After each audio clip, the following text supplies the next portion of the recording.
built that big crossbow in the tree? I did. Well, I thought of it. And these two nincompoops gave a helping twig on the, manual side. So they built it, and you supervised. Yep, but it's not done. There are still a few pieces missing before we can blast off for Luna.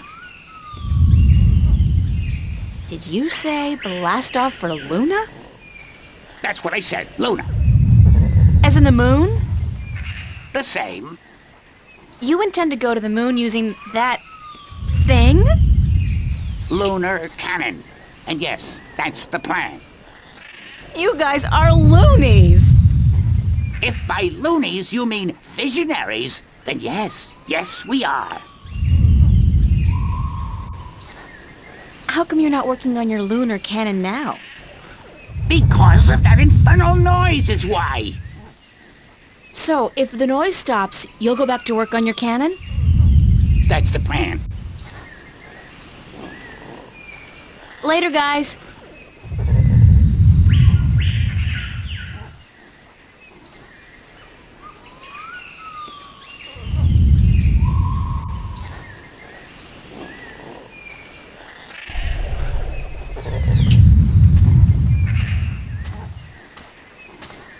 Hello? Actually, it doesn't seem like the statue's receiving my voice at all.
It's the ruins of an old city.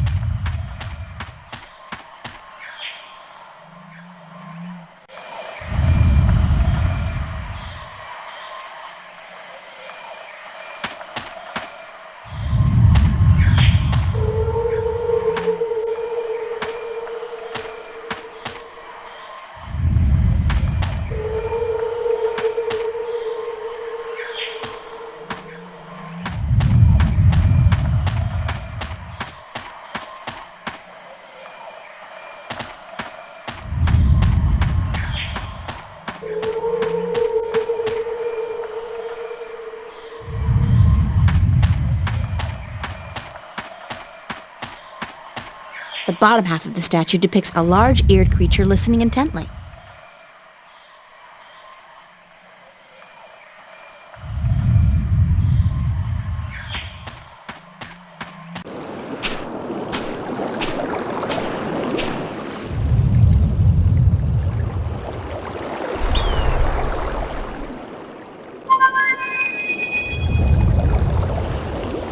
I guess he's not around. I should try again later.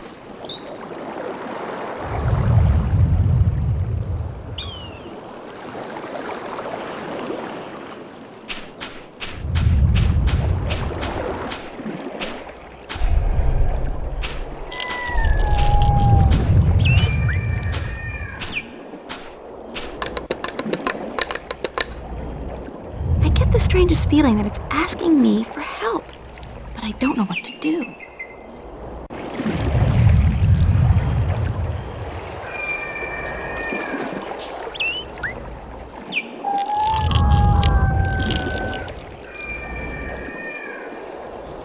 I'll save it for when I really need it.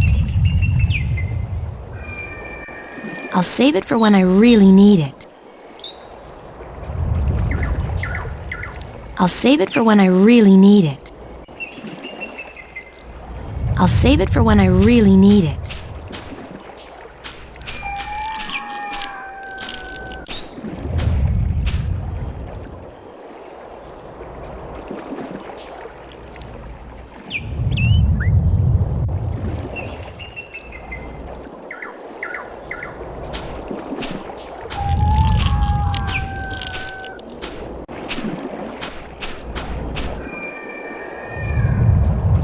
It's a piece of the stone disc I got from the Banda people.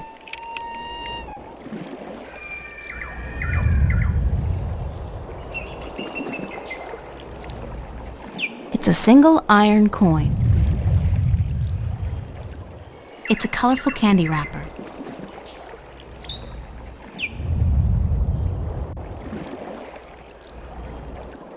It's the Orlawal village.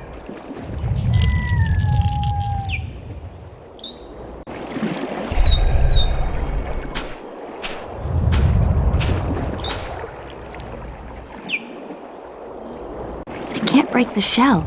It's too thick and solid.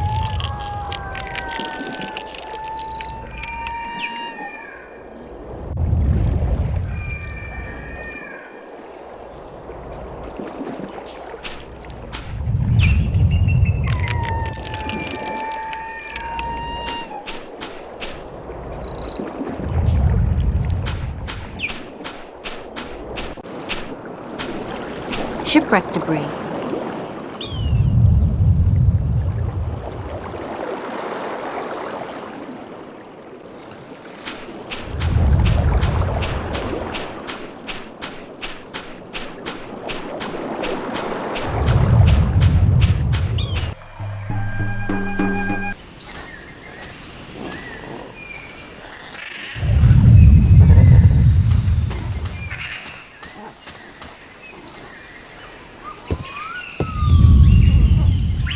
If I could somehow get across to that path on the other side, I'd probably be able to make my way into the Elation village.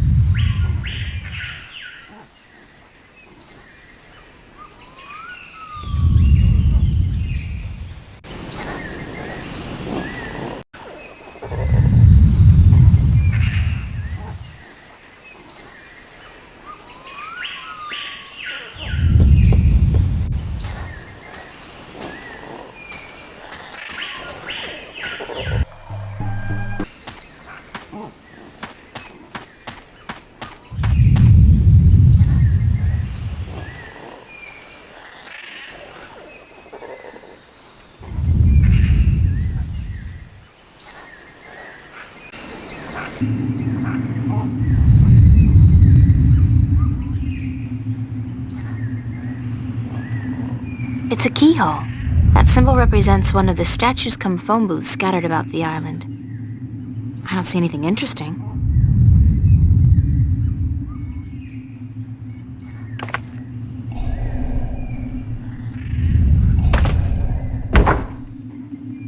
It's a statue standing in the ruins of a city.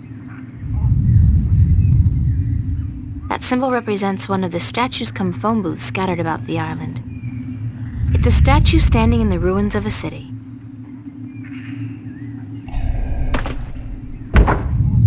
I can see a statue on a cliff overlooking the sea. I don't see anything interesting. I don't see anything interesting. I don't see anything interesting. It's a statue just below a really tall tree. I don't see anything interesting.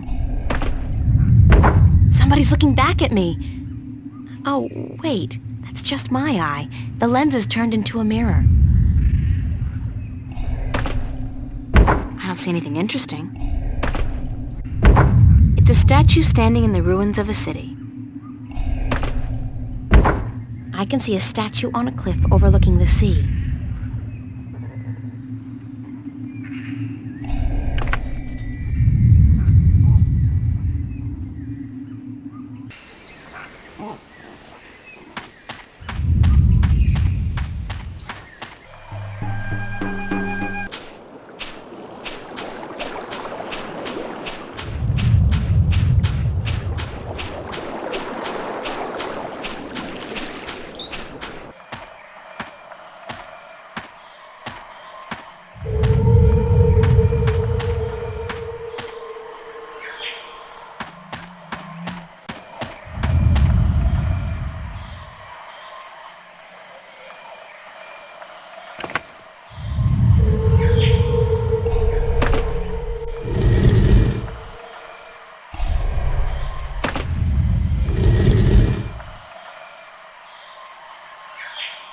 creature with large ears.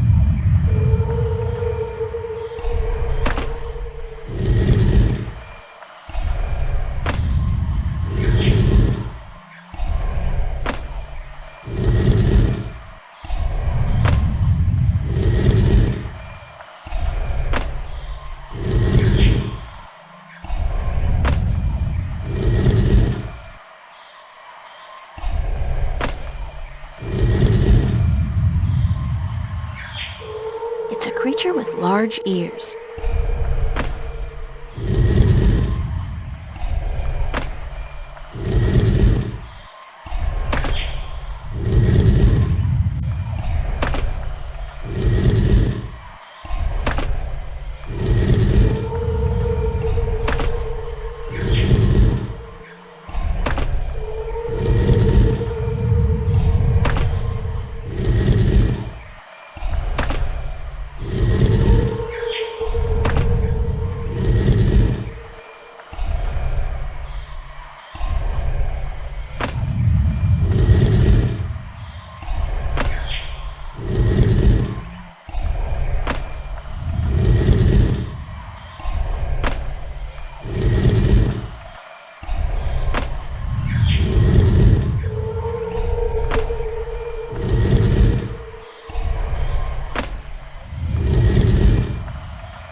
The top half of the statue depicts a big-mouthed creature calling out.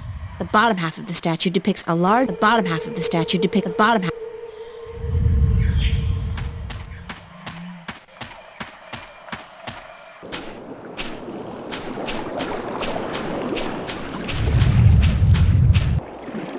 It's another one of those magical public telephone statues.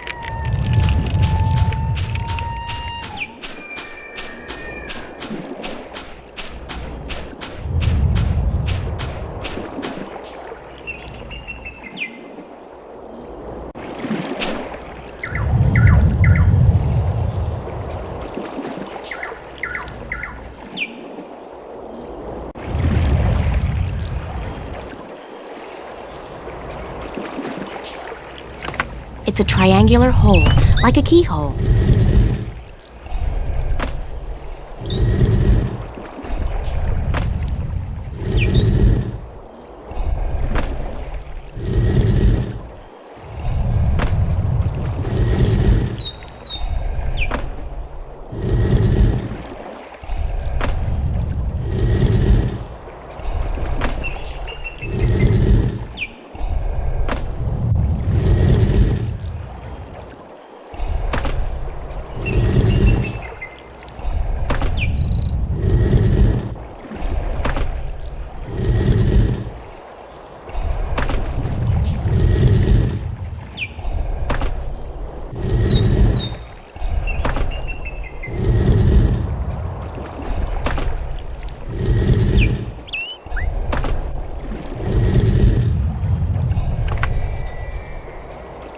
The top half of the statue depicts a creature with a big mouth calling out. It's the Orlewall village.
That symbol represents one of the statues cum phone booths scattered about the island.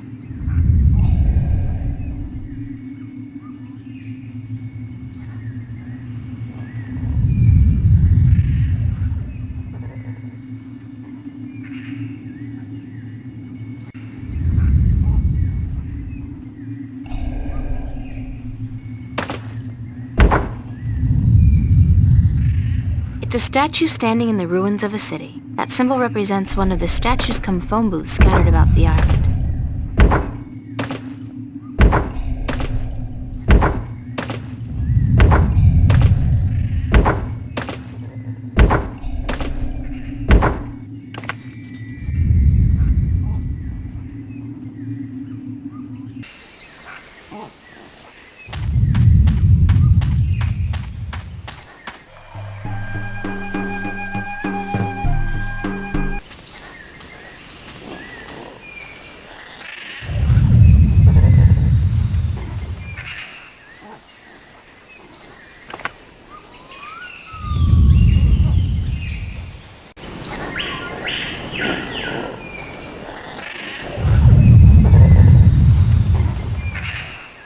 It's a triangular hole, like a keyhole.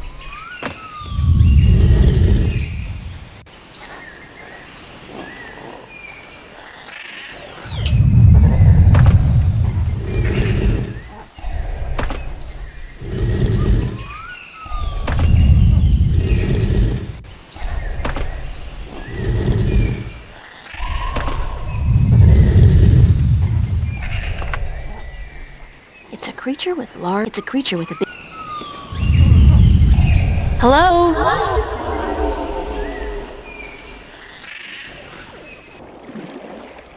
Doesn't seem like it's working.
Hello?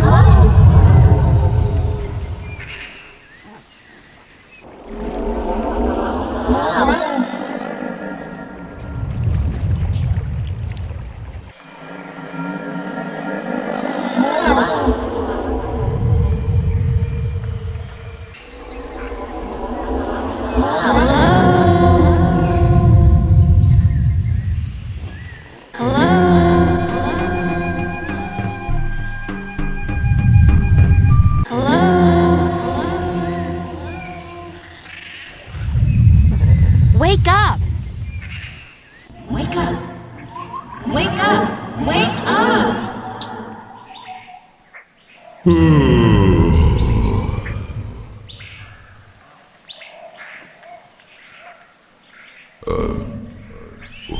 there.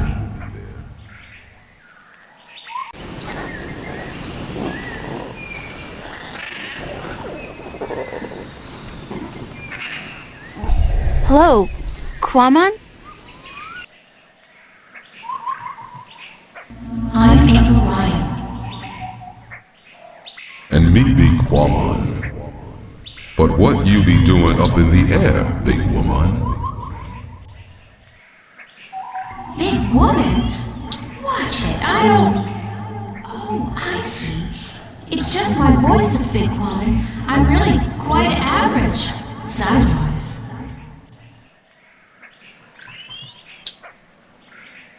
Where are you, Kwamon? That be a secret. Kwamon want to be left alone.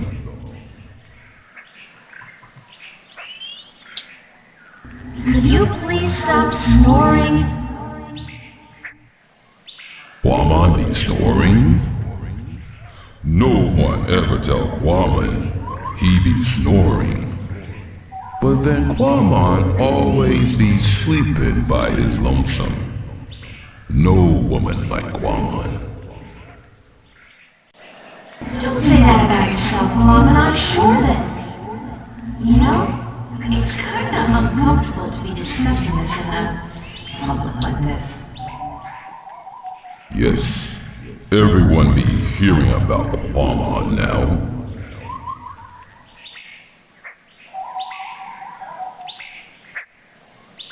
Do you want to talk about your problems? Face to face? What be the point? I'm a good listener, and I'd like to be your friend. That'd be the point. Kwamon not sure if he want friend now.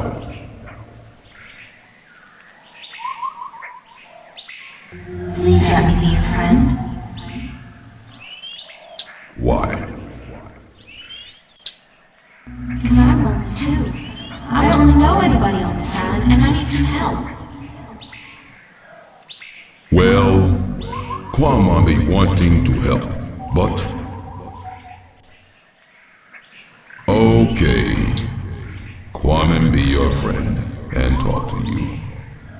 My secret place be in the ruins of the old temple by the wells. Follow the stream up from the rock beach and go right where it branches. Thanks, Mom. I'll be there as soon as I can.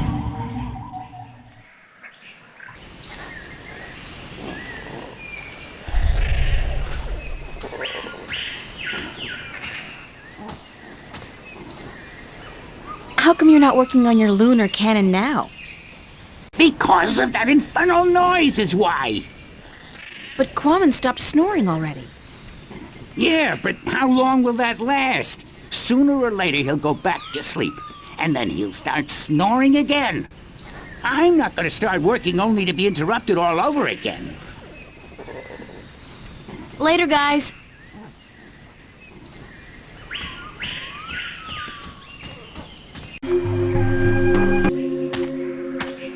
It's a deep well with cold, brackish water and some seriously demented albino fish. I look like a real sailor. Arr, matey!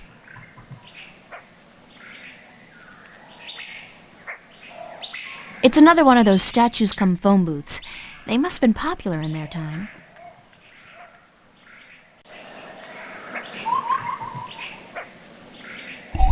That's Kwamon, the not-so-quiet giant.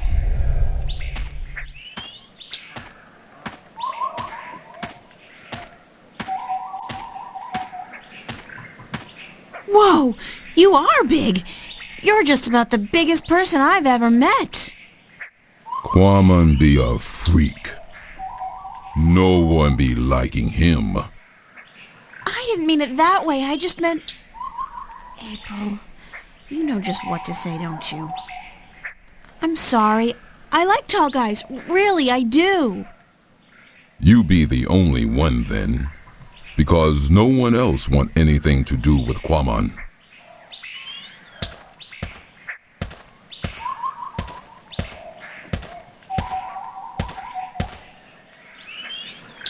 How did you come to be on this island? That be a long story. Do you want Kwame to be telling you? Sure, I have time. Tell me the story. Many long moons ago, Kwame be happy.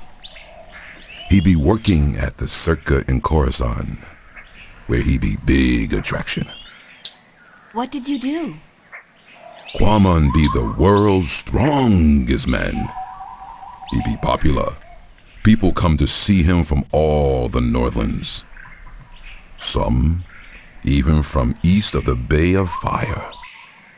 But then there be an accident, and the circuit tell Kwame to leave, that he be dangerous, and that no one be paying to see him anymore. What kind of accident? Kwame's most popular feat be the breaking of large rocks with his fist. Everyone would applaud when the rock be breaking. Then one day, the Caliph be at the circa to see the performers. He be saying, Kwame, I hear of him breaking a large rock with his fist. This I want to see. But my performance be over that day, and there be no rock to break. So the circa ringmaster Obran, he be saying, let's get a rock in here, any big rock at all. So they bring in this rock that Kwame never be crushing before. Kwame not be sure if it is a good idea, because rock can be dangerous when it breaks. But Obran be saying, this you must do. The Caliph wants to see we do not disappoint the Caliph of Khorasan, or we lose our heads. So Kwame break the rock, and when it breaks, What happened? there be large pieces of rock flying everywhere, and one piece be hitting the Caliph and one his son. The Caliph be not seriously hurt, but his son be unconscious and bleeding from the head. They say to Kwame, run, get away from the circa in Khorasan, or the Caliph will have his head. So Kwame run, and he get passage on ship leaving that night. When the ship passed this island, Kwame be jumping into sea and swimming ashore. And now he be here. What happened between you and the Orlawal?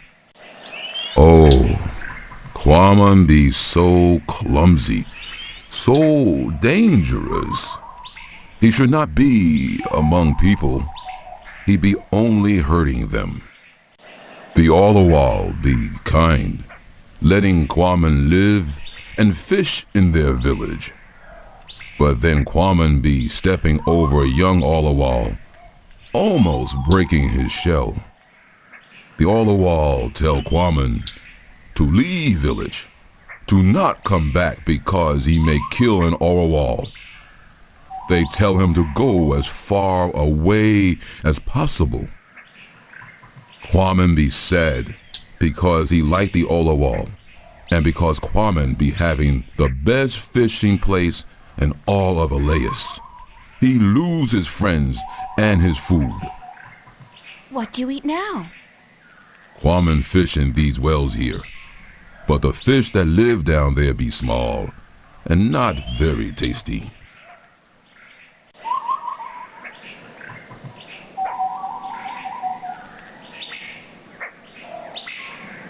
Would you like to move back to the Orlawal village? Oh yes, Kwame be wishing that more than anything in the world. I saw an Orlawal down by the beach, just outside the village. It seemed to be in pain, but I didn't know what to do. Perhaps if you come along, you can help him out and get back in favor with the Orlawal people. Yes, perhaps Kwame can help, even if the Orlawal do not want him back. Here it is, the, Orlawal. Can you help it? Perhaps Kwame can help. Poor Orlawal. He'd be crying for help. Kwame see what be wrong. the Orlawal not shed its shell when time come, and now it be stuck in the shell. Why didn't the other Orlawal come to its assistance? Their claws be no good for this work. They be helpless. But Quamon help. Quamon be good with his hands. Quamon be happy. Quamon accept your graceful thanks, sir. Thank you. You be making Quamon very happy. Quamon accept your offer and be grateful to the Orlawal people. Thank you very much. What? What did he say? Why did you thank him? Orlawal be inviting Quamon to stay on the cliff above the village, where he can fish again. Quamon be very, very happy now. You understand what it's saying? Orlawal language be easy to understand. It be just click and clack and clock. I'm so happy for you, Quamon. Go on, don't let me hold you back.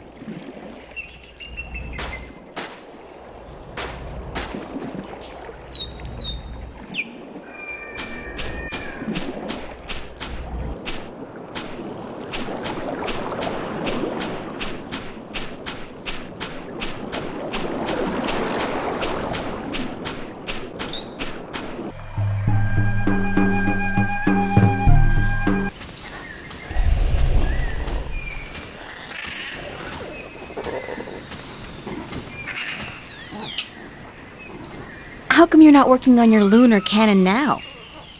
Because of that infernal noise is why. But Quamon has moved back to the Orlawal village. He's not going to disturb you again, trust me. Really? How the heck did that happen? Nah, I don't care. The important thing is we can work again. Thanks, lady.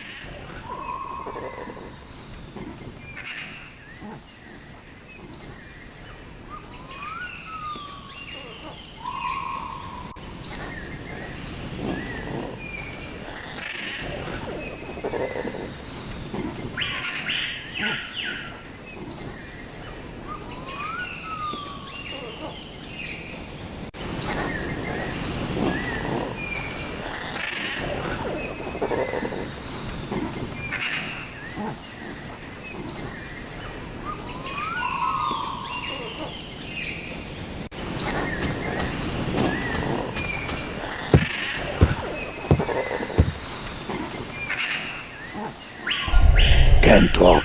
Busy. I'd be happy to talk to you later, but I got some fine-tuning to do before I'm done. How's it going? Almost there.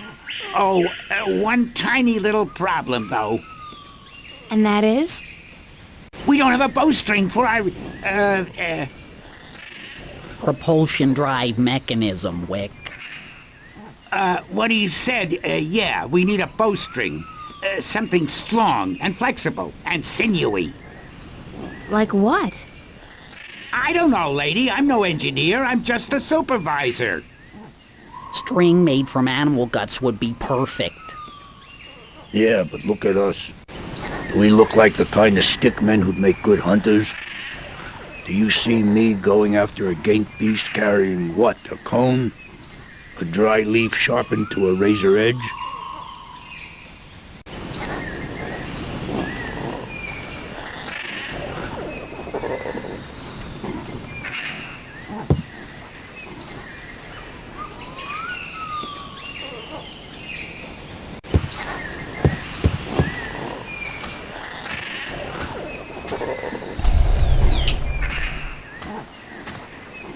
I should just go talk to the guy in person.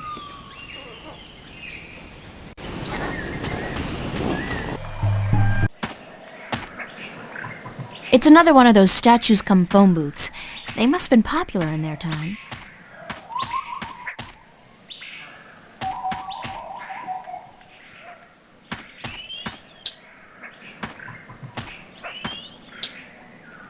It's another one of those statues come phone booths.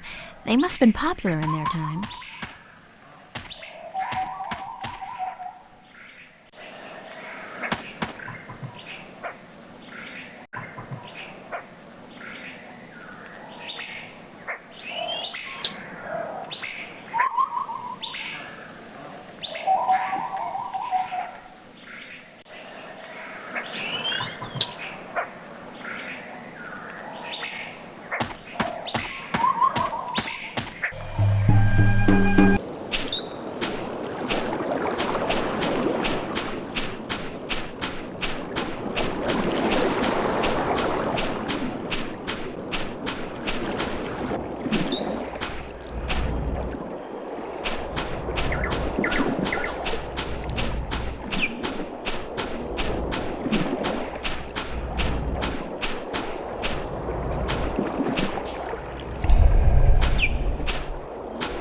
Hey, Quammen, how's the fish biting? With its teeth, but not today. Why's that? Quammen be not certain. The fish always bite before, but then Quammen be having lure.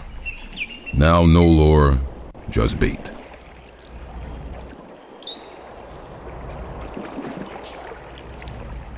Are you happy now, Quammen? Quammen be happy. He be wanting fish to bite. But if they do not, Quammen still be happy. What do you need to make a lure? Quammen can make lure with just anything, as long as it be colorful and not get heavy in water. You're a real DIY guy, don't you know?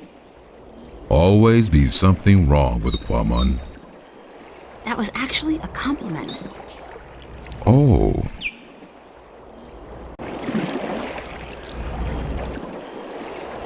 Happy fishing! thank you. Could this wrapper work as a lure? Yes. Yes, with some work. It'd be perfect for a lure.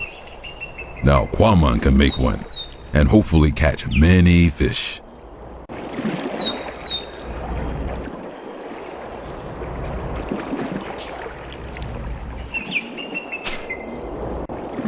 I can see clear to the bottom. Hello, Quammen. Hello, April. Can I borrow your fishing rod? Quammen must catch fish first, so he can eat. After Quammen catch fish, April can borrow fishing rod. Happy fishing! Thank you.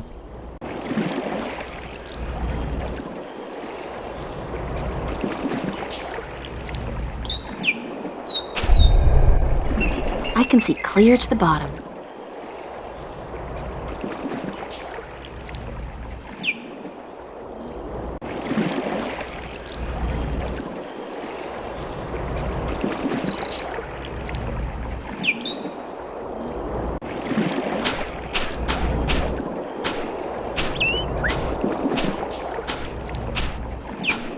This is paradise.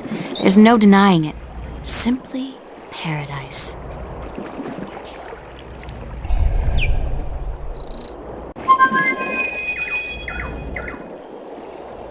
I guess he's not around. I should try again later.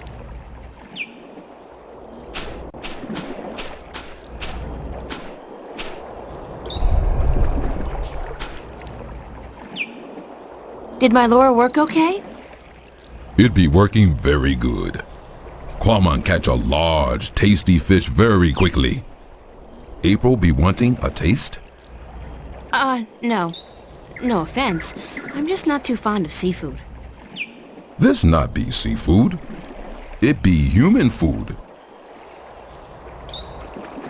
What's Quammen gonna be doing now? Quammen be sitting here until the sun sets. Then he be going to sleep. And tomorrow? Quammen be deciding that when he wakes up in the morning. Man, you got relaxing down to a fine art. Quammen not be knowing anything about fine art. He be a Philistine. I'll see you later, Quammen. So will I. Goodbye.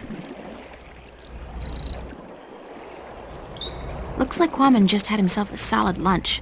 That was quick. There are only bones left of his catch.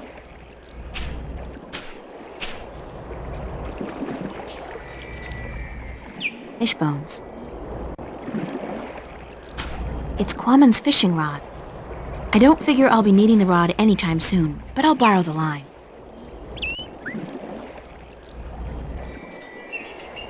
It's Quammen's fishing rod. It's Quammen. He looks happy now that the Orloa let him have his old fishing spot back. It's an old fireplace.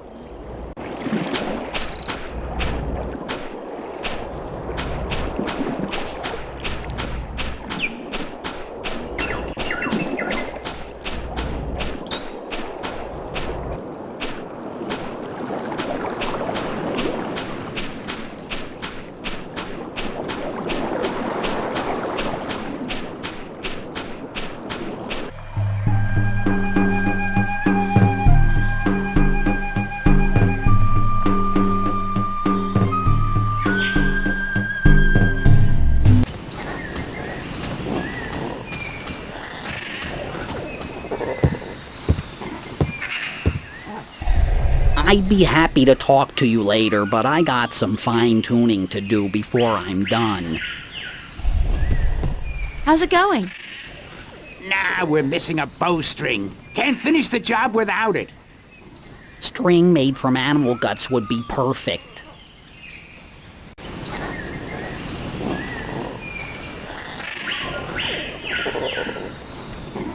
Can you use this as bowstring for your, lunar cannon? Let me see that. Oh yeah, that gonna work good.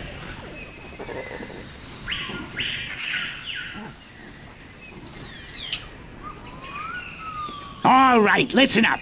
I got us what we need. And now we finish this damn cannon. Go to work, people. Give us a few minutes, lady, and we'll be all done.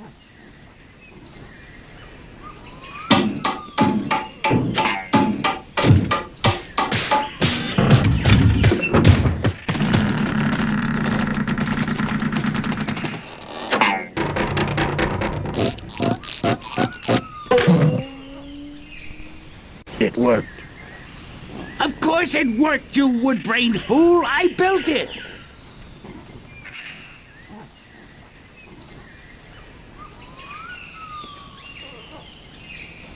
According to Wick, it's a lunar cannon. Apparently, it's powerful enough to send a stick man to the moon. Oh, sure, in a Jules Verne novel, perhaps. Are you done? Yes, ma'am. The lunar cannon is now ready to be tested. Well, Well, what? are you gonna do it? Do what? Test the cannon. Me? And get myself killed? I think not. But go ahead, be my guest. I don't think I'll fit in there. That ain't my problem.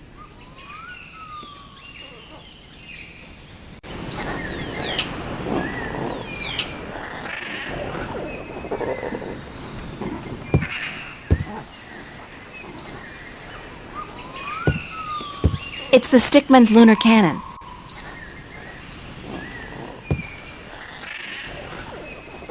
It's the Stickman's lunar cannon.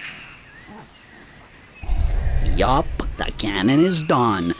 I feel like sleeping for a year or two.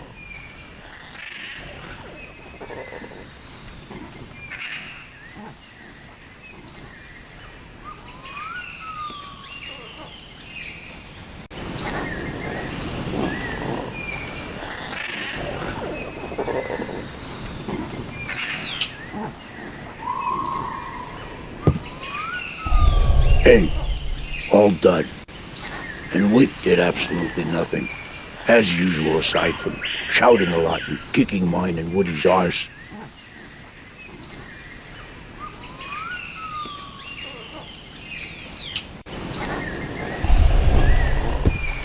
Can I test the cannon? Be my guest.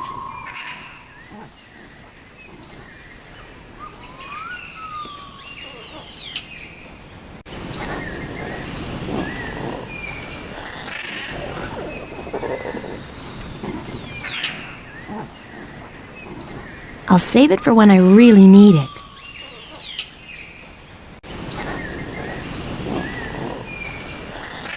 I'll save it for when I really need it. I'll save it for when I really need it. I'll save it for when I really need it. It's the Stickman's lunar cannon.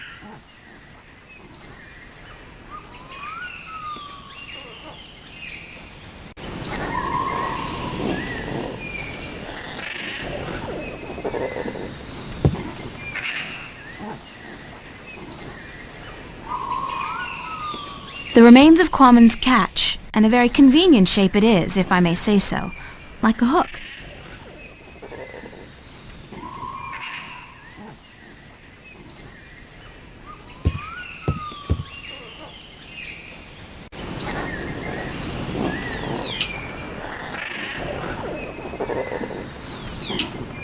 It's the Stickman's lunar cannon.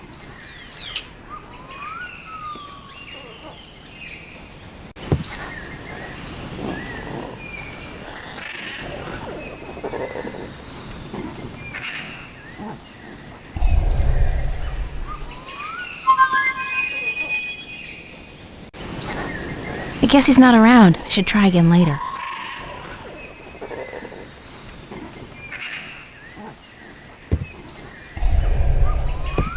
Can I test the cannon? Be my guest.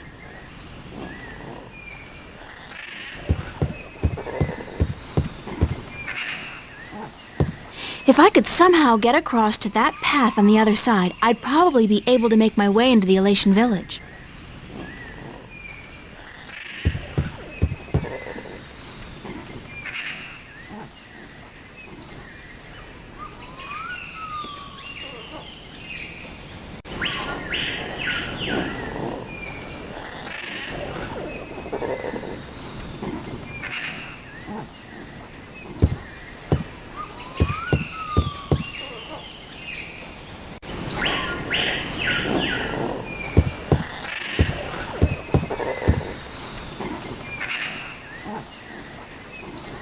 I'll save it for when I really need it.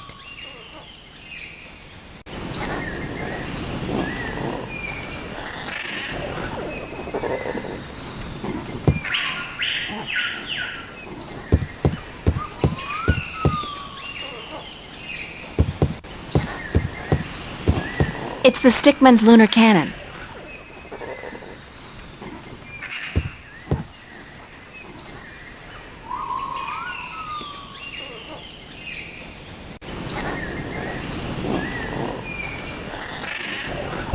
All done. Yup, the cannon is done. I feel like sleeping for a year or two.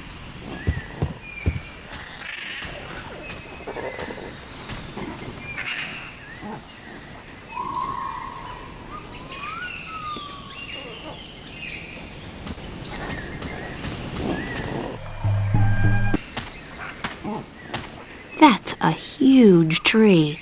There's a large object in the tree crown. That's a huge tree. There's a large object in the tree crown.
I'll just place the hook along the bowstring, like so, and let the rope trail behind it.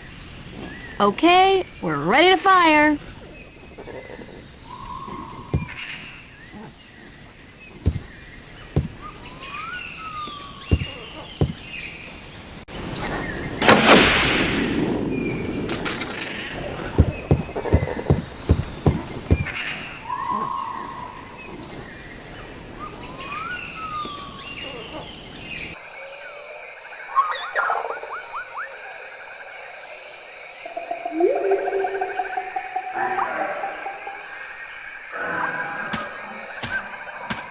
There's a slight updraft here.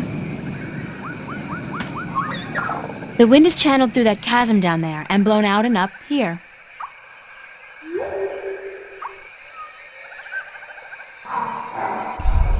It's a leathery creature with wings, like a mix between a giant bat and a pterodactyl. It must be one of the Elation. It looks more like a warrior than a storyteller, though. I hope it speaks English. I mean, Altung.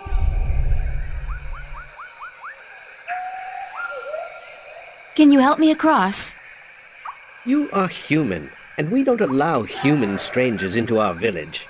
If you wish to trade, let us know where your ship is anchored, and we will send traders to you with our merchandise. I don't have a ship, and I didn't come here to trade. I came to talk to your leaders. I'm sorry, but we don't allow strangers into our village. What's up this road? The Elation village of Tamar.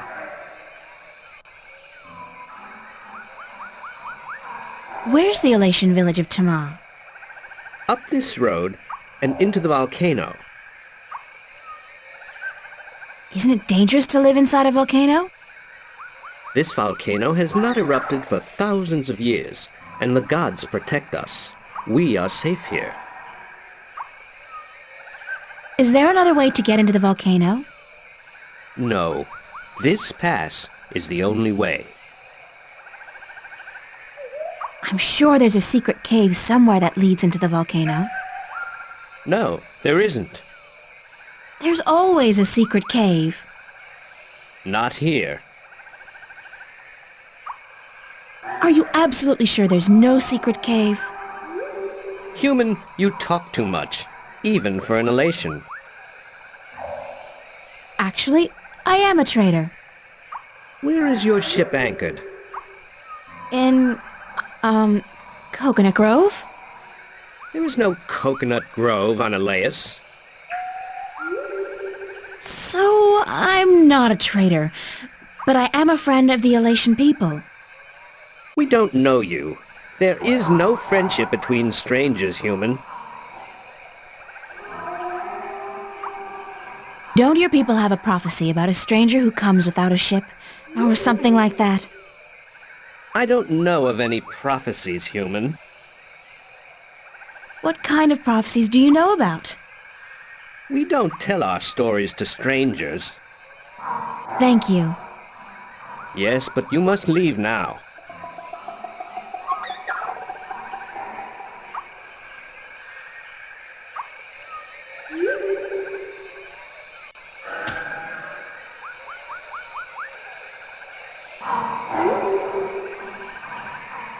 Oh, God, I think I'm gonna throw up. That was so not appetizing. Weirdest thing, though, I do feel lighter. Like I lost 90 pounds. I can't even imagine what people would pay for this stuff back home. Whoa, I'm fly! Not. I guess I still weigh too much to be carried on that slight updraft.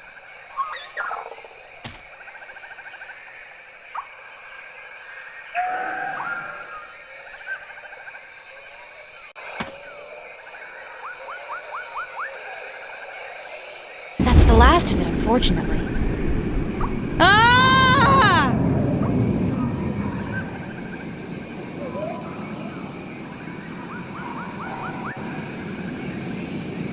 Human, you flew across the chasm. You don't have wings, but still, you fly like the Elation. Believe me, I'm as shocked as you are. Are you the Windbringer? What's the Windbringer? It's a prophecy amongst my people. Of course, there's no escaping the prophecies.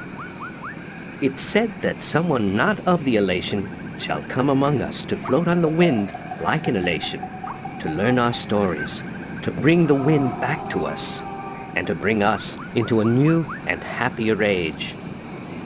Is that all? You know, I'm starting to forget how simple my life used to be. Family, friends, grades, boys, no prophecies, nobody looking to me for salvation. I don't understand, Windbringer. You should speak with our teller up in the city. She'll be wanting to see you, I'm sure. We've waited for the Windbringer for a very long time. The teller? Thanks. No, Windbringer, thank you. Thanks for your help. You should go see the teller. She'll want to speak with you.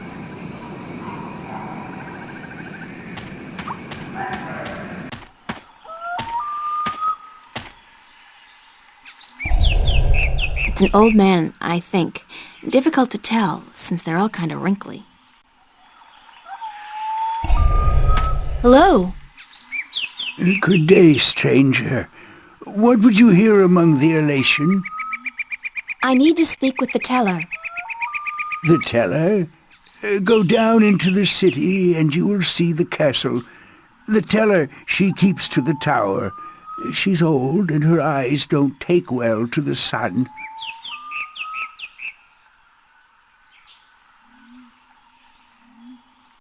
Nature's reclaiming lost ground. The contrast between wilderness and civilization is such a striking image. I almost wish I had my canvas and paints with me now.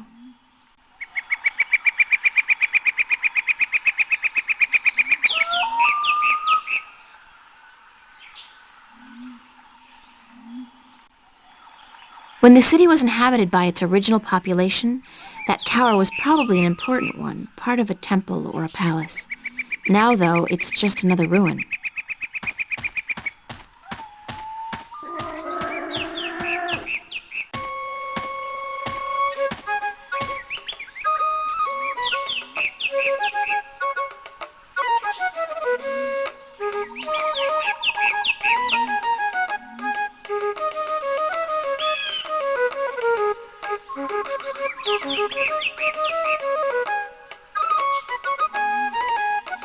It's a nest.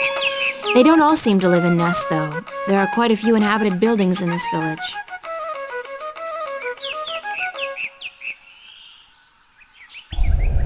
It's a little elation girl.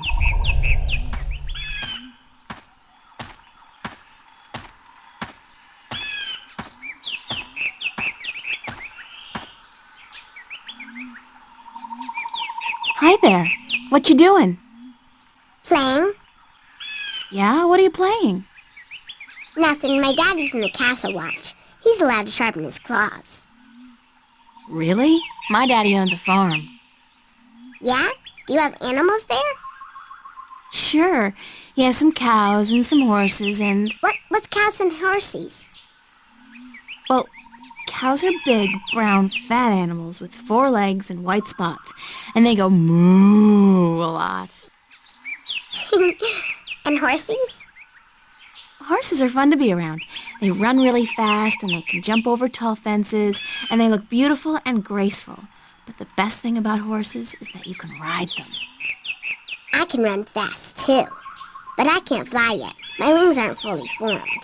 But when I grow up, I'll fly far away and see everything. I'll go see our horses. That would be nice. My name's April. What's yours? Saina, will you be my friend, April? Of course, Saina, as long as you promise to be my friend. I promise. Where are the other children in your village? Oh, they're in school now. And why aren't you in school?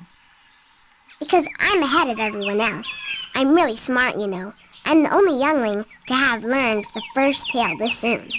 So some days, I get to do what I want. It's a little boring, though. I wish I was in school. At least there I could sing and play and jump around with all the other children. Why don't you go to school anyway? Because they say I would just distract the other children who are still learning their first tales. It's not fair. I mean, I get to play by myself and everything, but that's not fun all day. And my mommy's working on her pottery at home, and she doesn't want me disturbing her because she might make a mistake. But the day after tomorrow, I get to go back to school, because then we're going to learn some more flying lessons. They're always a lot of fun, and I'm getting pretty good at that too. I bet. I wish I had wings like you do. Yes, they're very good to have when you fly. Do you know where the teller lives? Over there in the castle tower. My daddy's watching the entrance so that only nice people can get in. Do you think he'll let me in? I don't know if you're nice, but you have to ask my daddy. Have fun, Saina. Are you leaving? Yes, I'm sorry, but there are some things I have to do. Grown-ups are always too busy.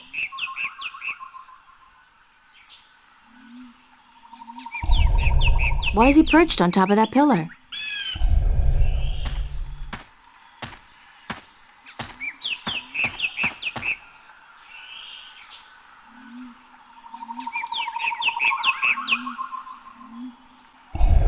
It's a young Elation female working with clay.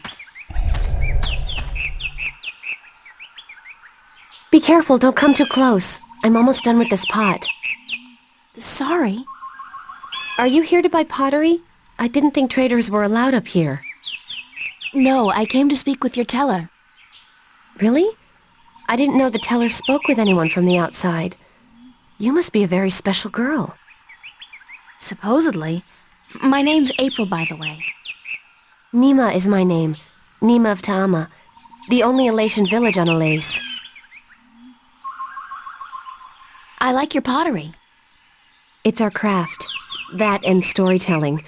But storytelling can't buy merchandise or food. I know a lot of people who live by telling stories, although I guess that's kind of different. They are lucky then. Not that I don't enjoy making pottery. It's good to feel the wet clay between my claws, to shape it into whatever I wish. It's almost like creating a new life, I think. I don't have a husband yet, so I haven't tried. Have you? Do you have a husband and children? Neither, thank God. I don't think I'm ready for that yet. I was 18 turnings this spring. I'm ready for a husband, but I've yet to court anyone who could make me soar on the winds. I think the men of Ta'ama are dull and timid. What about the guard on the road below the village? He's our age, isn't he? Isam? He's quite pretty, and his wings are big, but I don't think he likes me. He never looks at me or talks to me. That doesn't mean anything. He could just be shy. Maybe you could talk to him, find out who he likes, but don't say I sent you. Sure, I can do that. Thank you, April. Thank you, Nima. You're welcome, April.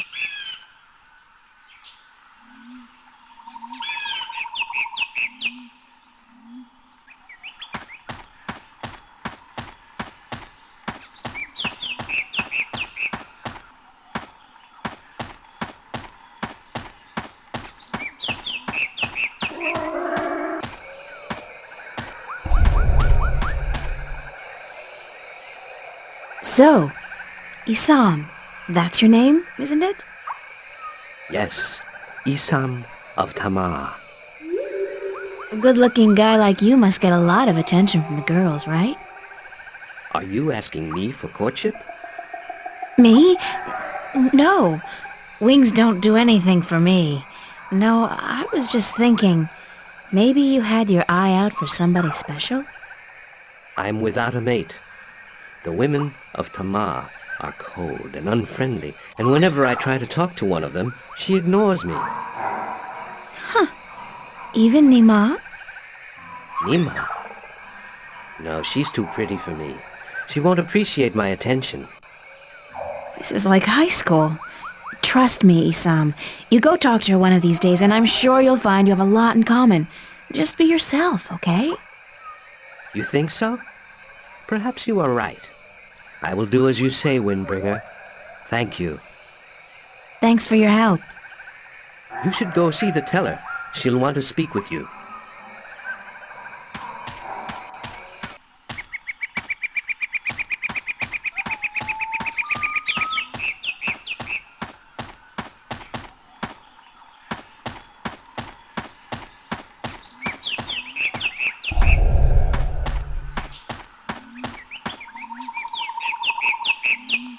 Hi, Nima. Hi, April. Bye, Nima. Goodbye, April.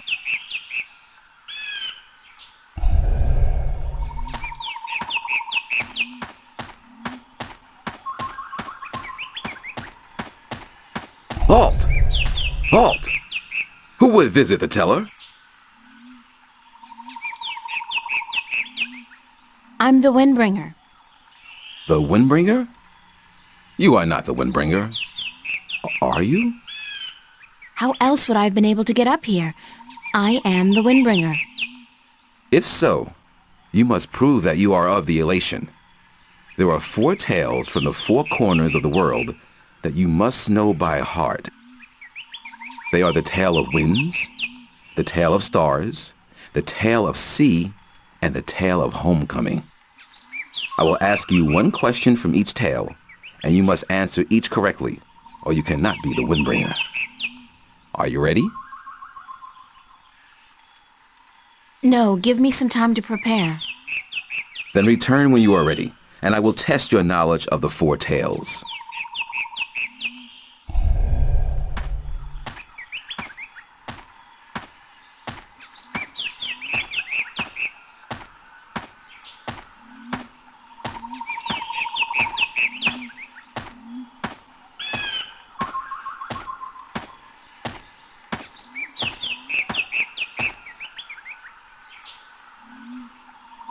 Hi, Saina.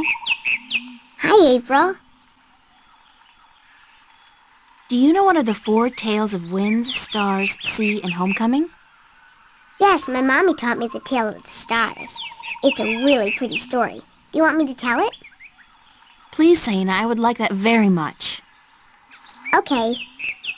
This is my tale, the tale of stars, and I tell it to you in my own words, as it was told to me by my teacher in her words.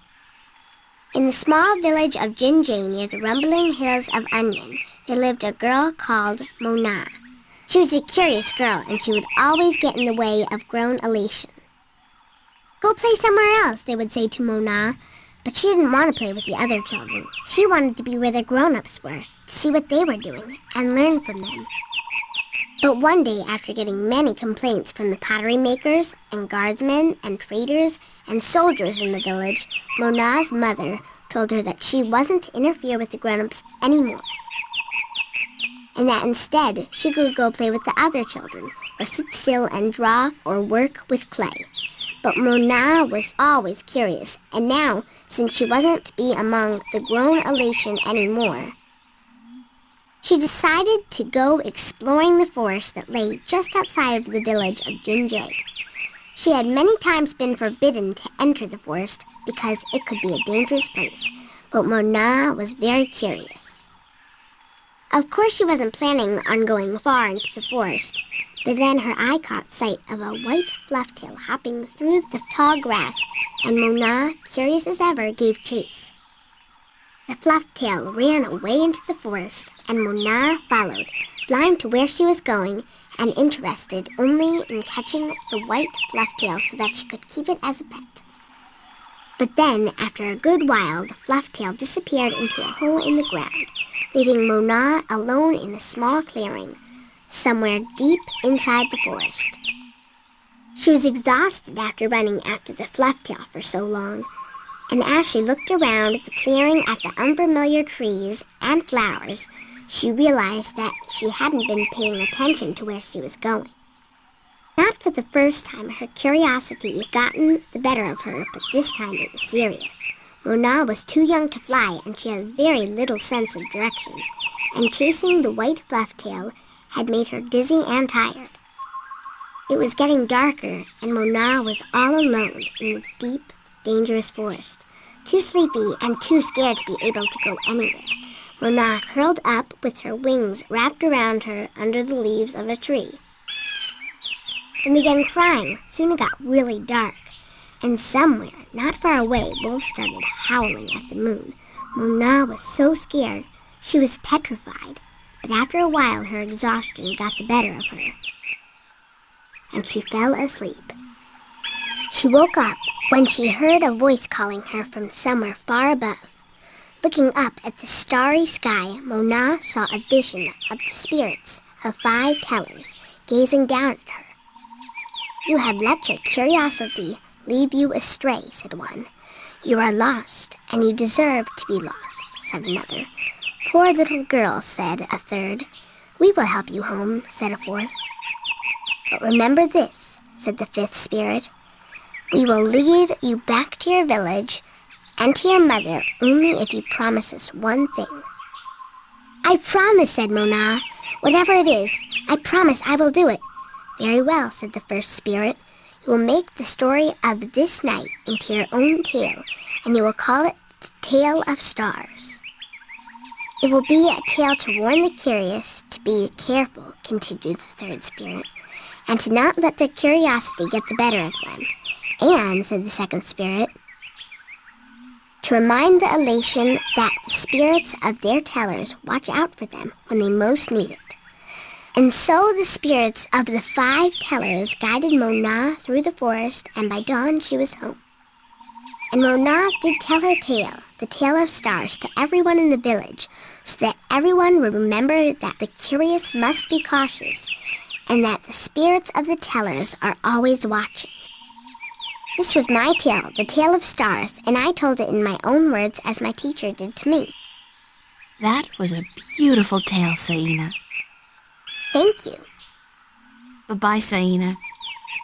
You're leaving again? I wish you could stay. Me too, Saina, believe me.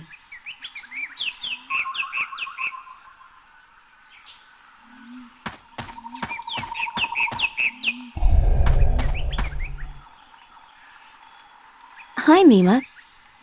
Hi, April. Do you know one of the 4 tales of winds, stars, sea, and homecoming? I had to learn the tale of homecoming. It took a long time, but I think I got it now. I'm better with pottery than I am with the tales, unfortunately. Do you want to hear it? Please. Very well.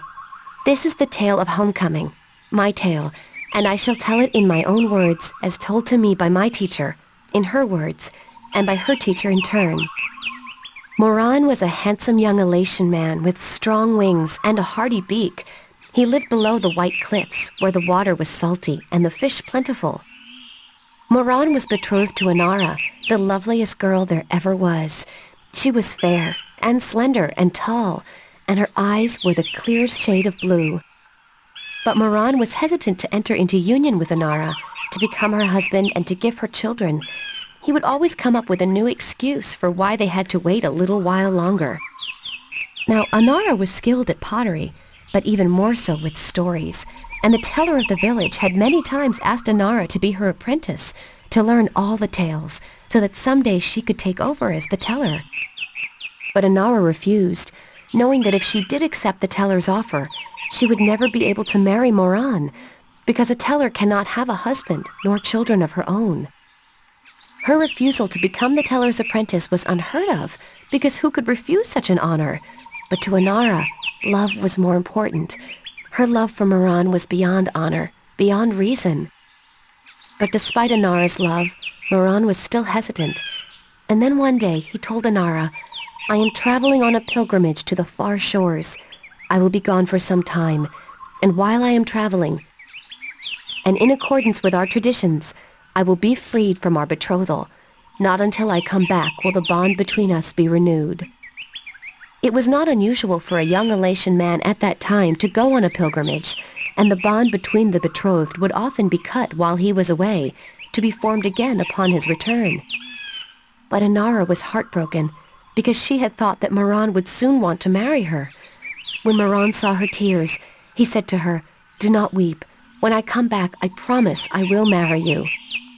Just wait for me, and stay with your pots, to make the time pass quickly." And then Moran left on his pilgrimage to the far shores.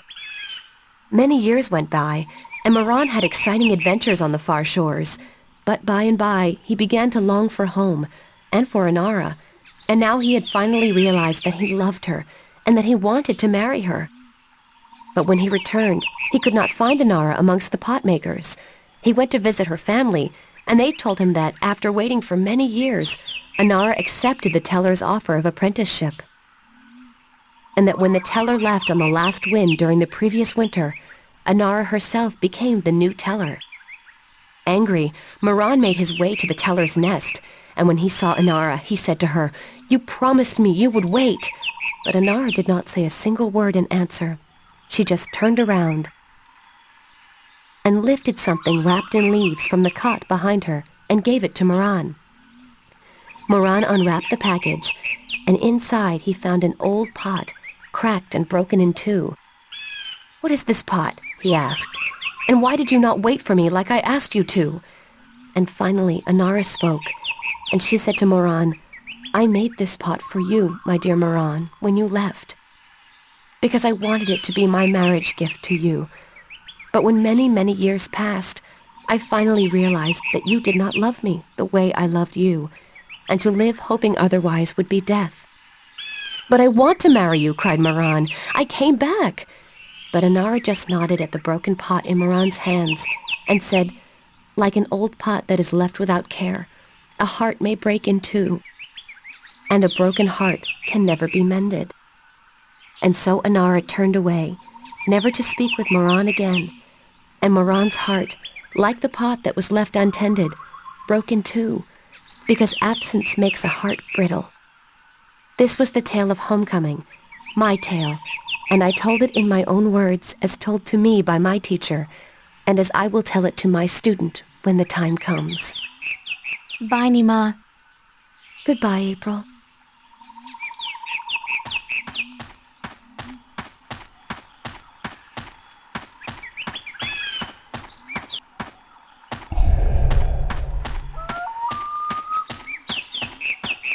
Do you know one of the 4 tales of winds, stars, sea, and homecoming? Mine is the tale of sea, human. Would you mind telling it to me? I would be happy to do so. This is the tale of sea, told in my own words as it was told to me by my teacher in his words, and to him by his teacher in his words. This was a very, very long time ago, when the Elation were a strong people, and we could spend days riding the hot winds above the seas. We hunted fish then, and we were at war with the Merum, the Wet-tails. Akalis was one of the strongest warriors there was. His claws were sharp and long, his beak pointy, and his teeth strong. Akalis was admired by everyone in his clan, and because of this he was cocky and arrogant. So one day the teller of Akalis city asked him to perform a very important and very special duty, to bring a sacred jewel to the teller of an Elation town across the sea. This particular jewel was very important because it signified a union between the 2 towns, and it would benefit the people of both that it was delivered safely and promptly. Akalis grinned and told the teller that he would deliver the jewel both quickly and safely, and that she was not to worry. But the teller did worry because Akalis was young and too sure of himself. But she wanted to test him and to teach him that sharp claws, a pointy beak, and strong teeth are not all a warrior needs, that a warrior must also be wise and careful. So Akalis set out across the sea on his flight. It was on the 4th day that he spotted something in the water that caught his attention, and forgetting his duty and following his curiosity, Akalis dived towards the water to investigate. When he came closer, he saw that there were Merum in the water, foolishly hunting close to the surface, and Akalis saw an opportunity to again prove his might as a great warrior to his people, and to capture the fins of a few Wet-tails. But this time, Akalis' arrogance got the better of him, because the Merum had set a trap. As he dived towards the Merum with his claws, a spear shot up from the water to hit him. Akalis struck the water and dropped the jewel he was carrying, and it was all he could do not to drown. Akalis was bleeding, and the Merum were grabbing onto his wings and his legs, but he fought bravely, and finally he managed to escape. But even though he now lived, he was dead inside, because the shame of losing the sacred jewel would always be with him. Akalis could not return to his village, because he had neglected his duty to his teller and to his people, And so he went away to a small island where he could be alone. To himself and his people, Acalus now became the lost one. He who had been on a sacred mission but had failed in his arrogance. A year passed, and one day Acalus met with human traders from a ship that came close to his island. From the traders, Acalus heard speak of a hideous creature that lived in the sea, the Octowoe. The Octowoe was said to have a third eye, like a jewel, and that this eye pulled hapless sailors into its deadly eight-armed grasp. Acalus knew immediately that the Octowoe's third eye had to be the jewel that he lost in the sea a year ago, and he now saw the opportunity to redeem himself. But Elation were not used to water, and the thought of submerging himself in the cold, harsh ocean chilled Acalus to his heart.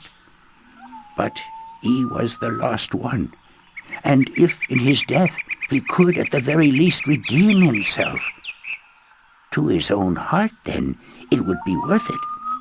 So Acalus fashioned himself a spear, because in the water his claws and his beak would be too slow, and he flew out to where the Octowoe was last seen. And then Acalus dived into the sea. The dark water closed in on him, and his wings and legs went numb. But still Acalus kept pushing down until he saw the lair of the Octowoe.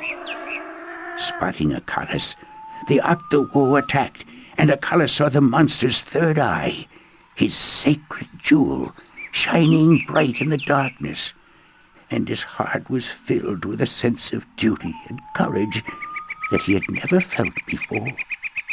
But as he began fighting the eight-armed monster, Acalus realized that if he were to fight like he usually did, he would not stand a chance. He would have to think differently. And so Acalus tricked the Octowoe into following him through a tight chasm where the monster got stuck. And then he swam above it, and using his spear, tipped a rock on top of the Octowoe. Swimming back down again, the Octowoe was flailing helplessly. Now, almost out of air, Acalus took the sacred jewel from the Octowoe's head and swam back up.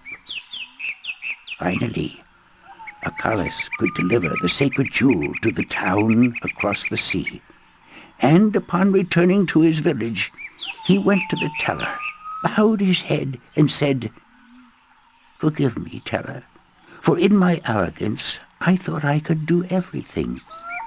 But I could not, and I became the lost one because of it." "You were lost," said the teller, "but you are no more. Because now you see the limits of your own strength, and you will know that a warrior must be careful and wise, in addition to being strong and fierce." This was the tale of C, and I told it in my own words, as told to me by my teacher.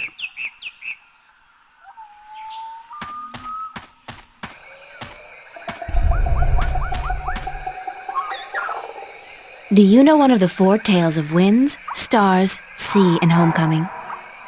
Mine is the tale of winds, Windbringer. Do you wish to hear it? Very much. Then I shall tell it. This is the tale of winds, my tale, and I pledge to tell it in my own words, as told in turn by my teacher.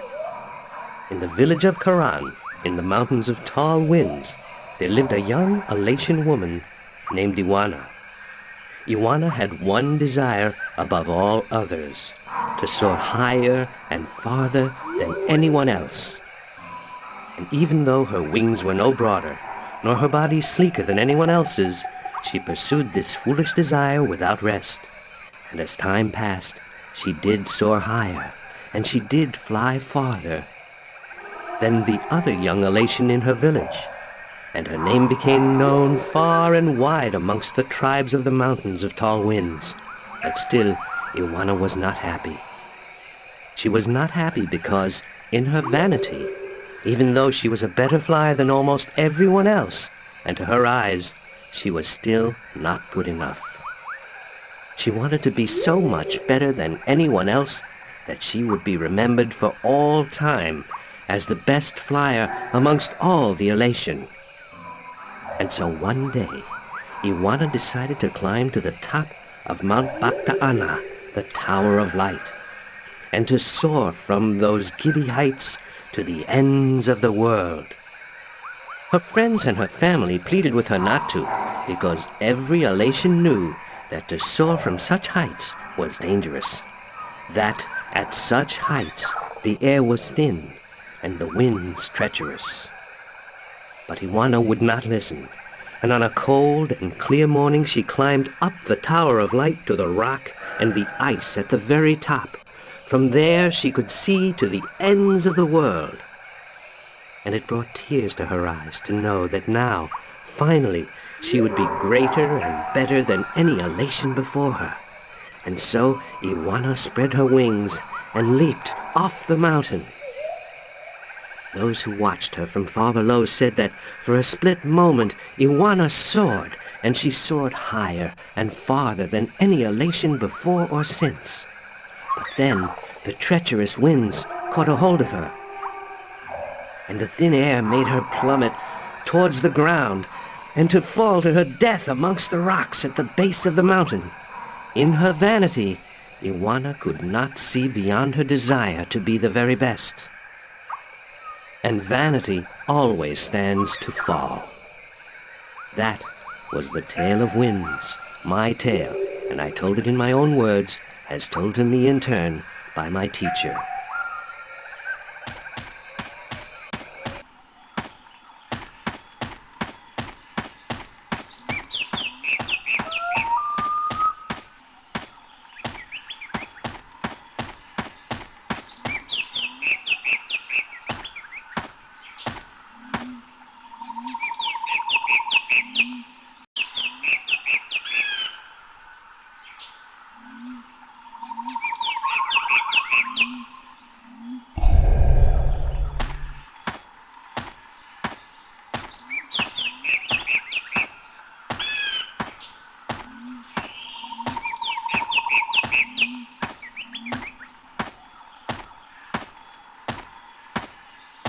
Are you ready for the questions now? Yes, ask me the questions. In the Tale of Winds, which mountain did Iwana fall from in her vain attempt to fly higher and further than anyone else? Mount Bakta'ana, the Tower of Light. That is correct. In the Tale of Stars, what did Mona see in the sky that helped her find her way home? The spirits of 5 tellers. That is correct. In the Tale of Sea, what creature did the Lost One battle in his quest to recover the sacred jewel? The Octawo? That is correct. My final question to you is this. In the Tale of Homecoming, what was given to Moran by his teller when he returned from his pilgrimage? A broken pot, to teach him that absence may break a heart in two. You have correctly answered all my questions, and so have proven your knowledge of the 4 tales. You are the Windbringer. The teller would see you presently.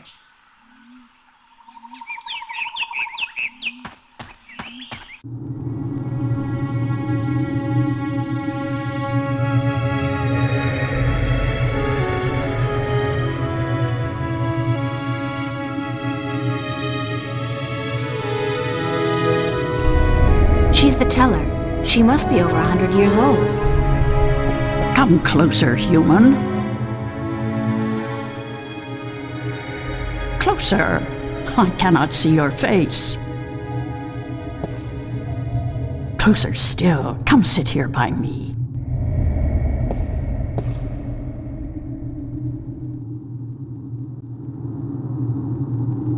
There you are. You see, my eyes are not what they used to be. Ages ago, I could spot a ladybug crawling up a straw of grass from 15 tree lengths up. now I have a hard time seeing my supper. But my ears, balance be praised, my ears, they are as good as ever. I could hear you outside, learning the tales my children tell. You are a good listener and a fast learner. They were interesting stories, and your people told them well. That is what we do. The elation are the keepers of the tales, and I am their teller, the one who must know all the tales told since the day we came to this world. How can you do that? How can you remember every story ever told? The secret is to tell them often and to tell them in your own words, not the words of your ancestors. Doesn't that mean that the stories change with every generation? Yes, as all tales must. Change is important. Otherwise the tales will have no meaning to us. They will just be words, and we do not care about the words. We care about what the words tell us.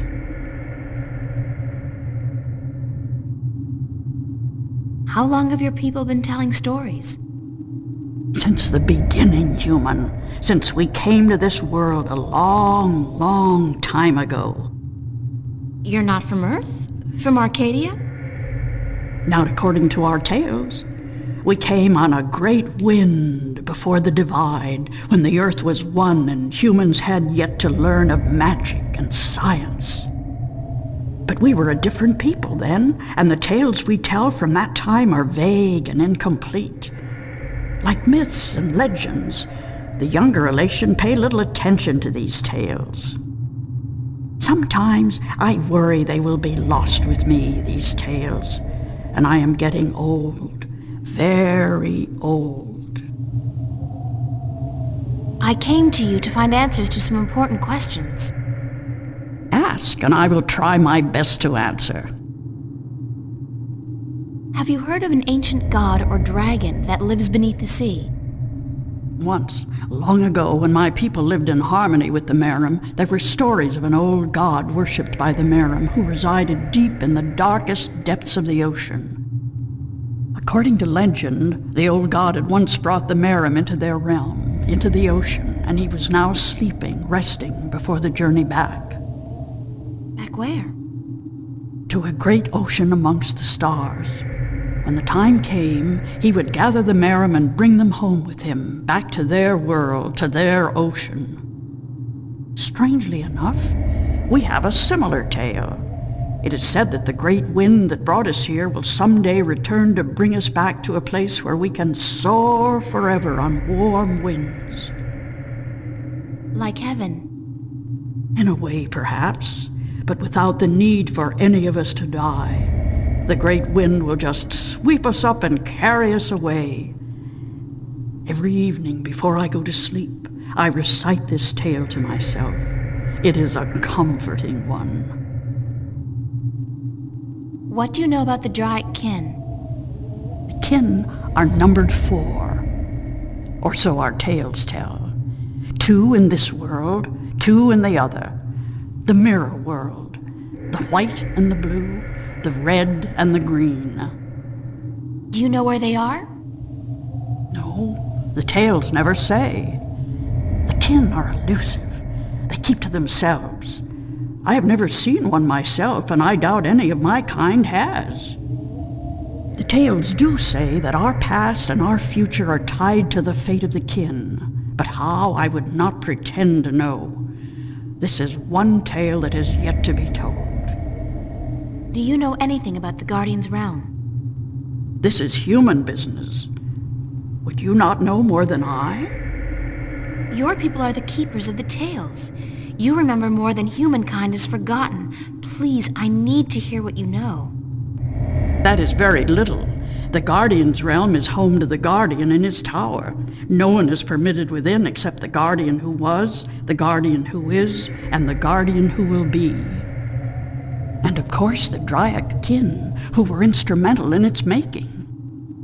Have you ever heard of the existence of a hidden entrance to his realm? Oh, yes. Yes, I have heard tell of such a thing, though I would not know where it is.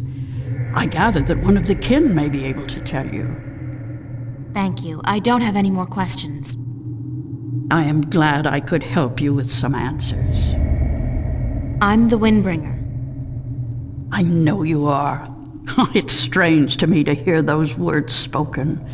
I did not think they would be in my lifetime. But here you are, standing in front of me as real as the sky is blue. I'm sorry I have to ask, but what is it that the Windbringer is supposed to do for you? I did not expect you to walk in here and have all the answers, child. The balance has both blessed you and cursed you, and it has sent you here to do what it wills. The Windbringer is said to be the first sign of the great wind that will take us away from here. For a long time, the Elation have lost the strength they used to have. Our bones have become weak, and our wings fragile. Where we used to be able to soar for days on strong winds, we are now using our legs to walk rather than fly. Why this is, we do not know. Tan Yen. You know of the reason for this? I'm just guessing, but it makes sense. Go on. The tales also say that the Windbringer will unite us with our past and end the age-old strife. I know. You must make peace and be reunited with the Merim. You share a common ancestry. I have always thought we did. The tales were too similar, the signs clear. But my people, they will have a difficult time understanding why and how this can be. If you don't, both the Elation and the Merim will die out. When war broke out between your people and you were forced to move up into the mountains, it compromised a precarious symbiosis. A substance called Tan Yen was abundant where the Merim and the Elation lived in close proximity. It brought fish and heat and light to both your people. But now, living up in the mountains, your way of life, your diet, your customs and habits, they've all changed. And that's probably the cause of your brittle bones and fragile wings. Then we must make peace with the Merim and restore the balance between us, so as to strengthen us both and prepare us for the journey that will surely come soon. When our sitting is over, I will speak to my people, and I will elect one representative from the Elation to meet with the Merim in the place of your choosing to open a dialogue. I guess it's time for you to talk to your people and for me to make arrangements with the Merim. Where do you wish for our meeting to take place, Windbringer? You want me to decide? Well, I know. Send your ambassador down to the ancient caves by the beach. Inside, there are remnants of an old Elation settlement and a Merim city. It's a good place for your two people to meet, don't you think? Yes. And could you ask if they would bring their half of the stone? The stone? You have the other half? We have held on to it for centuries, knowing that someday it would be of use to the Windbringer. It will, trust me. Then we must make haste and arrangements. It is an important day, so let us not waste light. Go and wait for my ambassador in the caves.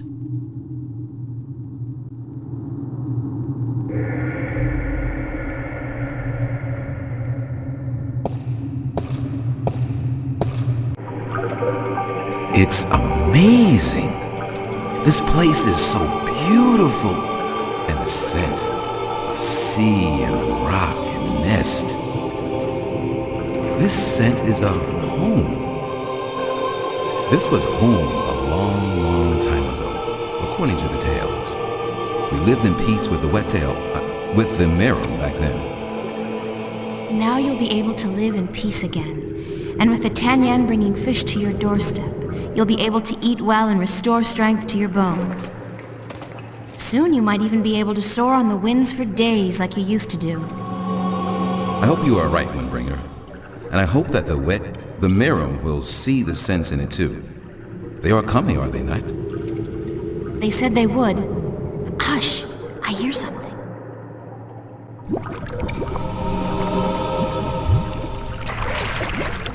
We are here, Waterstellar, as was promised. Good. Now, as representatives of your respective peoples, you, the Queen of a Merim city, and you, guard to the Elation Teller, must fulfill the prophecy and join the two parts of the one stone. We hope that our peoples may be joined again, Elation, and that we may live in peace and prosper. As do we, Merim, and we pledge to do all we can for this to happen.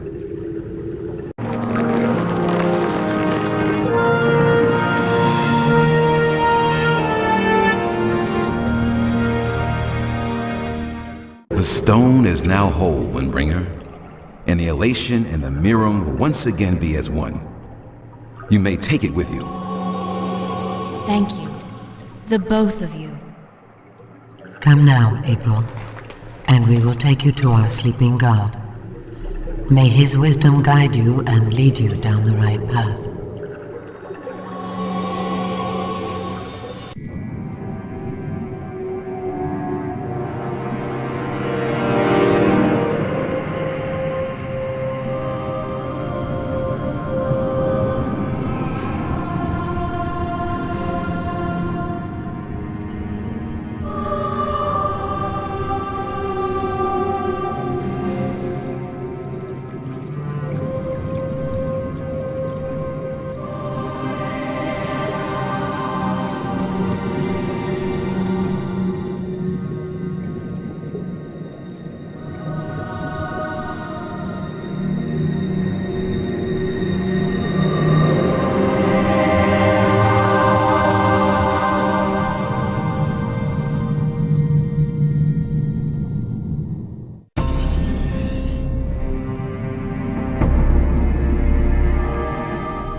Something.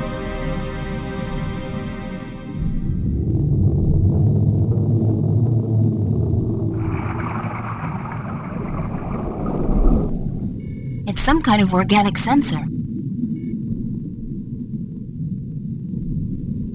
Feels more like a shell than a rock. I don't think it's a rock. I think it's alive!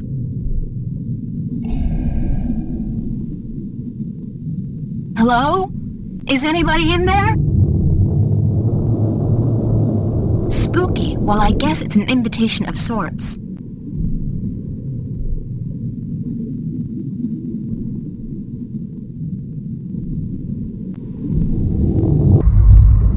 There's air in here. And it's dry. I swear I'm never taking a bath again. That doesn't look like a natural protrusion. It's too big and round. I know you.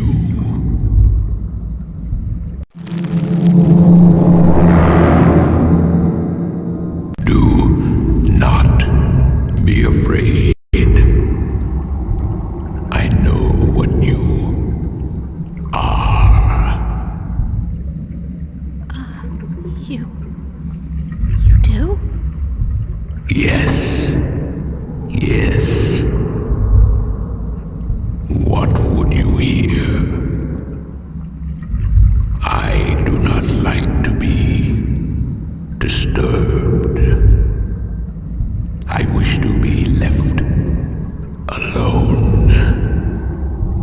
I wish to rest until the day of ascension.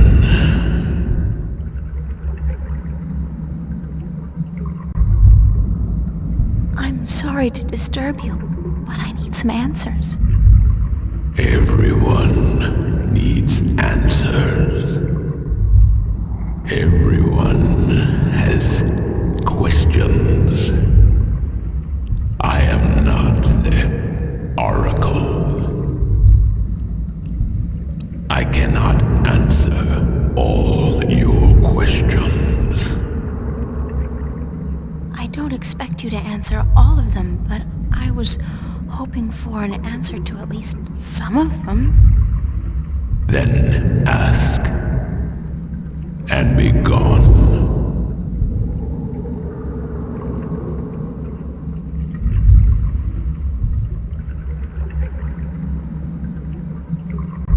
I'm looking for a jewel called the Dragon's Eye.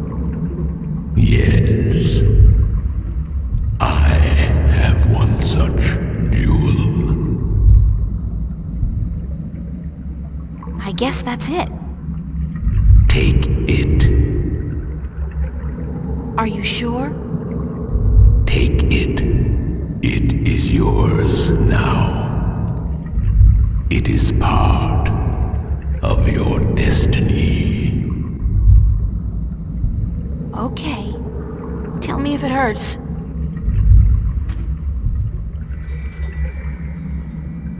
What am I? What do you mean? You said you know what I am. What am I? You do not know. Then it is not I who should teach you about your heritage. You must make this discovery on your own. Listen, I'm tired. I'm wet. I'm at the bottom of the sea and I'm breathing with the help of a polyp stuck in my esophagus. So just cut the Buddhist bullshit about a journey of self-discovery and answer my question. Please? Your question has already been answered. That is all I will tell you. Your journey began with an answer. It is only now that you know the question. That's so not helpful, but thank you. What is the day of Ascension? The day when the kin return home. When my siblings come to me and we rise toward the stars for our journey back to our cradle. This is the day of Ascension. So you're going back to wherever it is you came from? We will, eventually, when everything is ready. When what's ready? I will not answer that question. It is not necessary for you to know. I need to know where I can find the gateway to the Guardian's realm. So you come to me. They told me, well, they as in the few people who could tell me anything at all, they told me that if anyone would know, it'd be you. I know. When the earth was divided, there was a doorway left open where the tower was built. But it's moved, hasn't it? That spot. When Stark and Arcadia were created, that spot moved somewhere else. Into the sky. Amongst the stars. But where? I knew you were coming. Your journey has not been a quiet one. Even down here, I could hear you. I speak with the Dark People. They are my messengers. They have prepared a map for you with the entrance you are looking for. You knew I was coming and why? Then, okay, I know this is probably a futile question, but why didn't you send the Dark People to me earlier? You could have saved me a lot of time and hard work. You are afraid of time and hard work. No, but it's the principle of it, isn't it? No, it is not. You had prophecy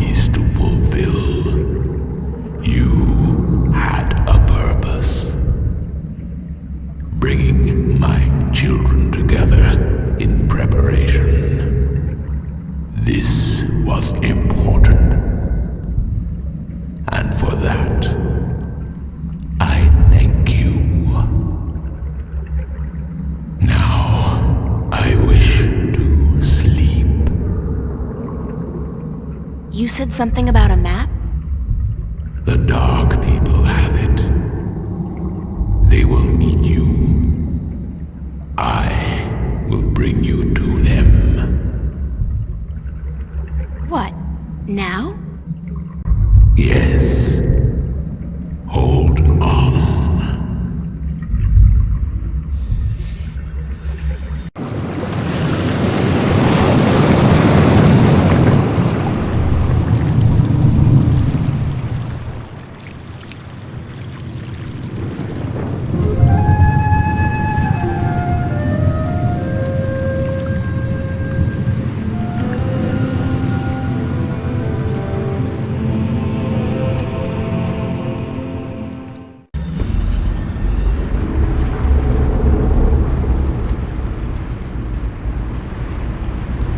The ship is enshrouded in a thick fog, very mystic-like. I can't see the face, but I think it's a man. A tall man wearing a dark cloak. He's one of the Dark People, whatever they are. Thanks for taking me on board. Who are you? Well, I thought you... I mean, didn't the old dragon... Well, I'm April Ryan, from Stark, and I guess you're a dark person. But who are you? I'm just a student, not anybody special. You are special. Who are you? I'm not. I'm just... I'm the Windbringer. I'm the Water Stiller. I'm April Bondu Mbata of the Banda and the Venar Kangang La. I'm a shifter. I will someday become the 13th Guardian, the protector of the balance. And I'm April Ryan. This is who I am. Yes, that is who you are. And you are a wave.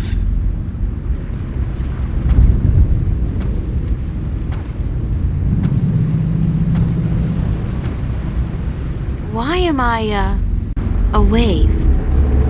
You have a purpose. You play an important part in the cosmos. A wave is someone who propels people and events toward change, towards the future. And that's what I do? You are a wave. There are ripples from your passing, and they spread wide and far. Those ripples will never die down. The worlds will be changed by your journey. You're telling me that everything I do affects the universe? You cannot escape it. You are a wave. I'm looking for an ancient stone given to you by the Sentinel, the Fathers. You came for the stone. Of course we have it with us. Our ship would not have been chosen to meet you were it not for the stone we carry with us. Everybody's just waiting around for me to show up, so that they can give me stuff. Who knew adventuring was gonna be this easy? It will not always be so easy. Of that I can assure you. But here is our stone. We entrust it to you, as we were instructed to do when the Fathers first entrusted it to us.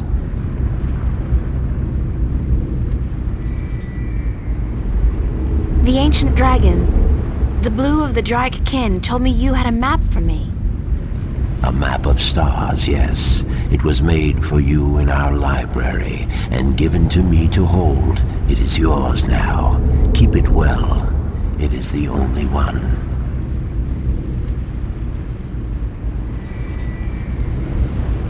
Can this ship take me back to Marcuria? I mean, would you mind? We will bring you to Marcuria henceforth. It will take the night, but we will be there at first light. That's fine. Thanks a lot. You are free to rest here, to sleep, while we travel. The flames will keep you warm, but do not move too far away. My brothers are not friendly with outsiders. They do not take kindly to intrusion. I'll keep that in mind. I'm staying right sleep.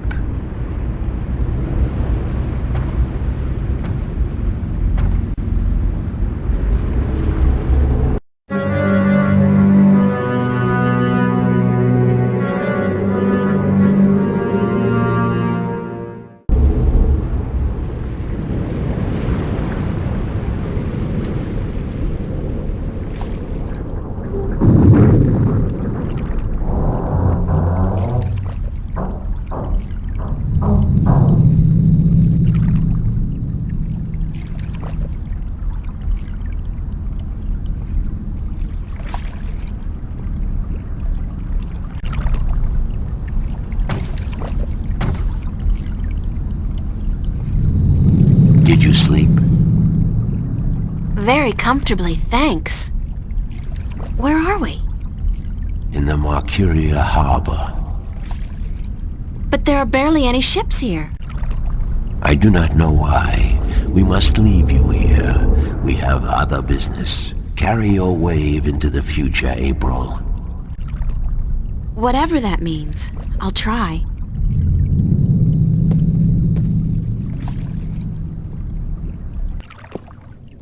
Where did all the ships go? They're gone. This can't be a good sign. I mean, duh. The city looks strangely quiet and deserted. And the sky, those are not ordinary clouds. They look more like smoke. What's going on here?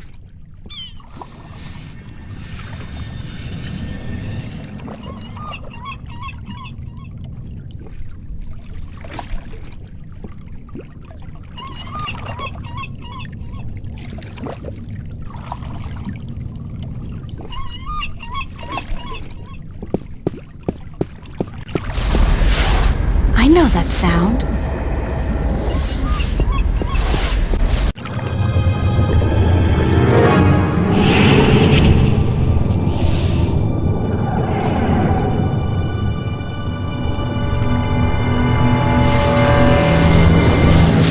And I know that vortex. Shit!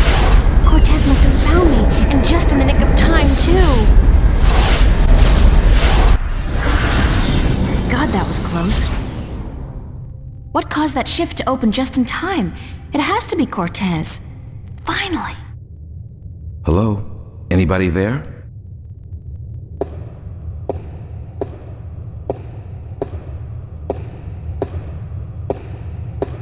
Who's there? It's just me. April, it's good to see you again. It's Father Raul.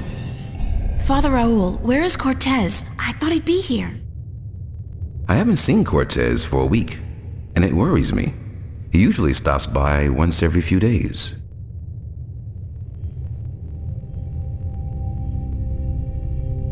When did you last see Cortez? It must have been, I think it was last Sunday. Exactly 1 week today. He's been gone longer than that before, but this time What? This time I have a feeling there's something wrong. I don't like that feeling. Is there anything you're not telling me, Father Raul? I don't know what you, Yes, you do. You're no ordinary priest. You know about Stark and Arcadia, about the balance, and I'm sure you know a lot more about Cortez than you're willing to let on. How did you...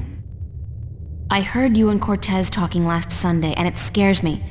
And pisses me off to think that you're using me, that you're keeping things from me. I thought for sure that I could trust Cortez, but as it turns out, I can't. I was hoping to confront him with this, but he's not around, and you're part of it too, aren't you? April, you have to trust me when I tell you. Sorry, I can't trust anybody anymore. There's so much at stake, and I don't know who to trust, Father. Please, tell me what you know. I'm sorry, April. I mean, I'm sorry you don't feel like you can trust anyone anymore, and I'm sorry that I don't know more than I do. But I will try to answer your questions honestly and openly as much as I can.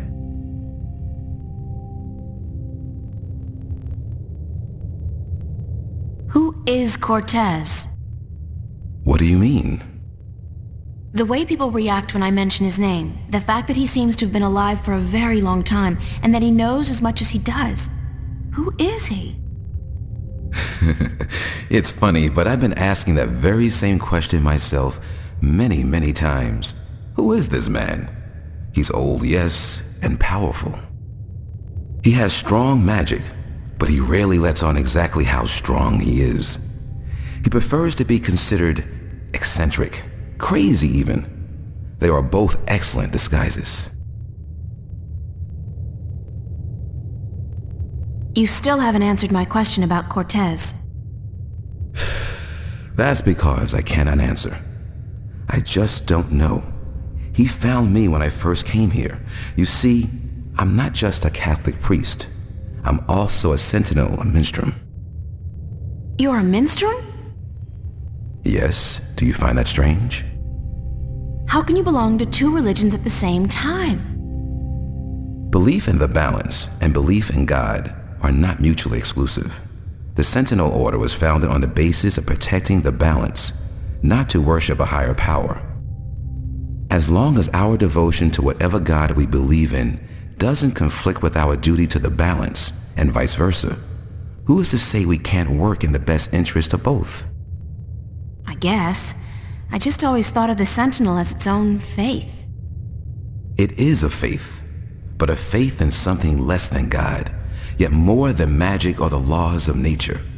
The balance was created by someone, was it not? I don't know. Nor do I. But I believe. I have faith. That's enough.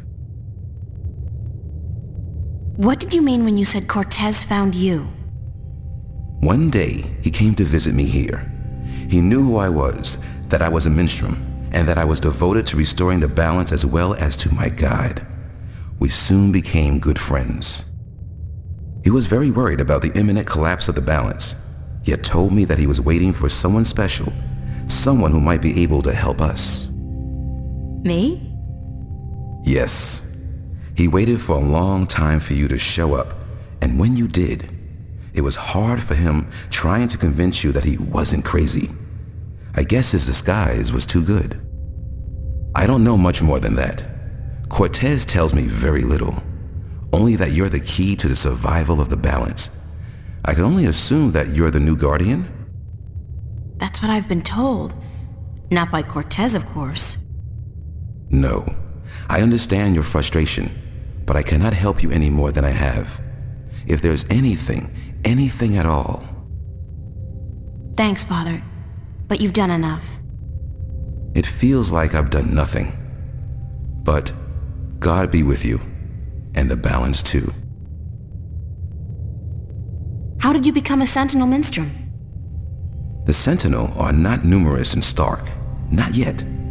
Not with the Vanguard, the Church of Votek, keeping a watchful eye and striking down anyone who dares to proclaim their faith in the balance.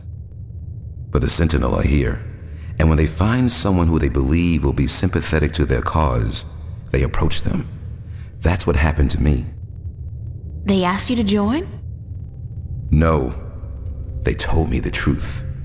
I was studying theology at the time, and I found scriptures that challenged conventional wisdoms, made me question the validity of my faith. But once I learned the truth about the balance and the Guardian and the ongoing war with the Vanguard, it became easier to believe in God again, because now things made sense. And so, in the end, I chose to become not only a priest, but a minstrel, and I don't regret my decision. Have you ever been to Arcadia? No, I'm not a shifter. I'm stuck here, unfortunately. I don't mind. I've been fortunate enough to read most of the scriptures of the balance, and that in itself is a rare privilege for a Starker like me. I don't have any more questions right now. If you do, please ask. I want to help, and that's the truth. How are things here? You mean in the cathedral? No, I mean here in Newport. How have things been going? Nothing out of the ordinary. Why? Have you been away? You could say that, yeah. It's just been hot and humid, and it's getting worse by the day. And apparently crime is on the rise. But what else is new? Can I ask you some more questions? Always, April. I don't have any more questions right now. If you do, please ask. I want to help, and that's the truth. I have to run, Father. I hope to see you again soon, April. Please take care of yourself. And if you see Cortez, tell him to see me. Tell him that I've been worried.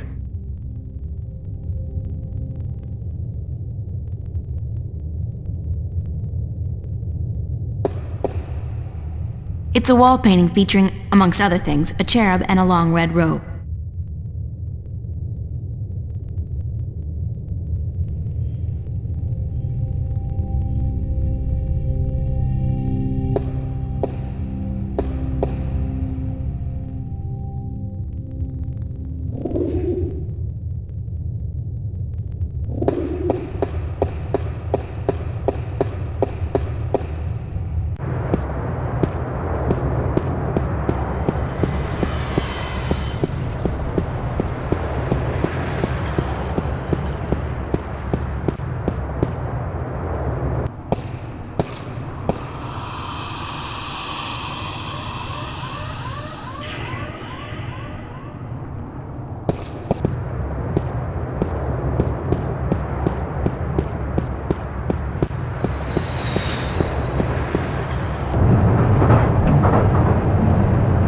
Sweet old ladies just ain't what they used to be.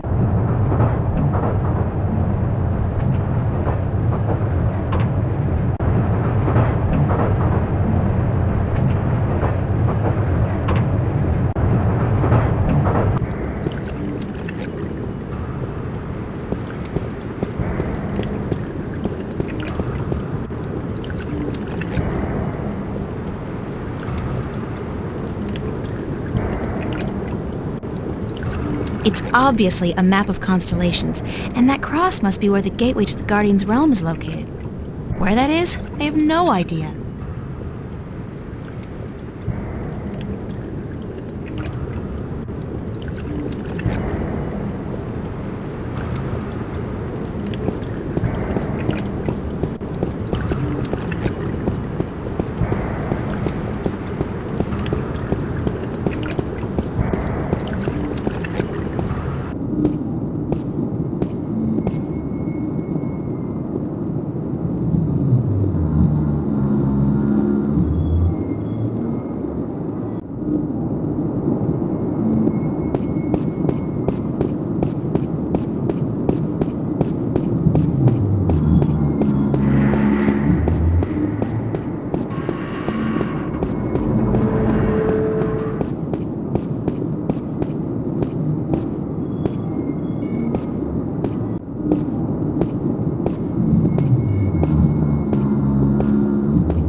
Even if I could somehow squeeze through that hole, there's just no way I'm gonna risk getting stuck 10 feet down and starve to death.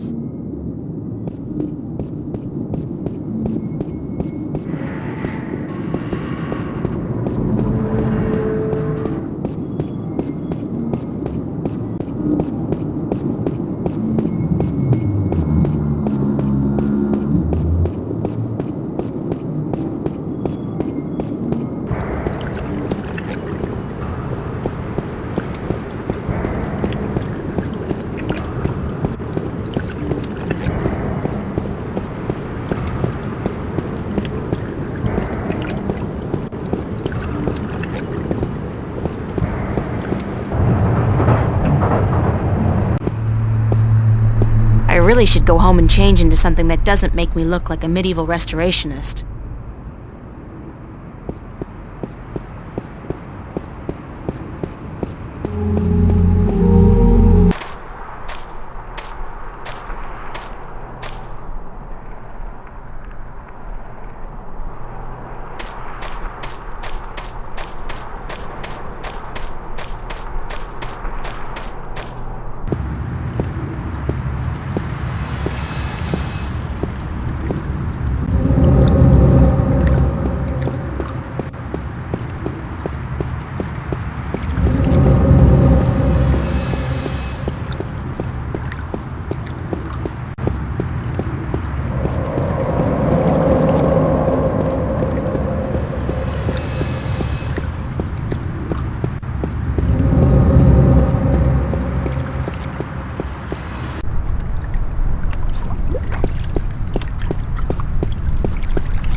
What's going on here? April, run! Get out of here! Why? What's the... Run, April, now! I wouldn't listen to her if I were you. Move over there. I said move!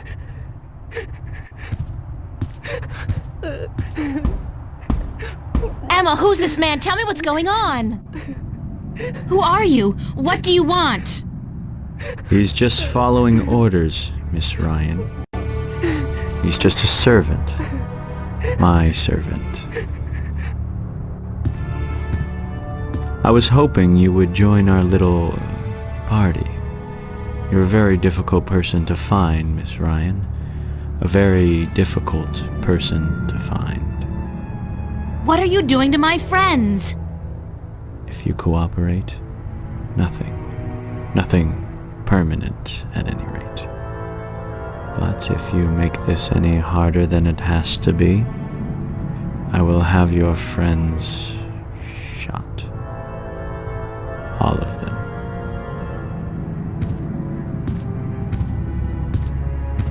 What do you... Do I know you? I know you. I've seen your face somewhere. My name is Halloway. Gordon Halloway. I work for Jacob McAllen, who I am certain you have heard of, yes? He runs the Church of Voltec, also known as the Vanguard. He has been insisting on meeting you, Miss Ryan. Of course, we were not sure who you were at first, but we knew we would find you in Venice. You did give us a run for our money, I must admit. Your shift a week ago today made it a lot easier, but then you decided to stay out of town for a while. Smart. Coming back, though, was rather stupid. Where's Cortez? Cortez? He has been disposed of. He was meddling. Not at all acceptable behavior from a man of his stature. He simply had to go. He kept telling all the secrets, and that is not how we play this game.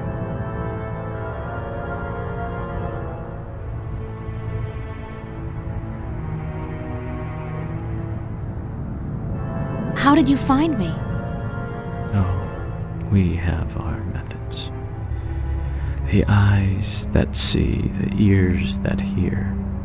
Our impressive technology helps, of course, and Mr. McAllen is not a bad magician. He can sense things. Besides, you have not been especially covert, have you? I mean, the job you did in the police archives was messy, very messy. Footprints all over it. Not your footprints, certainly, but footprints. That poor fool, Mr. Manelli, was it? It took us 8 painful hours to get a confession, and then it turns out he actually knew nothing about it. Did you kill him? Certainly not. He has proven useful in the past. No, a little mental laundry, and this nasty business is behind him. We even cleaned up a few unfortunate childhood memories while we were at it. What do you want from me? We want you, and what you carry with you. We have our connections in Arcadia. We know of your journey north. Good job on our friend Mr. Klex, by the way. Good job. Very impressive. Of course, not to mention the fine work you did on that Gribbler creature. She was not very cooperative. She just refused to listen to reason. But she was a twisted old girl, and we respected that. Unfortunately, we lost track of you once you set out to sea. The Tyran are not very comfortable with water, and so there was no chance of sending anyone after you. However, with your good fortune and, shall we say, good breeding, I am certain you brought some valuable items back with you. I would expect no less from a bright and industrious girl such as yourself. So, give me what you have and let us be done with this nasty business. I will let your friends go, and then you and I go on a little trip.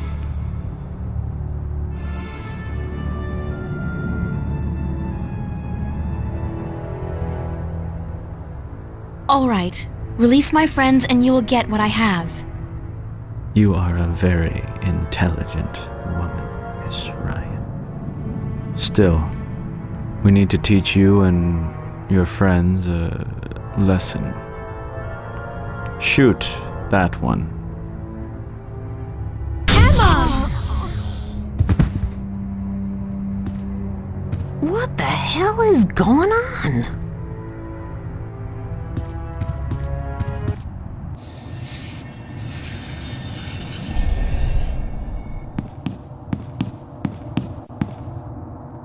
Get out of my way, Zach! Where are you going, April? Don't you know the game's up? What game, Zach? They're trying to kill me. They just shot Emma. Who did? The agents, the Vanguard. But they said they weren't really gonna hurt nobody. They were just gonna... They said? What do you mean? You spoke with them? No!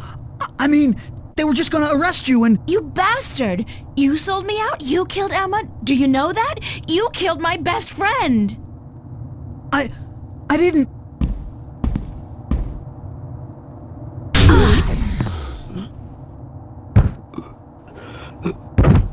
Zach, are you... Shit!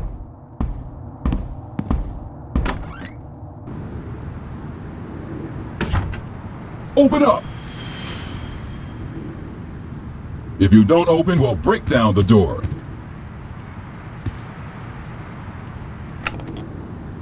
Let's do it. Take it down. Bunch of useless old... An empty cardboard box. That's so not interesting.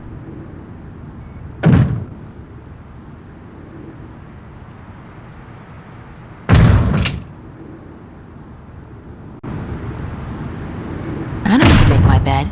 It's been too hot to sleep with a cover.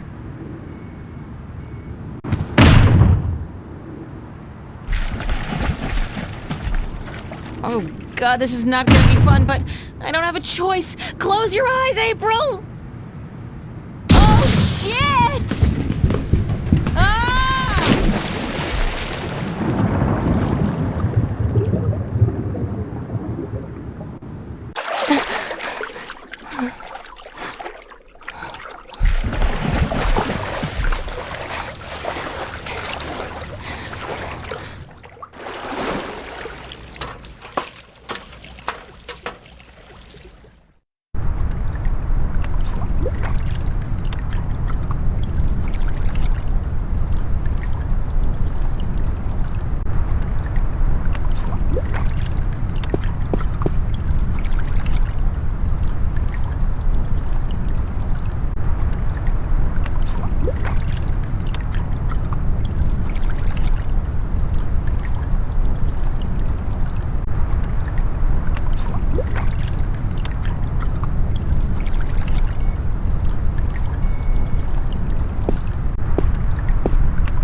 No, they'll get me if I go back inside. I have to get out of here. Who's there? I know somebody's there. I can hear you. Nah, probably just a sewer rat. Sewer rat?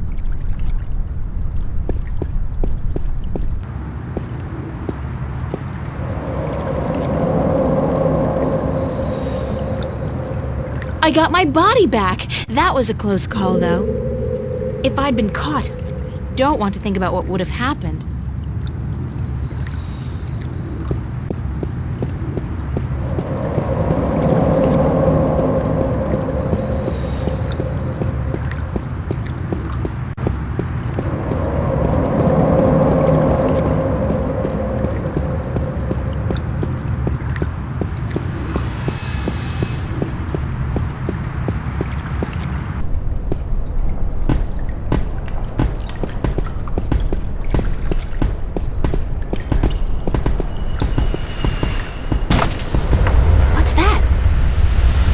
mystery door. It's open.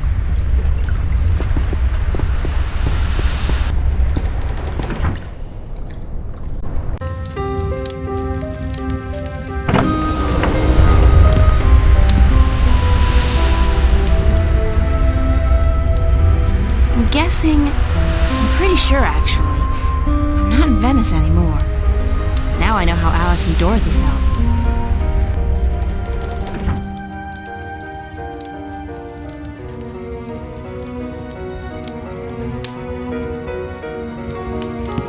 Moby Dick, Oliver Twist, The World According to Garp, Zen and the Art of Motorcycle Maintenance, The Holy Bible.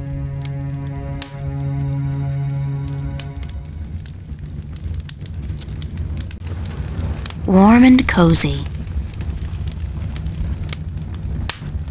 I don't know who she is, but she does look vaguely familiar. Welcome, April Ryan. I won't ask how you know my name, but who are you? The Lady Elvane is my name now. And where am I? What's this place? This is my home. The house of all worlds. This is Arcadia? It looked like I passed through a shift, but it didn't feel... It felt different. Not like shifting. It's similar to shifting, except that you did not pass through dreams, and you're not in Arcadia, nor in Stark. This place is between and everywhere. But don't worry. You are safe from your pursuers, for the moment. Did you bring me here? You brought yourself here. But yes, I opened a doorway for you. Why? Because that's how the story goes, April. You escape. You outrun your pursuers, and your journey continues. It's been written, and we cannot change that now.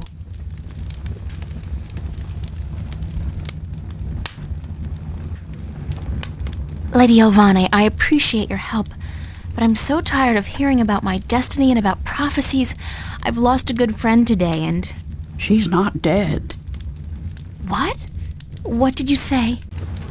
Emma's not dead. She was hurt, but not killed.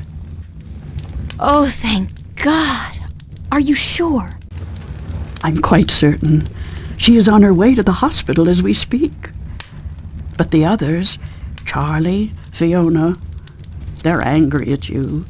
They blame you for Emma's pain and for not letting them in on the truth. They should blame me. I brought it all to them. The violence, the chaos.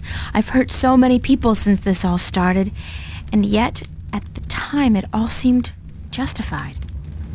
It was. The fate of the many depend on the sacrifice of the few. Your sacrifice most of all. You've made so many, and you'll have to make many more before this is all over. Will it ever be over? Eventually. The pain won't go away, though. You'll keep that with you forever. I don't know if I can go on. It's so hard. Listen to me, April. You must go on. You must be brave.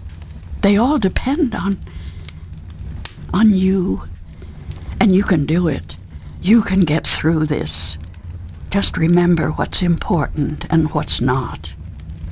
Remember who your friends are and trust them. Let them help you. I already did that, and look where it got them. So, somebody gets hurt. That doesn't mean you can give up. I want you to go to Mercuria, to see for yourself how those who are not willing to surrender are holding up. You can learn from their courage. I can't go there. I can't shift. People tell me I have this talent, but it's not true. If I can't use it, what good is it? But you have used it twice already. April, child, you must learn to believe in yourself and your abilities. Use what you know, what you do best, to focus your magic. What I do best? You mean painting? If that's what you do best, then yes. Use that as a focal point. After a while, you won't even need that. But it's a beginning. What about the other things I have to do? What about the Guardian? The Vanguard are holding Adrian, the Guardian, captive. But they still don't know where the entrance to the Guardian's realm is located. Shouldn't I free Adrian immediately? Go first to Marcuria.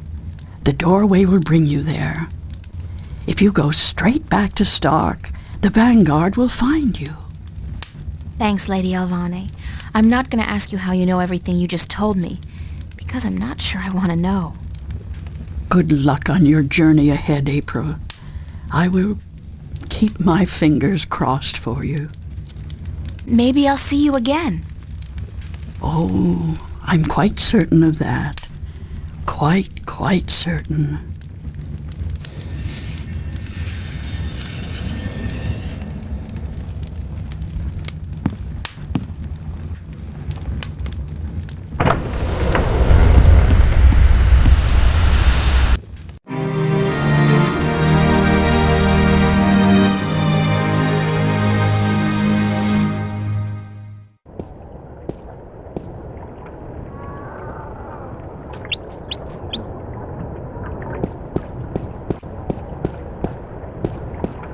It's deserted, and from the looks of the place, I'd say they left in a hurry, too.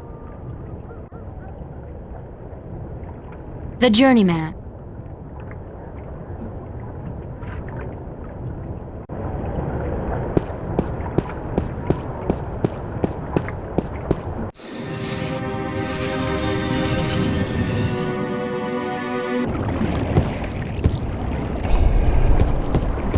I figured you'd still be here, Brian. April Bloody Ryan. Well, what do you know? It's good to see you, girl. Now get the hell out of Marcuria before the shit hits the fan.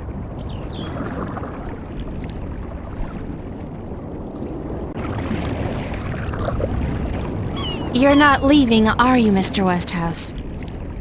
I guess I'm not. I always was an idiot. You're not an idiot, Mr. Westhouse. Brian, you're just fighting for something you believe in, something you care about.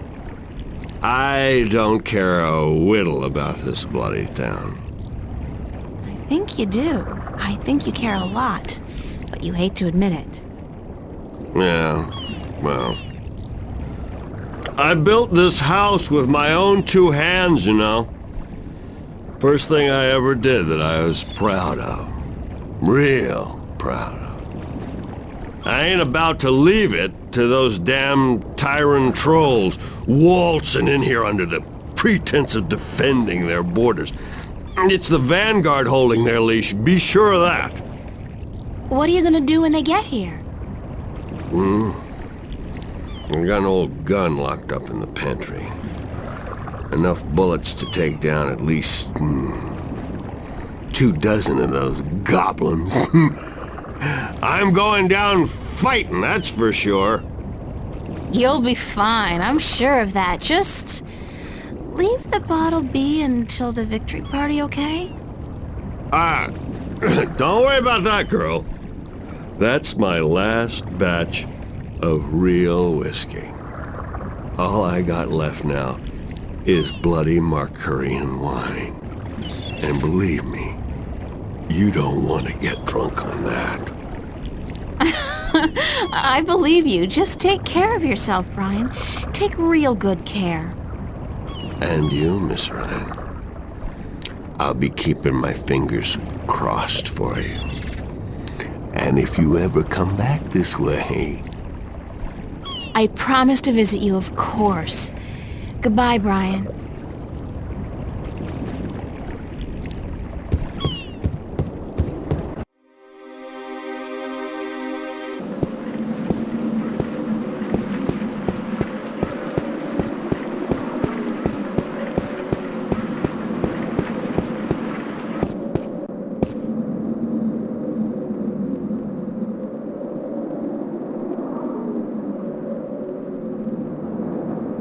It's The traditional game of cups in which you stand no chance of ever winning. The fun part is seeing just how much you can possibly lose in one go.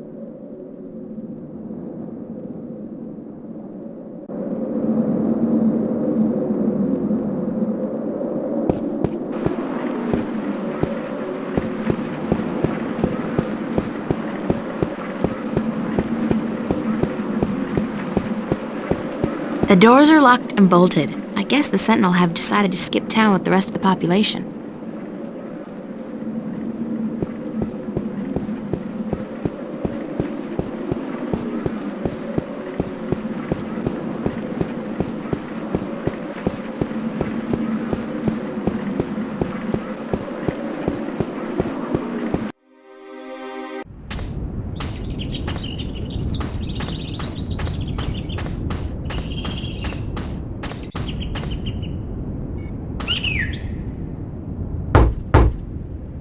Enter, honored guest, and I would have been with you presently.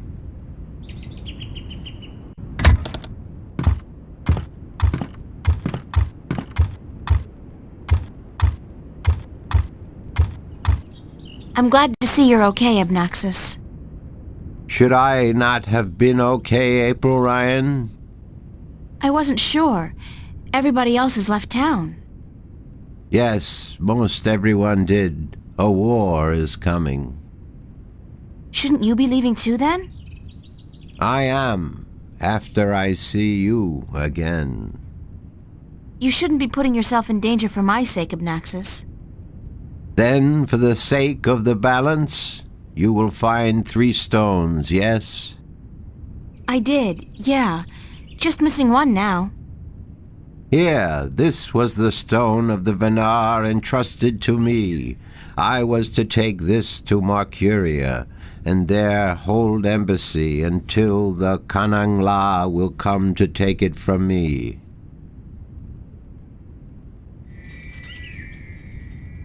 You had this the whole time? Why didn't you tell me before? To have been carrying this on your journey will be too risky, April Ryan. You have it now. 4 stones to make one. Now my task is done, and the veil is upon me. There is only the present and the past now. Only those 2, not the future. The veil is upon us all, April Ryan. I must leave for my people, to be with them in this time of darkness. Thank you for your help, Abnaxis. I will miss you. And I you, April Ryan. May the balance bless you. May the balance bless and protect us all.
think something's gone wrong. It looks like something's blocking the dragon's... It's a circular hollow about 20 centimeters across and about 5 centimeters deep.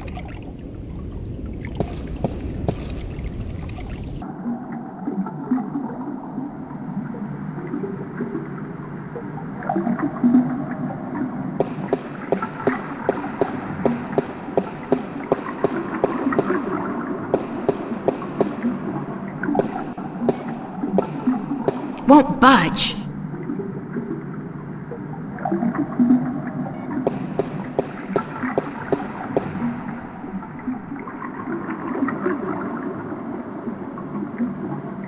The water's pretty cold.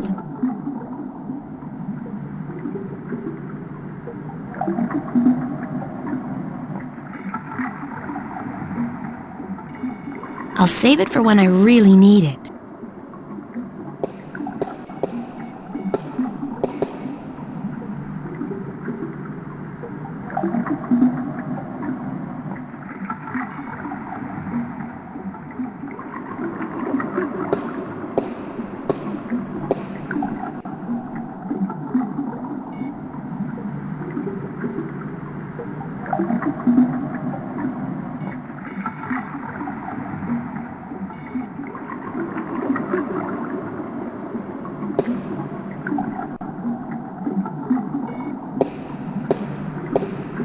It's a rusty wheel. It's the talisman of the balance.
Don't tell me.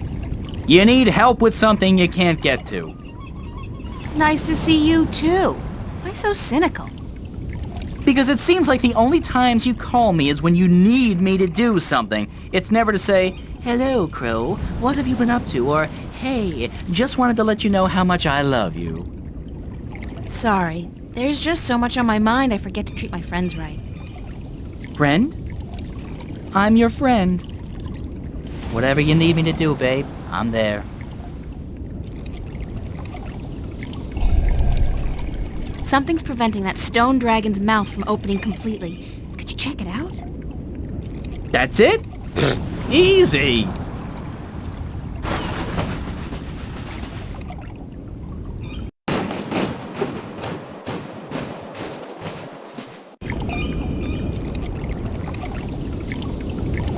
Yeah, I see what's wrong here. When was the last time they cleaned this thing? There's there's pigeon crap all over it. Some of it's so old it's almost petrified. Great! Peck it off. Peck it? No, that's disgusting. Nobody told me I was gonna be pecking pigeon crap when I joined up for this adventure. Crow? Peck it off! Yike!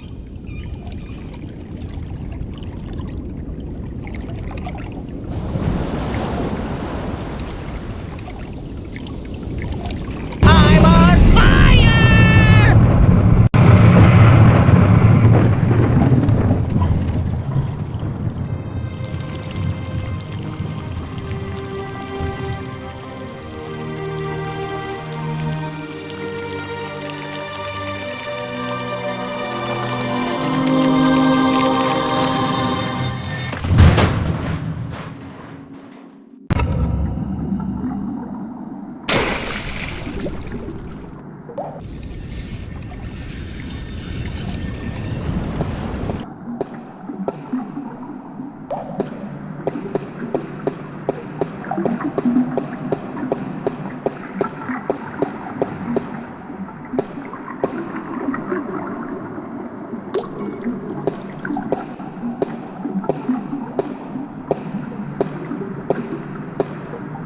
Not without taking a dive into the water, I won't.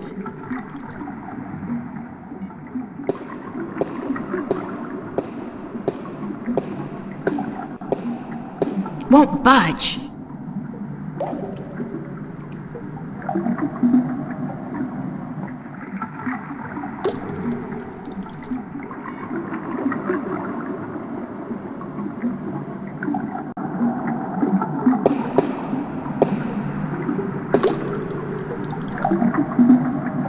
I can't make heads or tails of this map.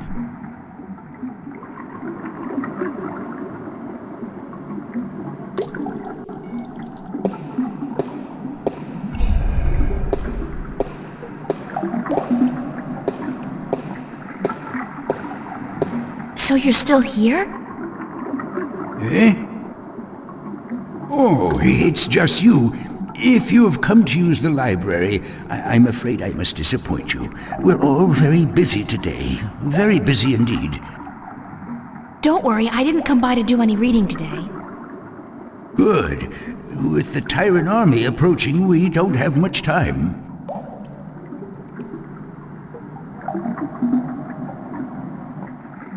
Is Vestrum Tobias around? Oh, goodness. You do not know? I'm sorry to have to tell you this, but Tobias, he's dead. Murdered. No, by whom? We don't know, but we suspect Vanguard agents, of course. In the chaos of the evacuation, the soldiers had their hands full making sure no one was trampled, and that looters were promptly apprehended. When we visited the temple after everyone had left, there were so many books and valuable artifacts we wanted to bring here for safekeeping. We found Tobias by the murals he loved so dearly. He'd been stabbed in the heart, and from the looks of it, he didn't resist much at all. He probably even knew his assailant.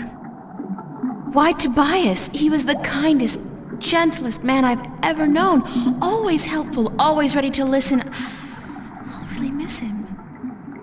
So will all of us. He was a great man, and a great Vestrum, and we will never see another like him. But unfortunately, there were many who disagreed with his views, and the Vanguard, well, they would be happy to see the end of him for good. Another reason for doing everything we can to stop them. Shouldn't you be leaving the city? Leaving? No, I'm staying here with my fellow Minstrom. The Enclave is our life and our home, and we're not letting the Vanguard and the Tyrant army drive us away. But we will defend ourselves. With what? Books? We may look harmless, but don't judge a book by its cover. There are many of us who are skilled at magic. I can throw a pretty mean ball of fire myself. We even have swords and bows, and a few of us are well versed with deadly weaponry. So we won't be easily defeated, trust me. What's the rusty wheel downstairs for? The wheel? Oh, yes, the wheel. That's used for draining the water out of the pool. Do you know why the drainage wheel is stuck? Goodness, it is? Why, yes, of course it is. We keep the sluices locked so that the pool is not drained by accident. Could you unlock it for me? Certainly. But why?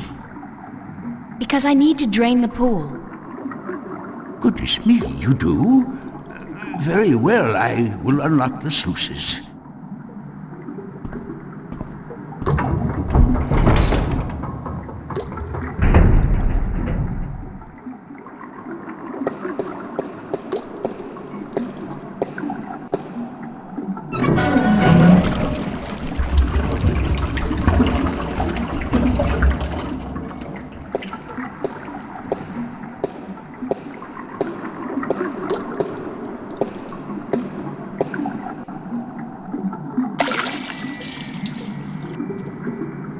It's the complete and assembled stone disc, forged by the fire of a dragon and chilled in the cool waters of the Sentinel Enclave.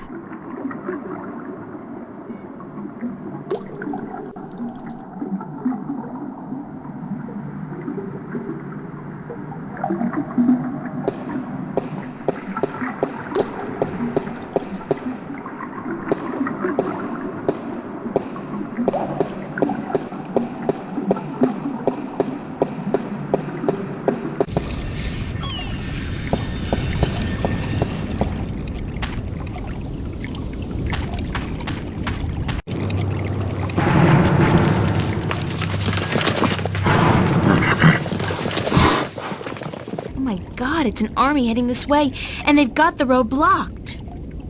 Where's a shift when you need one? I'm in real trouble here. Come on, shift, shift. I did it last time I was scared out of my mind, and I don't feel any safer now. It's not working. I'm just gonna have to hide out in the... Oh!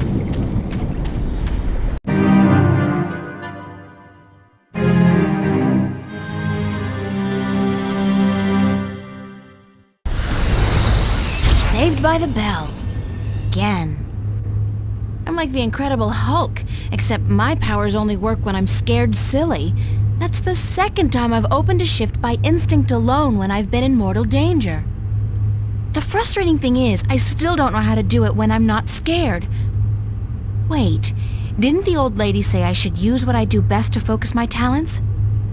Is running away really what I do best? Come to think of it, why did the shift dump me here? I wasn't even thinking about the studio.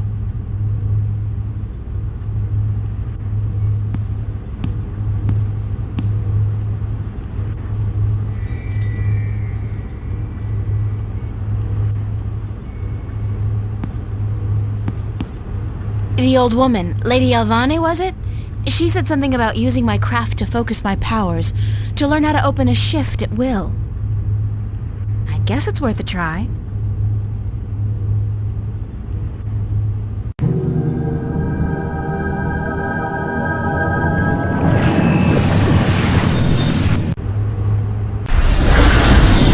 I did it! On my own, I did it! April. Oh, Mother. What's wrong with you? Touch me, April.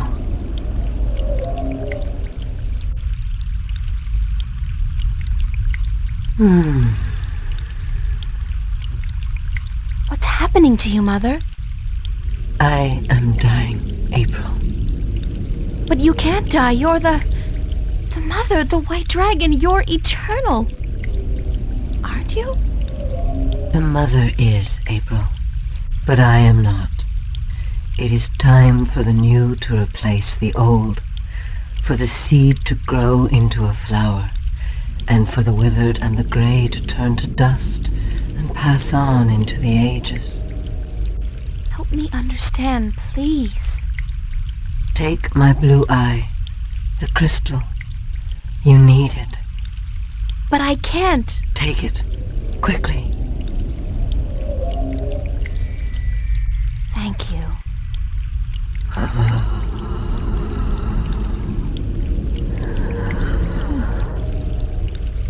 Please don't go.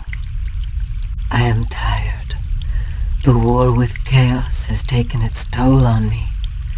I wish I could have seen my children grow up.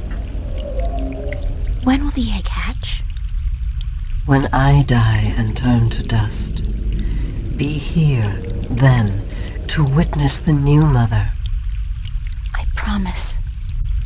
Be who you are, April.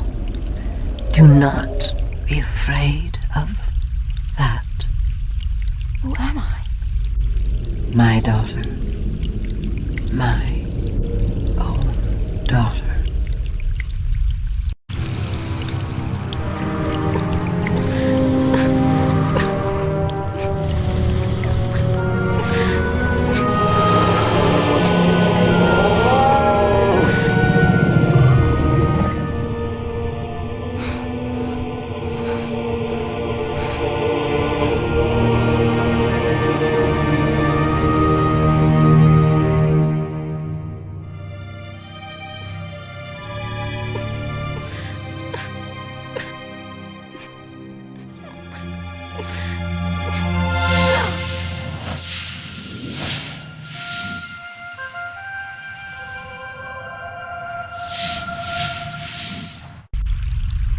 Be who you are. Sister? Sister.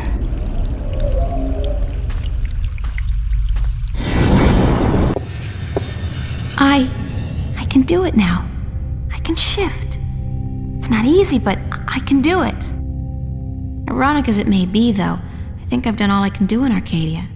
I have the 2 Arcadian Dragon's Eye jewels, the disc, and a star map.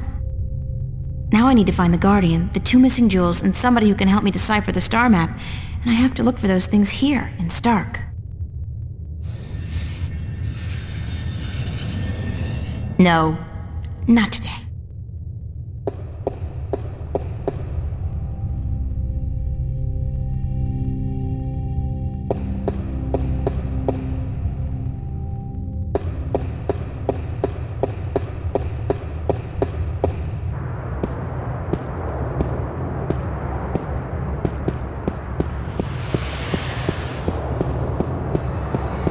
It's the White Dragon's Eye jewel. It's the Blue Dragon's Eye jewel. I look like a real sailor.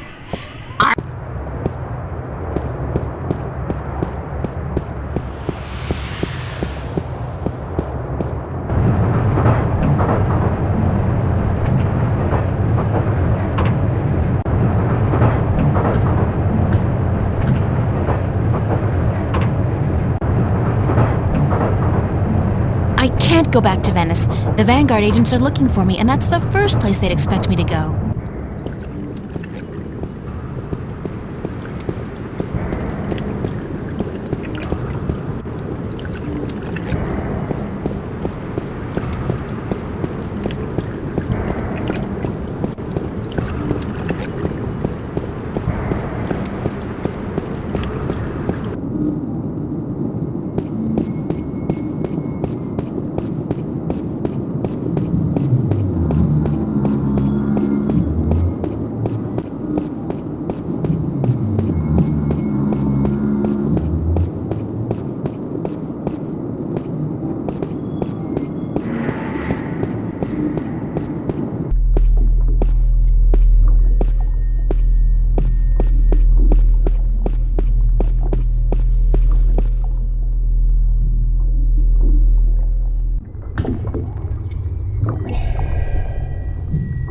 Sorry I'm late. Whoa! It's the fake ID girl. Hold on. You got it? Where you been, man? I've been holding on to this for a week now. Yeah, a week. What's the trouble? I paid up front. What's the trouble? What's the fucking trouble? The trouble is, baby, this thing's hot. It sizzles, man. They catch me with the shit on my hands, they give me 20 at least. Like you wouldn't get twice that for any of the stuff you have in here. Yeah, but that's mine, man. Mine. My problem. This here is yours. Shit, take it. I don't want it anymore. What up? That's all.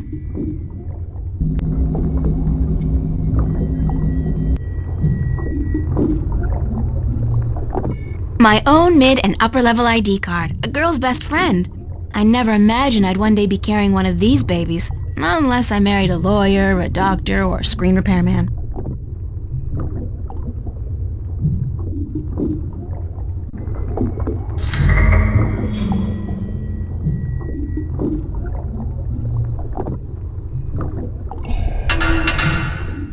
Hey, Flipper! I'll be right up. What up? That's all.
Metro Circle.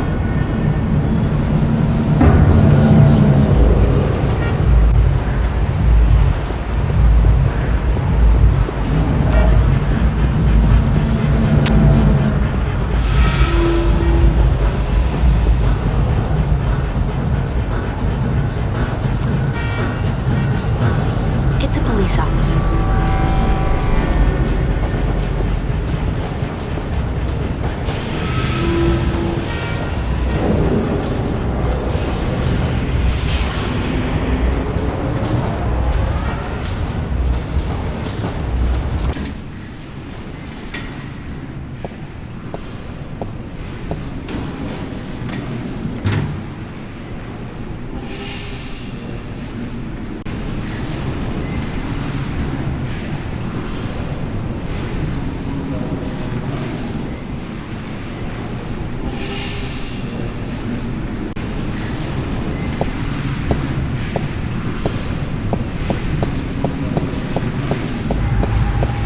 They got the coolest clothes in that store. The coolest and most expensive. I saved for months to buy a pair of socks there once. The coolest pair of socks I ever had.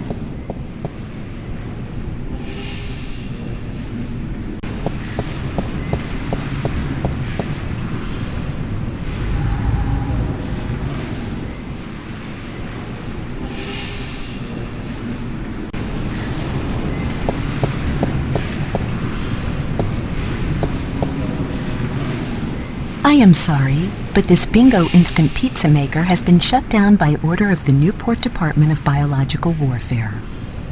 About time, too. If you or anyone in your immediate family has enjoyed a delicious Bingo instant pizza recently, please report to an area hospital as soon as possible. Have a nice day.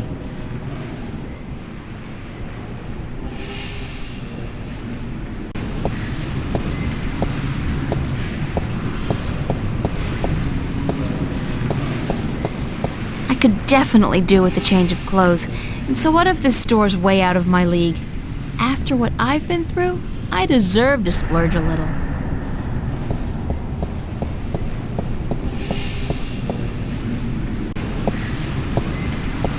I look good, I feel good. Thank God they had a thermal shower in there. I needed a proper disinfection and delousing.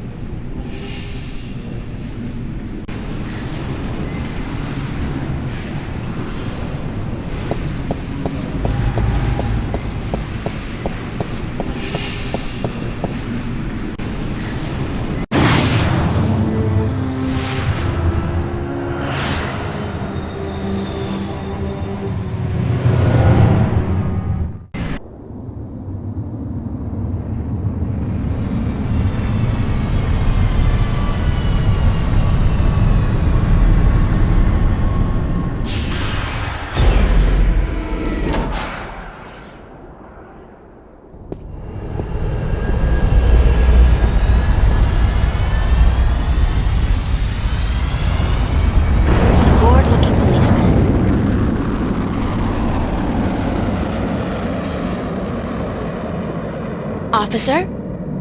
Yes, ma'am? Can you direct me to the MTI building? Certainly. See that huge, massive, towering building over there? That's it.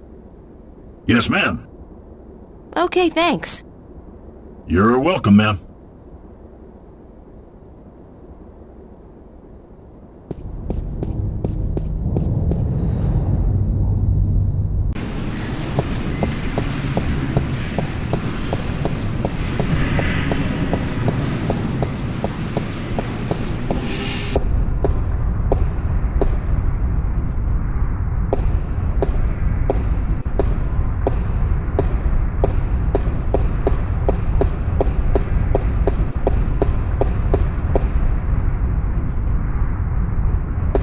It's a list of today's departures to the orbiting stations.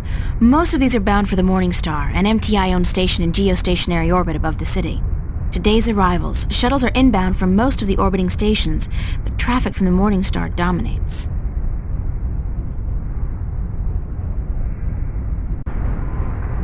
Rapture Revisited. They're relaunching the original Amethyst drug. Oh, sorry. Stimulant. twice as effective at half the cost. Time to usher in a whole new generation of drug addicts. Those documents are just for show, to create a faux retro atmosphere and put the customer at ease. I mean, if they got paper around, they've gotta be good people, right? She's one of those chirpily soulless plastic-faced sales reps specifically bred for one single-minded purpose, to make you sign a colonization contract. Good morning, ma'am. How are you today?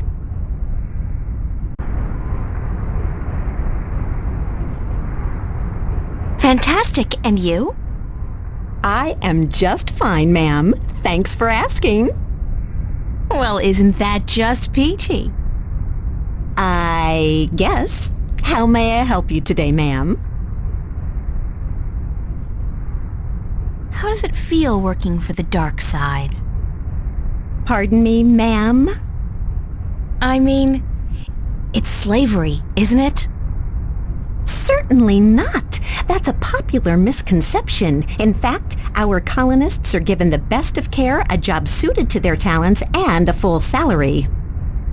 You tell yourself that if that makes it easier to sleep at night. That's all, thanks. Thank you, ma'am. Please come back and see us again.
Wow, it's a faux Roman palace. How very Las Vegas.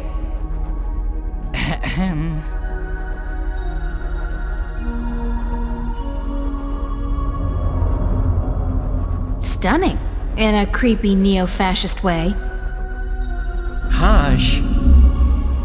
Scary. I believe that circle with a big X through it is supposed to represent the destruction of the balance. These guys don't kid around.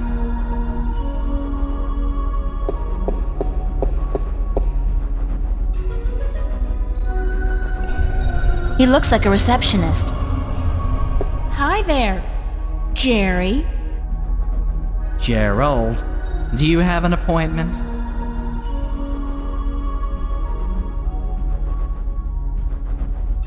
I'm visiting a friend of mine.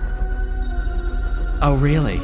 Then your name would be in my appointment diary, yes? I don't know. I don't really have an appointment. You don't say. And do you really have a friend in the building? No. Then I suggest you turn around and walk out of here, miss. This is a private building.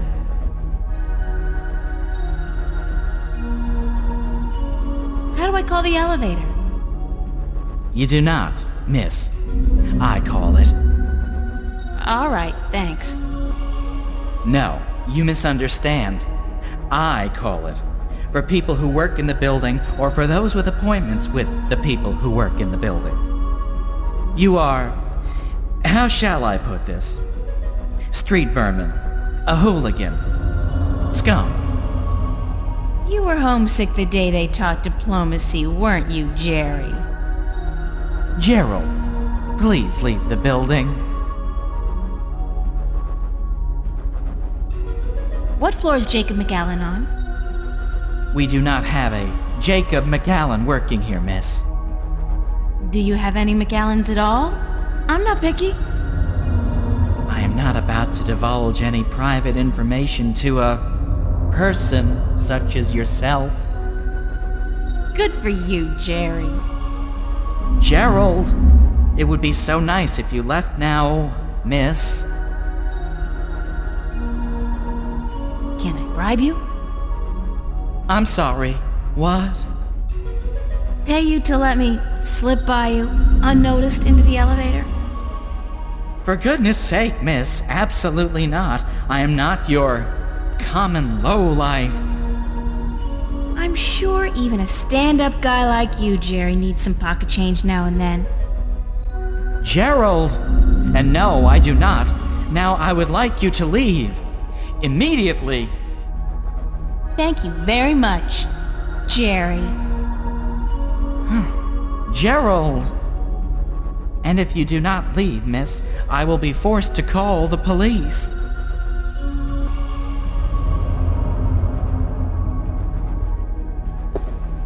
That's the only elevator in the building? I wonder what they do during rush hours.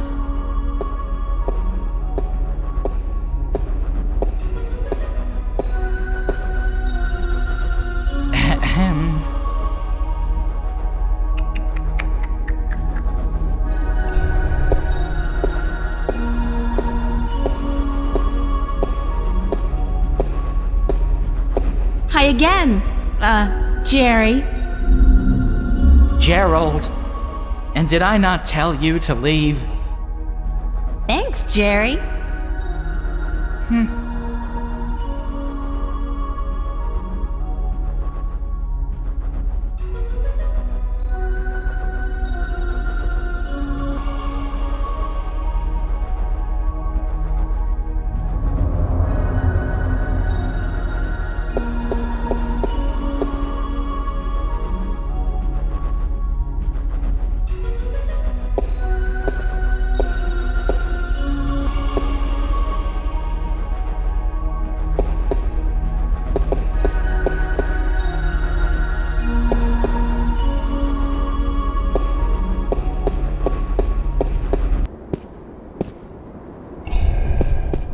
Officer?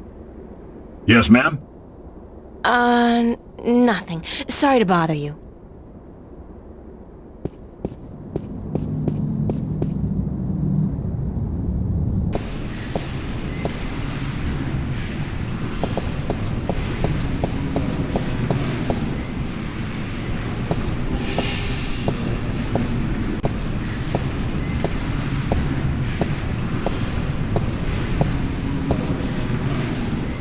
I am sorry, but this Bingo Instant Pizza Maker has been shut down by order of the Newport Department of Biological Warfare. If you or anyone in your immediate family has enjoyed a delicious Bingo Instant Pizza recently, please report to an area hospital as soon as possible. Have a nice day.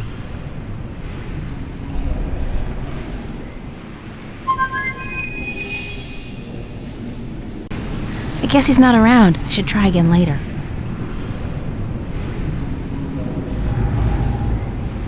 It's a garbage bin.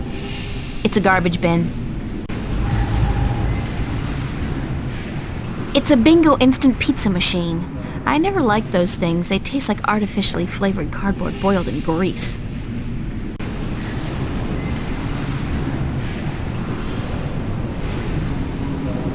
It's a garbage bin.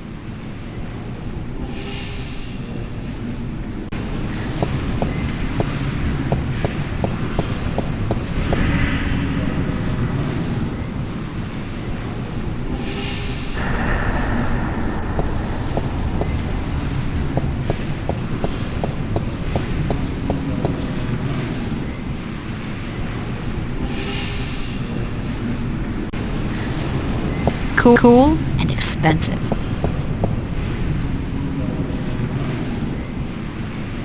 It's a single iron coin.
I can literally feel the price of this outfit. Nice.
That's Jerry, the ever-helpful receptionist.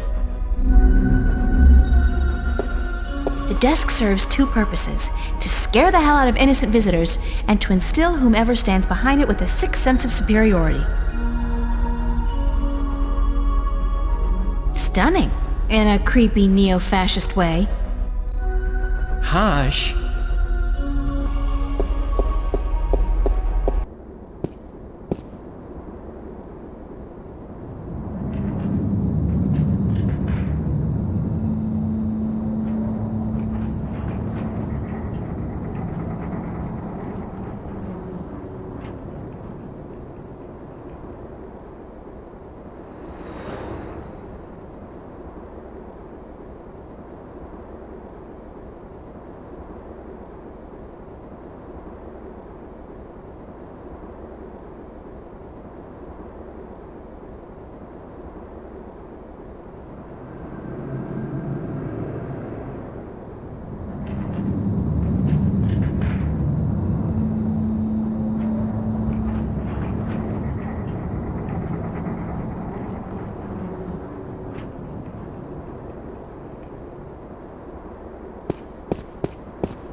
It's a garbage bin.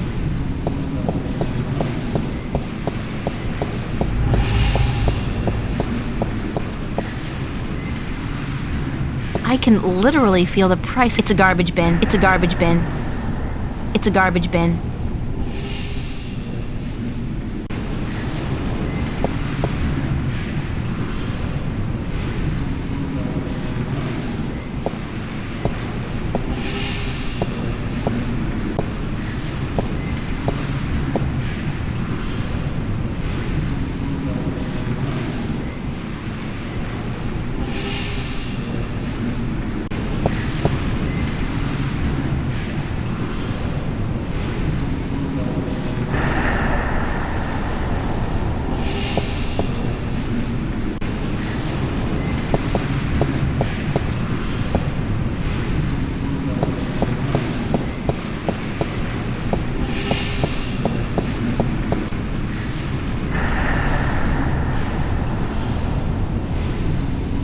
It's a garbage bin.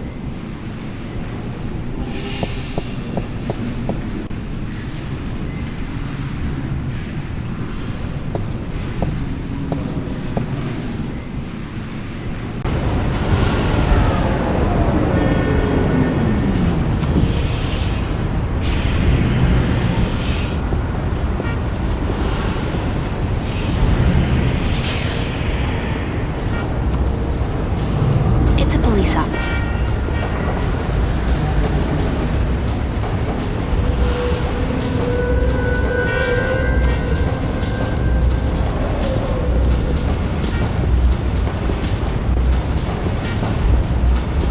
It's an elevator that goes up to the mid and upper levels of the city.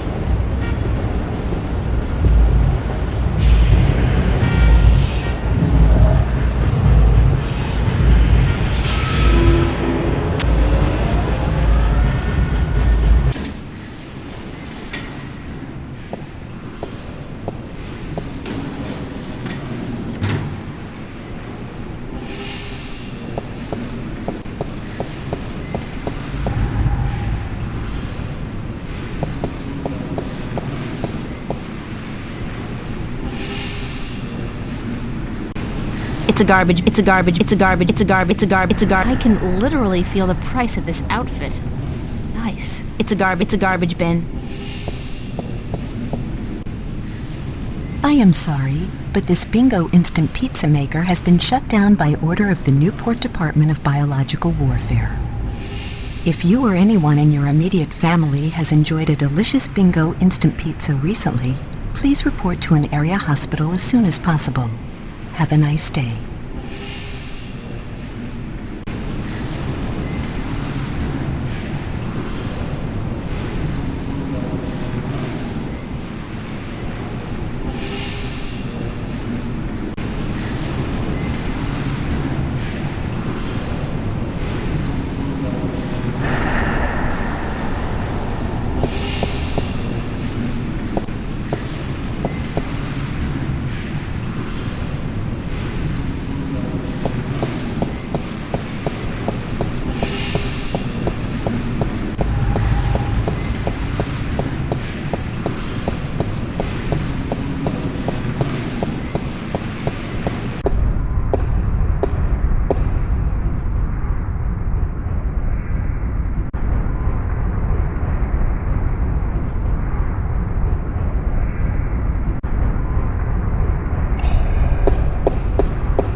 Welcome back, ma'am. How may I help you? That's all, thanks. Thank you, ma'am. Please come back and see us again.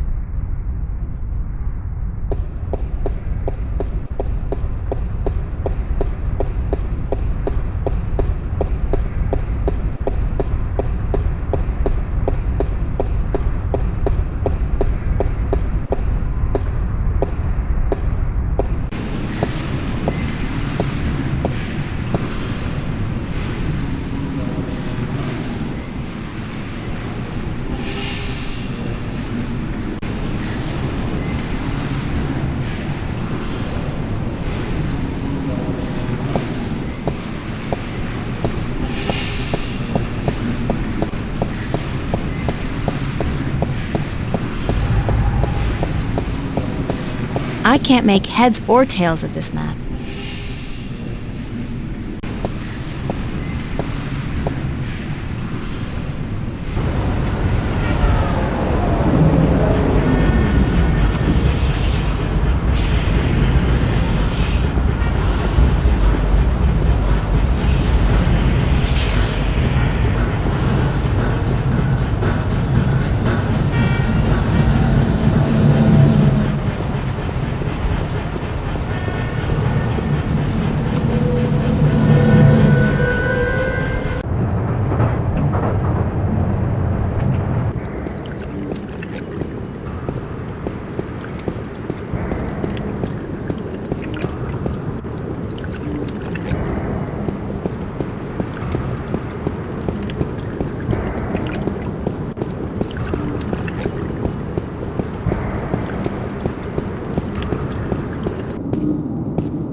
Any chance of you deciphering this for me?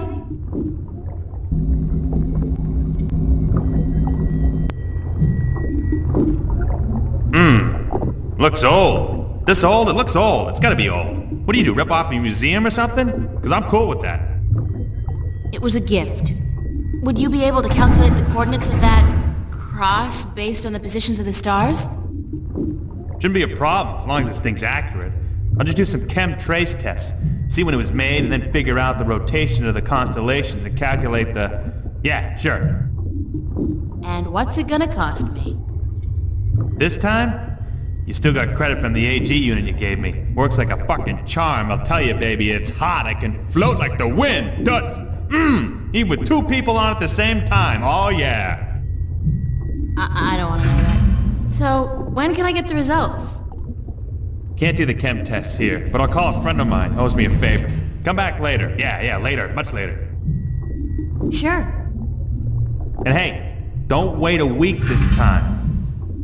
Got it.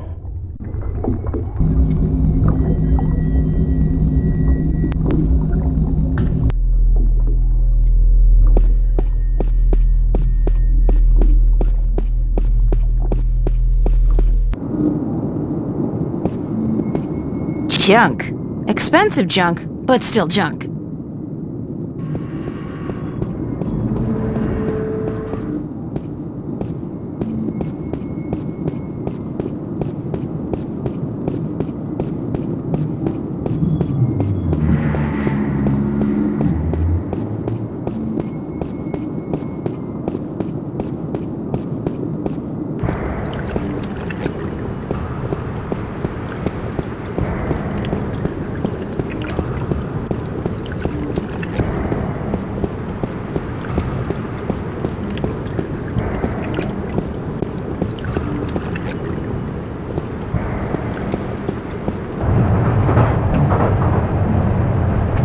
I can't go back to Venice.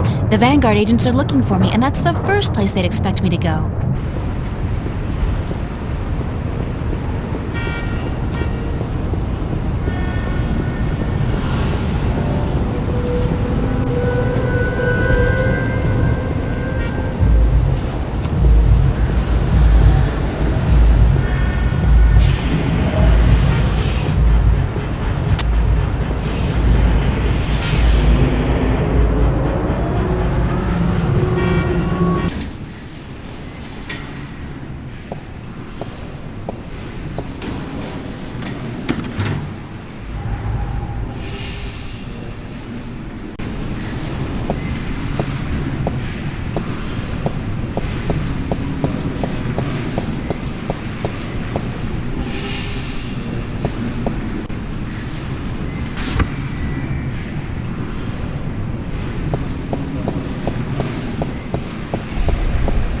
There's one piece of moldy pizza left inside this pizza box, and it seems to have chemically merged with the cardboard.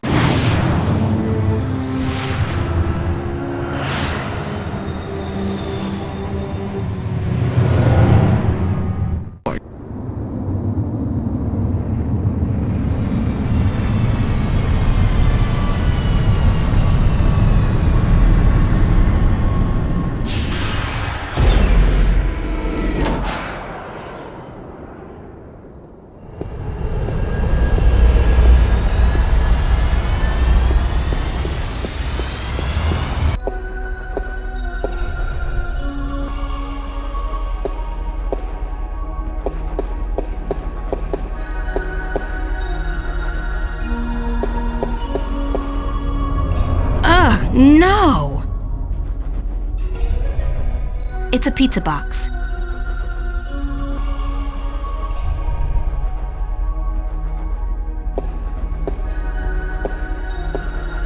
Got a pizza delivery for Mr. McAllen.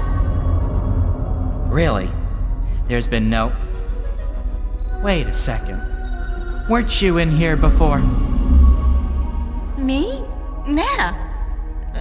Been delivering pies to to Venice. I ain't been up here before. Nice hood, clean pavements, good air. I could have sworn... Oh, very well. Give me the pizza and I will see to it that it's delivered to Mr. McAllen as soon as possible. No can do, guy. This has got to be delivered now before it gets cold. You know how Mr. McAllen gets when his mozzarella is cold. I can't very well leave my post, so... All right. Step into the elevator and I will send you to Mr. McAllen's office. But I want you back down here pronto, do you understand?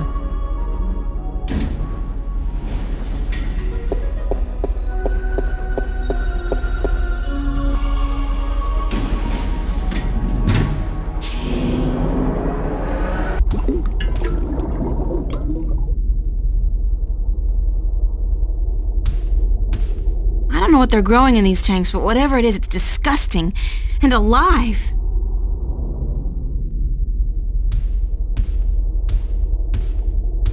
There's another elevator here, and apparently it only goes up. I don't know what they're growing in these tanks, but whatever it is, it's disgusting and alive.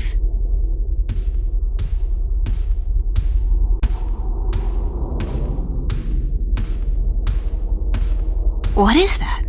It looks... God, it looks human! I'd guess the Vanguard are growing these creatures for a purpose. Maybe soldiers? That's one war I'll do my best to prevent.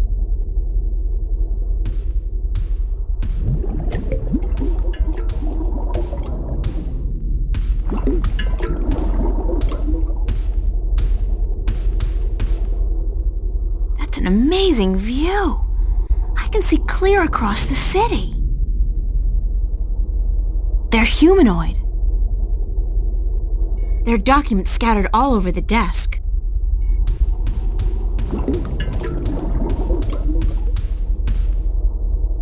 Papers. There's nothing here that... That's my name. And my address. Obviously there's... God, they've been tracking me, watching me. Uh-oh. Oh.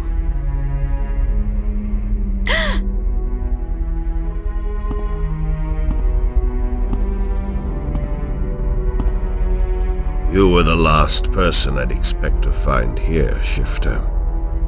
I've spent an obscene amount of money and resources tracking you down. Since before we knew your name. Before you even came to Newport. And then you simply walk into my lap.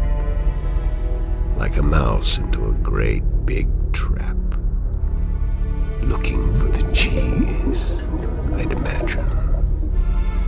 The Guardian. Well, he's not here, I'm sorry to say. He's being held elsewhere, awaiting your directions. You do have them, yes. The directions to the Guardian's realm.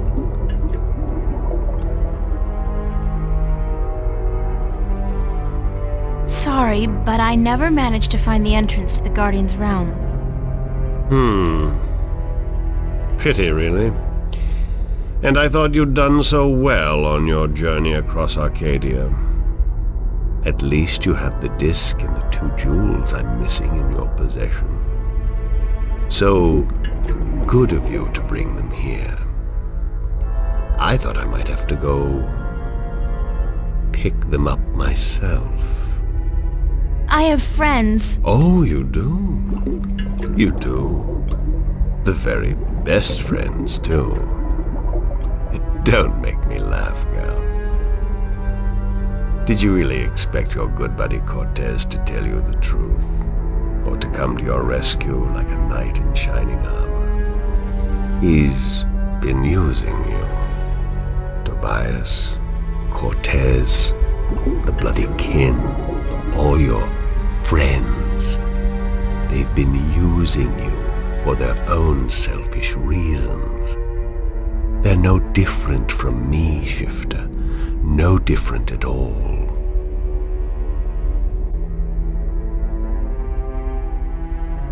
How have they been using me? The Sentinel. They say one thing, I say another. It's all subjective, isn't it? Does the fact that I want to reunite the worlds and allow mankind its true destiny sound like an evil deed? No, but the way you go about it... The way I go about it? What about the damned Sentinel? They've kept the truth from most people for millennia. They've buried the past and indoctrinated Arcadians into their own outdated faith. No, you have been kept from the truth just as much as everyone, Shifter. You are just a piece in a grand game of chess. You're not even a big piece. You're a pawn. Now, give me the disc and the jewels, the dragon eyes, and then we can wrap this game up. I'm quite certain you know more than you let on about the Guardian's realm as well. I'll have that information too, very soon. I'm not giving you anything. I have an army of devoted soldiers in this building, Shifter. I run this city. What are you going to do? Round up a mob of your friends? Forget about shifting as well. There are magical barriers against that in this building. All right, I give up. Here's the disc and the jewels.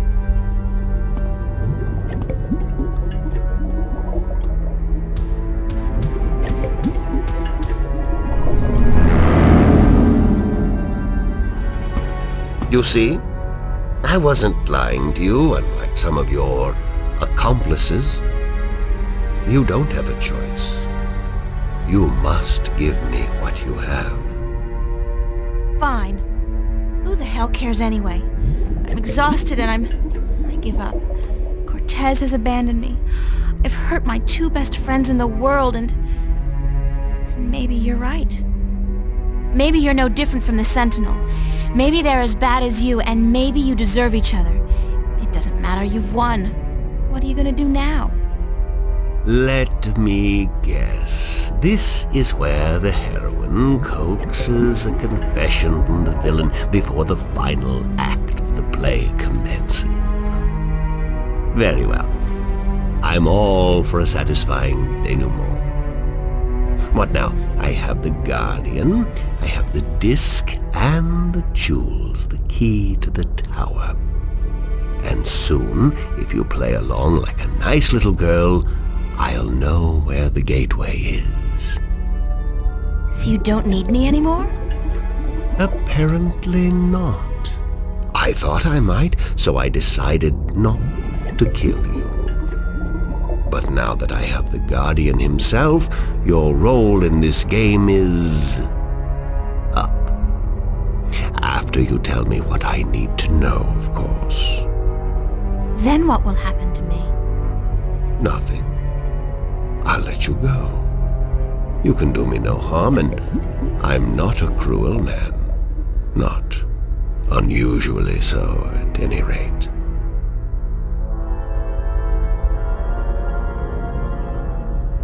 How did you get the other two jewels? I've had one of them for ages. The other came into my possession only a week ago, as luck would have it. And now I have the last two, and the disc. Why didn't you go look for the jewels and the pieces of the disc yourself? I would have. But my power over Arcadia has been disturbingly limited. Until now. The Tyrant have proved a valuable addition to my disciples, and with their help, I've dispensed with most of my opposition in Arcadia. But still, locating the stones would have required the cooperation of the Sentinel.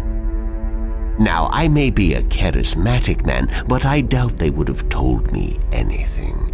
And those wretched magical races, you think they would have cooperated? No. They were waiting for their savior, their prophecy come true. And you seem to fit the bill. Why not take advantage of that? As for the jewels, the white and the blue of the Drykin were not likely to submit to me, and that was a battle even I'd be well advised to avoid. What happened to Cortez? Cortez. I had Gordon take care of him. He was just interfering too much for his own sake. There are rules, and he broke them. He brought you into... He broke the rules. What will you do once you open the gateway to the Guardian's realm? Gordon Alloway will take the Guardian's place in the tower, and he will rule according to my plan. The worlds will be reunited, and the Earth will be one realm, as it was, and as it should be. So, this is all part of your master plan to rule the Earth? When you put it like that, I guess, yes. But I'll be a fair and just ruler, my dear. What's the point? You're like, what, 60? In another 60 years you'll be dead, and then what? Leave the kingdom to your firstborn? I'll be around a lot longer than 60 years. A lot longer. You really don't know me, do you? You really don't know anything about me. Apparently not.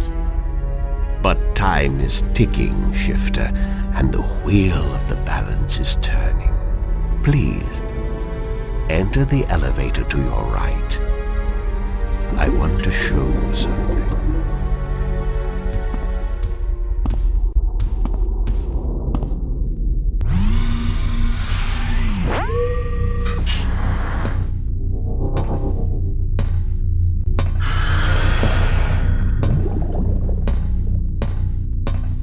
What do you think? What is it? This is the end result of the centuries of work and research the Vanguard have done. A breeding ground for shifters such as yourself. Warrior shifters.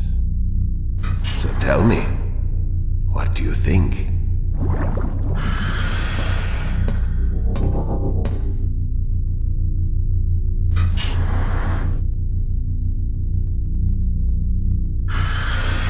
I'm impressed.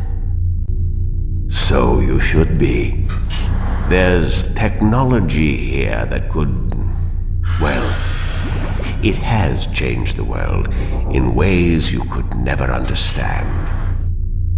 Now, give me the disc and the jewels. And don't try anything this time. I might have to hurt you myself.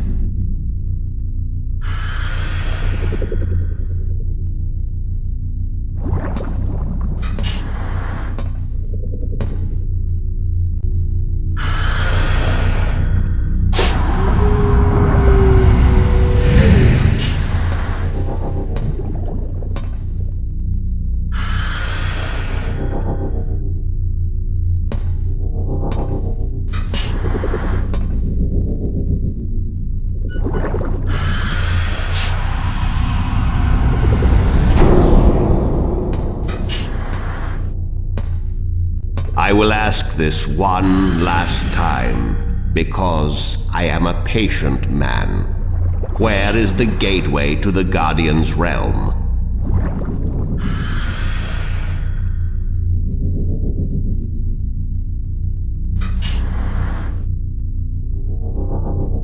And I'll say this one final time because I'm a patient woman.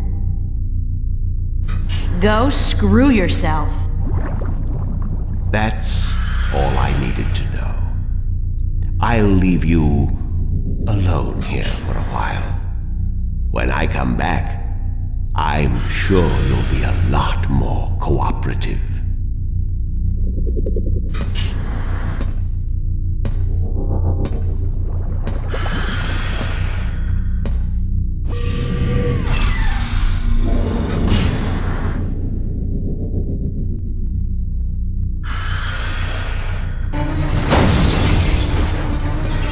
Elevator locked. Hoverpad exit closed. Hoverpad exit.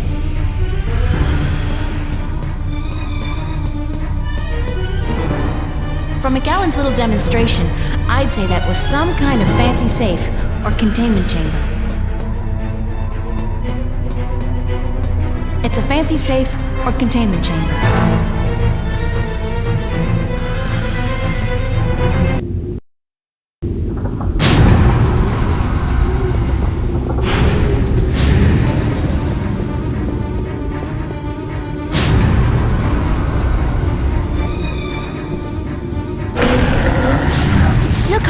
after me.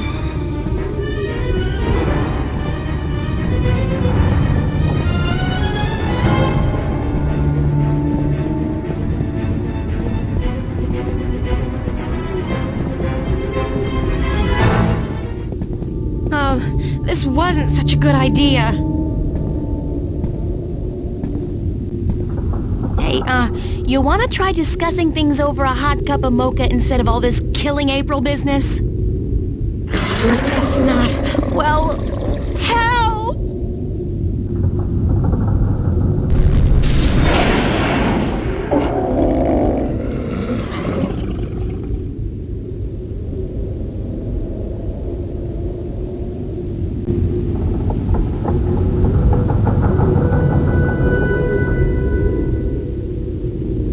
Cortez!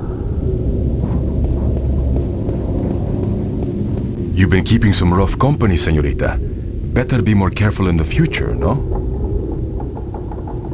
Where have you been? What? Were you worried?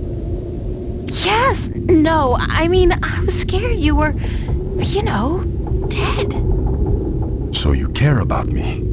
Ave Maria Purísima. What am I going to do now without you telling me to get lost? Don't joke about this, Cortez. I've been in a lot of situations these past few days where I could have needed your help, but you weren't there. Perdóname. Forgive me, señorita. I've been indisposed.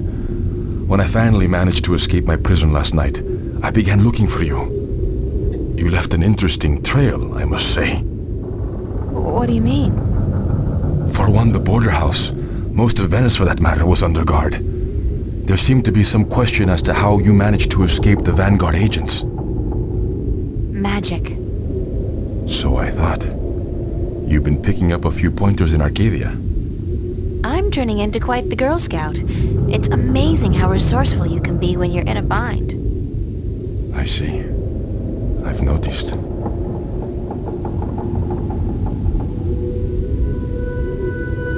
How did the Vanguard capture you? With a small army, and with the help of a very dangerous man, Gordon Holloway.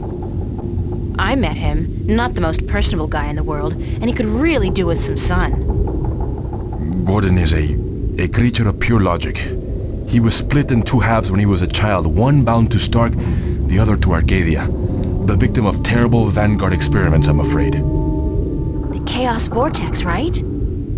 That's him. He's magical and chaotic, half untethered. What some people would call his soul.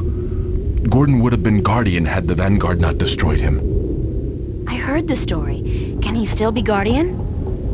The Vanguard believes so, but if he did become Guardian, he would twist and corrupt the balance to his own benefit. What the consequences would be, I fear to even think. Have you told me everything I should know, Cortez? About? About this. About everything that's happened to me in the past, say, week. I've told you all I can tell you. Yeah, sure. You know, I overheard a conversation between you and your friend, Father Raoul, and then McAllen. Jacob McAllen? He's here? He was. He released that mutant freak on me, so that I'd tell him where the gateway to the Guardian's realm is. Hey, Dios mío. We must get you away from here. He's a very dangerous...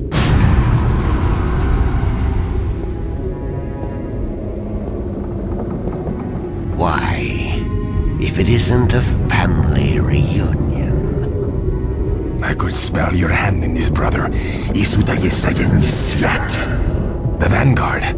Was this the extent of your originality? If you had to meddle in the affairs of mortals, would it not have been prudent to show a little subtlety? He seized the dragon and bound him for 1,000 years.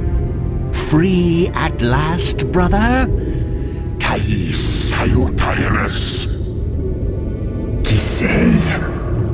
I didn't picture you walking amongst men in a man's body with a man's name. McAllen. The balance must not have dealt you and yours with the best of hands.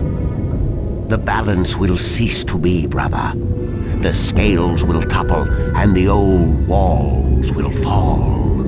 The age of dragons is imminent, whether you join us or not.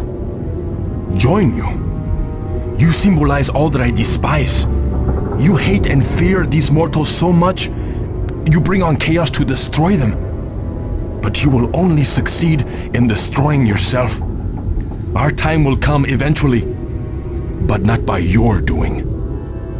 Are these worlds of mortals so important to you that you forget who you are? I never forgot who I am.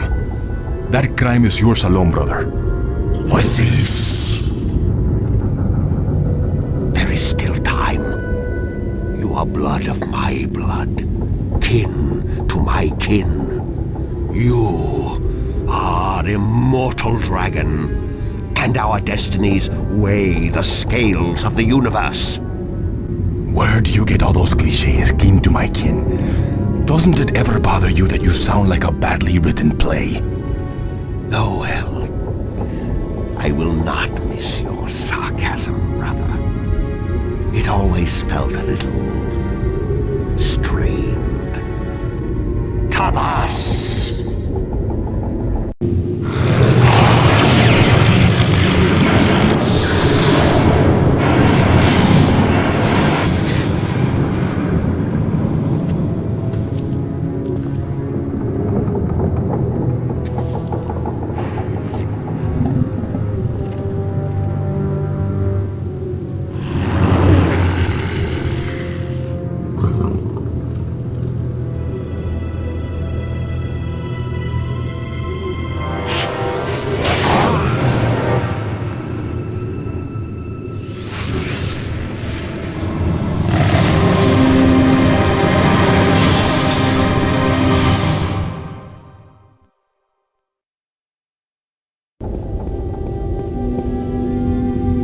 Cortez!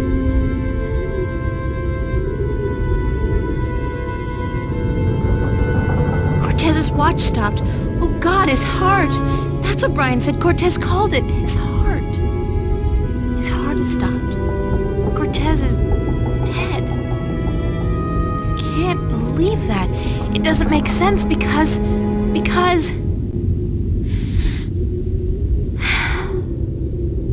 He's gone. They all die. God damn!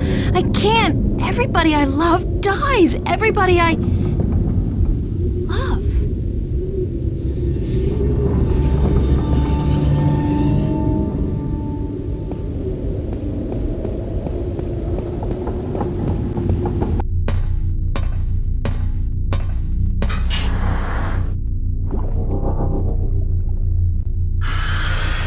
It's a fancy safe or containment chamber.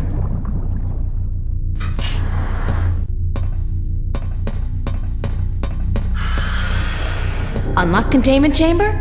I think yes.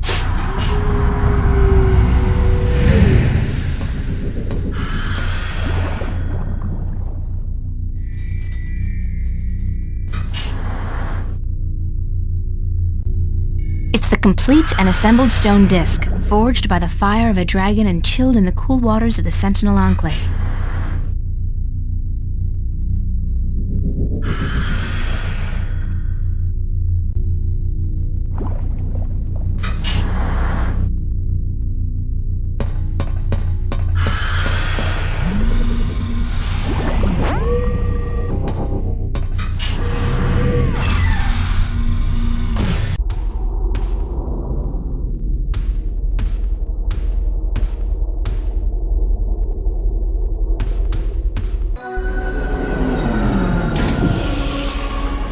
And what, pray tell, took you so long?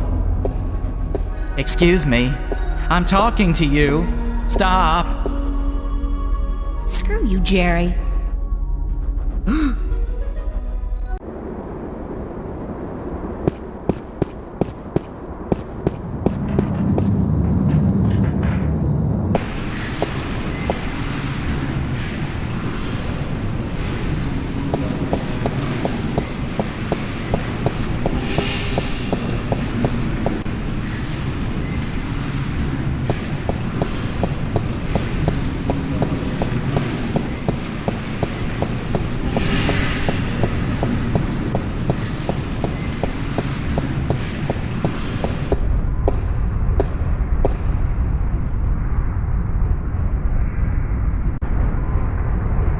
Rapture Revisited, part of the Rapture Experience Enhancer series from Sweet Dreams Pharmaceuticals.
Hello? Flipper?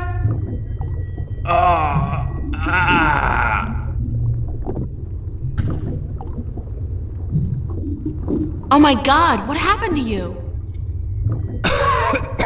They shot me. They took the fucking map. Who? I'm sorry. I didn't mean to, but they promised me I'd walk again.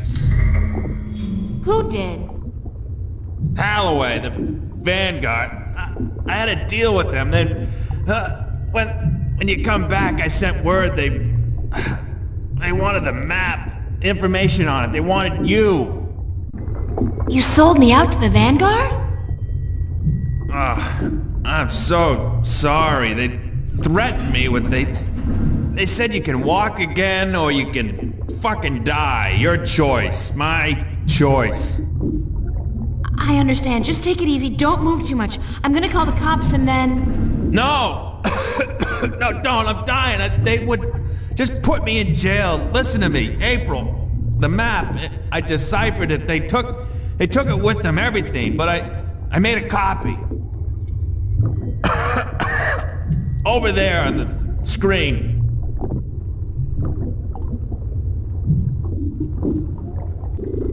What am I looking at?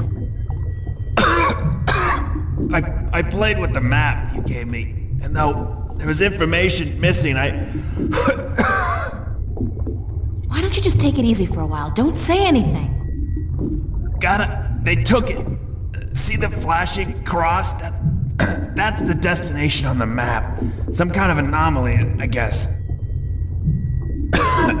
Nothing about it in any data bank, but right next to it, there's a spaceport, the Morning Star. Transfer terminal to the colonies, luxury hotels, casinos. If you need to get to the position on the map, that's the way to do it. Go to the Morning Star. Halloway was bringing something with him up there to the station. I heard them talking about it. Sounded important. The Guardian? It's gotta be the Guardian. These guys are bad and worst. You gotta be careful. I'm fucking telling you. I'm the only chance we got. I know. Get him. Get up there to the Morning Star. Go to the Morning Star. Do what you have to do now. I will. I'm sorry. You okay, Flipper? Flipper! Damn.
Welcome back, ma'am. How may I help you? I'd like to register as a colonist. Very good, ma'am. You won't regret this decision, I can assure you of that. I'm sure I will. In fact, I already do. Yes, well, we'll do our best to find the perfect colony for your tenure after you fill out a simple multiple choice form and... Why not just call it slavery? I mean, that's what it is, isn't it? Oh, no, ma'am, certainly not. Our colonists are given the best of care and a full salary to go with their assigned tenure. Whatever, I just need to get on a ship that'll take me through to the Morningstar transfer station. We do have a ship leaving this evening with colonists bound for Bokamba 8, and that does stop at the Morningstar, but I'd suggest you go through our pamphlets. Sign me up for, what was it, Bokamba 8? That's where I want to go. All right, ma'am. If you would just hand me your Newport ID card and place your right thumb on that black square, we can get you registered.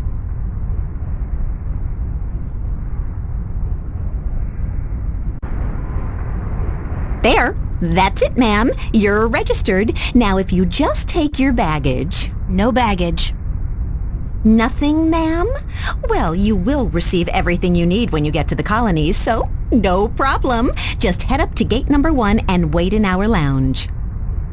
And I have to remind you that if you choose not to board your ship this evening, you will have committed a corporate offense, and you will be subject to imprisonment. And a nice day to you, too.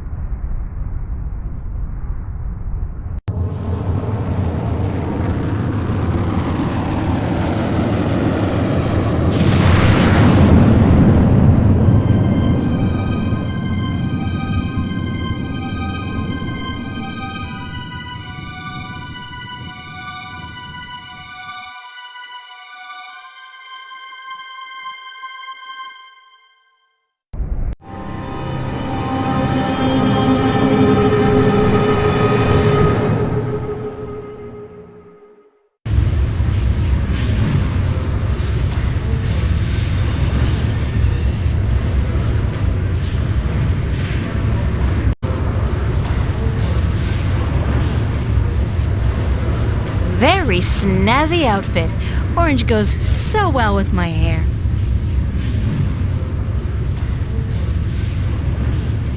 Everybody looks tired and lost.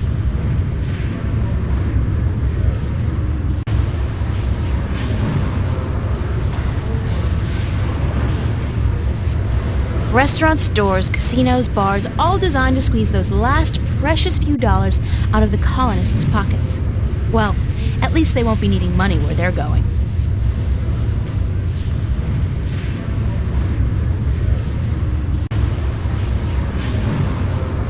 Earth. I didn't know it could look so beautiful and peaceful.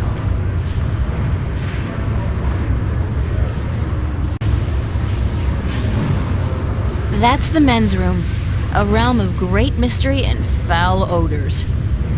There's gotta be a real emergency before I set foot in a man's domain. It's the ladies' room.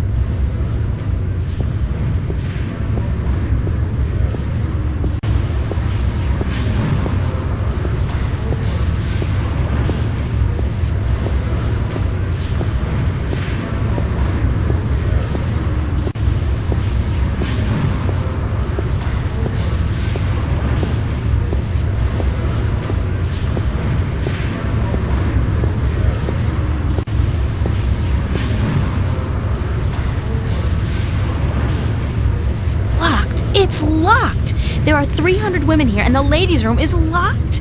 Good God! If you got more than one suitcase with you, this is where you have to dump it. The bastards probably raid the contents and sell it to the stores after clearing the hall.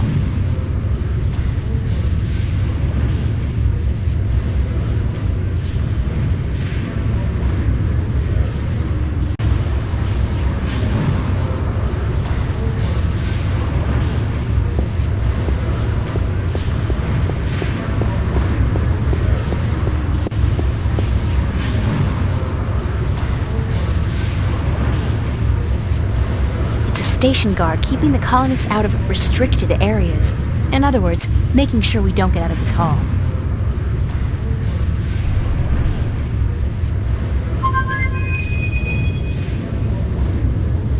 I guess he's not around. I should try again later.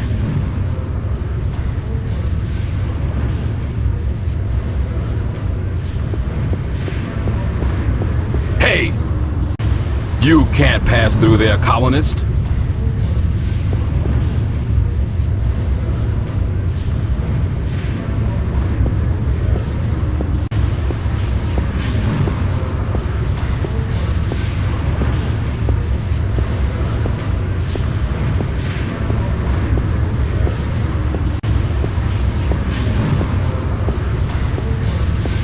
This is one journey I'd prefer not to embark on. Deep breath. Try not to breathe.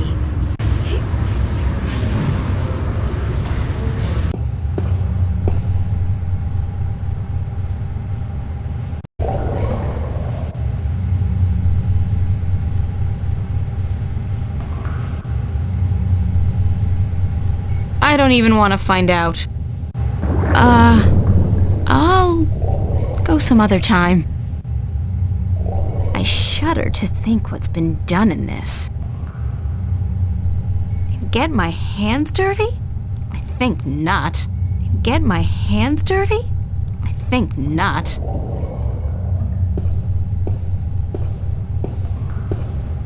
I feel like I'm spending my entire life pushing trash from one place to another. Weirdest thing, that. Hey, looky, it's a hole in the wall, cleverly concealed. You gotta hand it to them. They know security. It's screwed tight. Curse the day I traded away my screwdriver.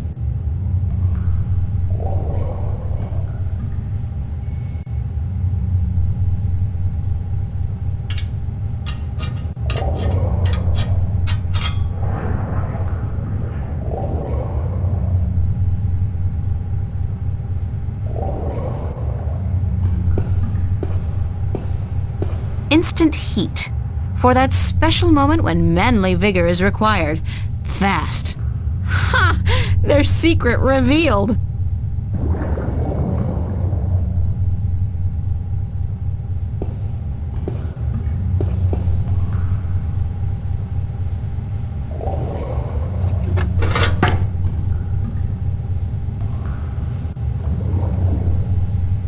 There's a light at the end of the tunnel.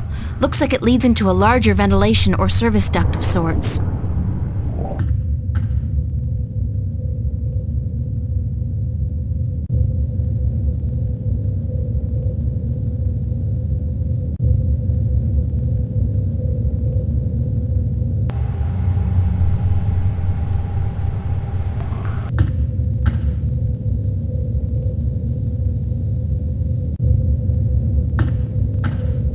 These tunnels go on for miles and miles.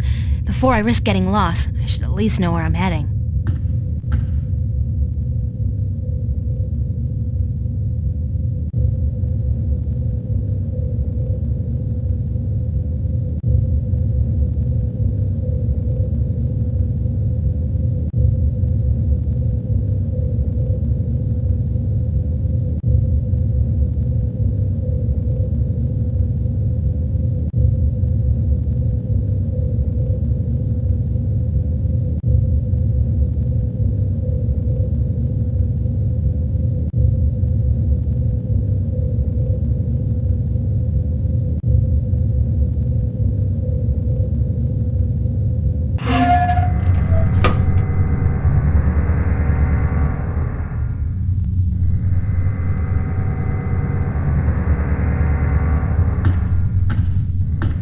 It's a surveillance camera. It's connected to the station feed via an optical cable.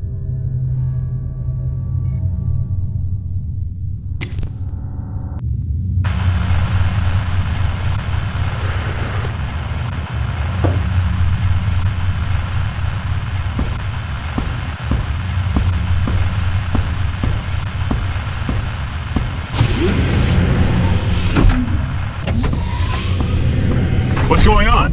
Who's there? Hey, hold on, stop right there.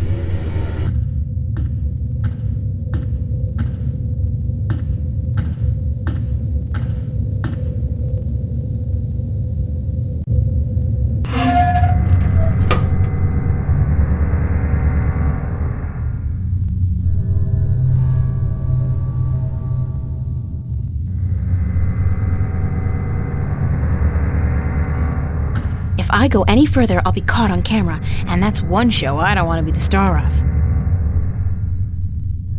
If I go any further, I'll be caught on camera.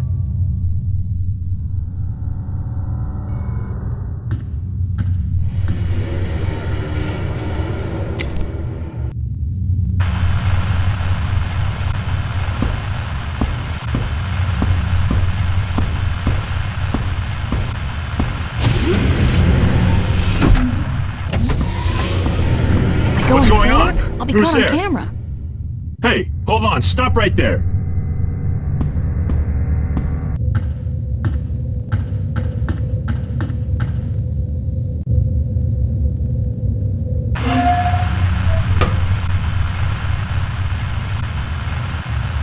No time for that now. The guard could be back at any moment.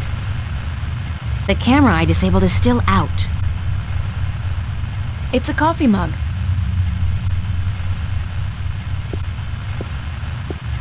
Somebody's playing solitaire.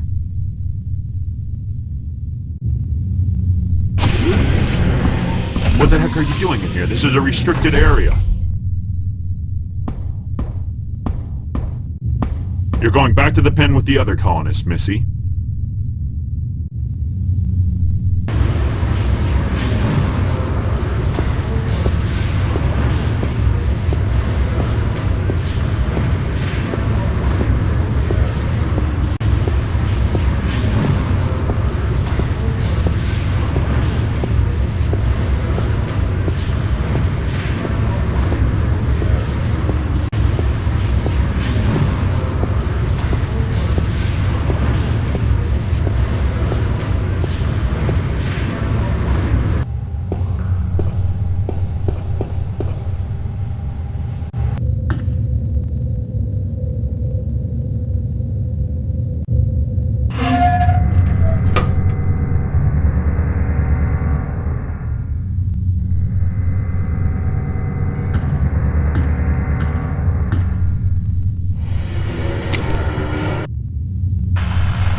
What's going on? Who's there?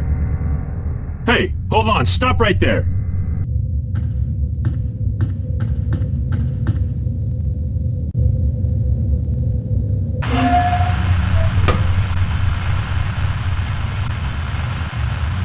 No time for that now. The guard could be back at any moment.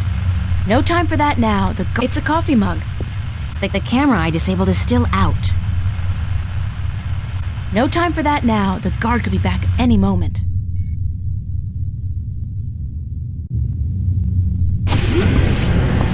What the heck are you doing in here? This is a restricted area.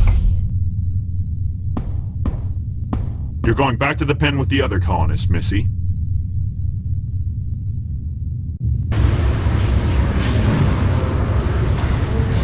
It's locked.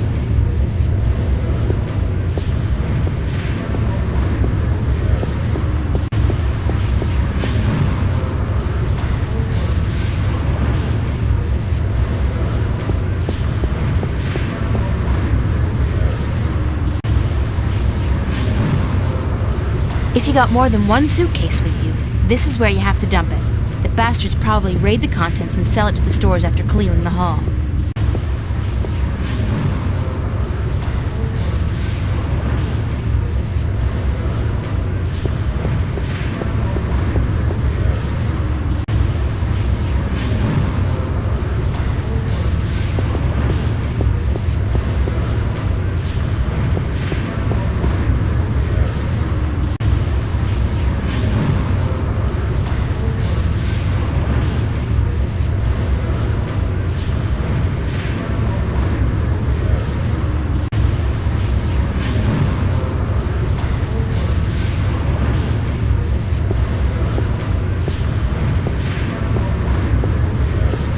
Everybody looks tired and lost.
I'll go some other time.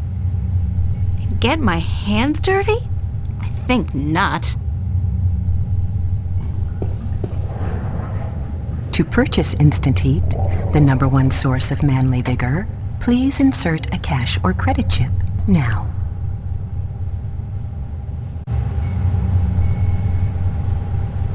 Thank you for purchasing Instant Heat, the #1 source of manly vigor.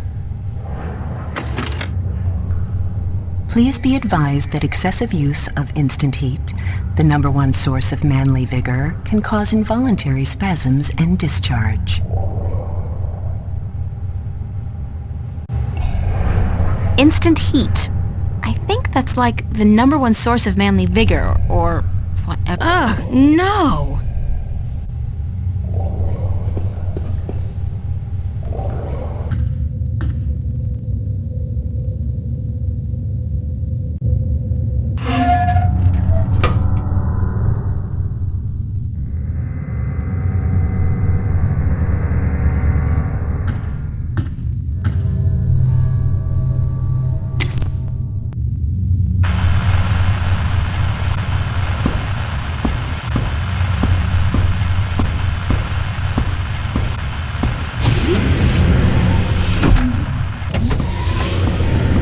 What's going on? Who's there? Hey, hold on, stop right there.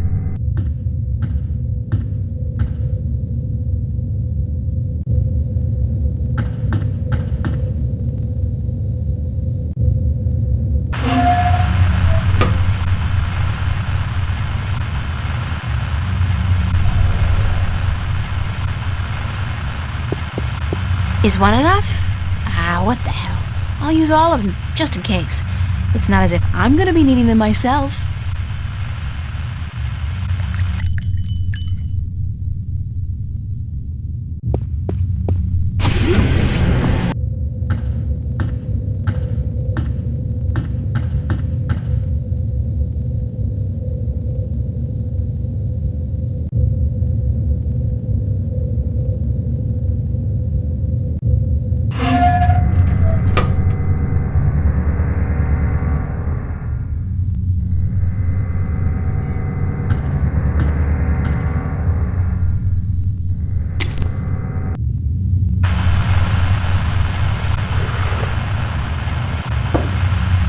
This doesn't taste right. I feel... Mary, Mother of God. I really feel...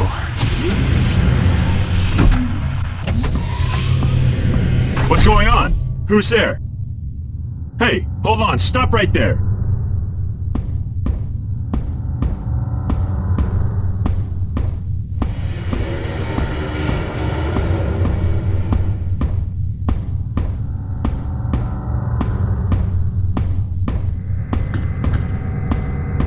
You're not getting away, colonist. Back to the pen with the other sheep.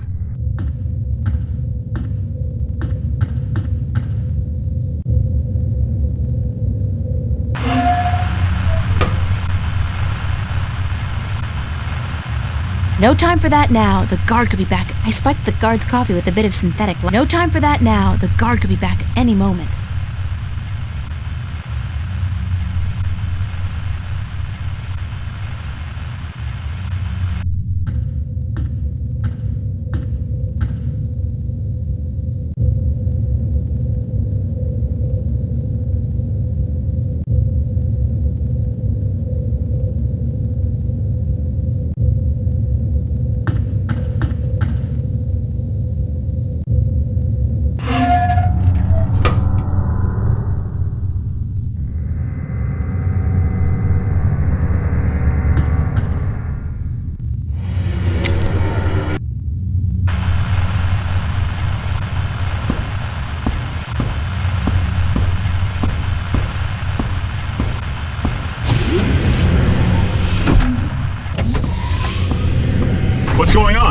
Who's there? Hey, hold...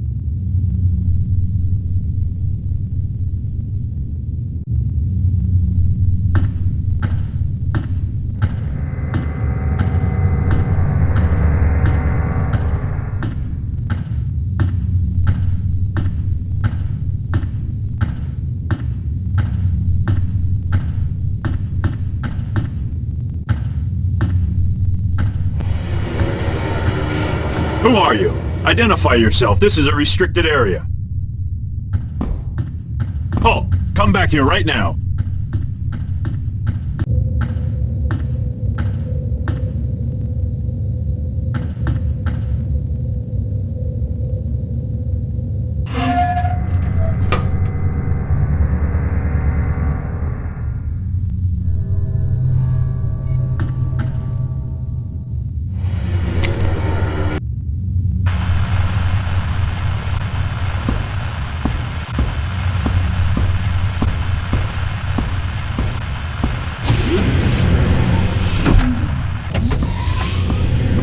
What's going on?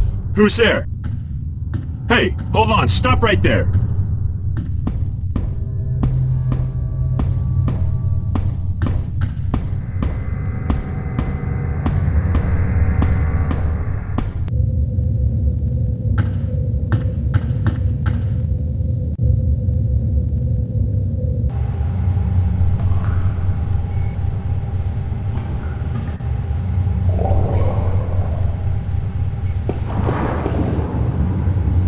To purchase Instant Heat, the #1 source of manly...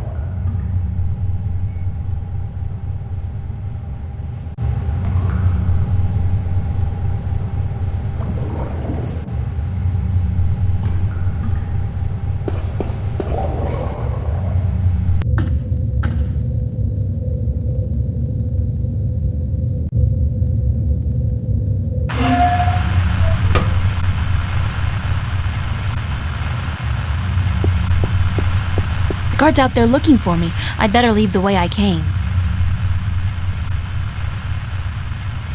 The camera I disabled is still out.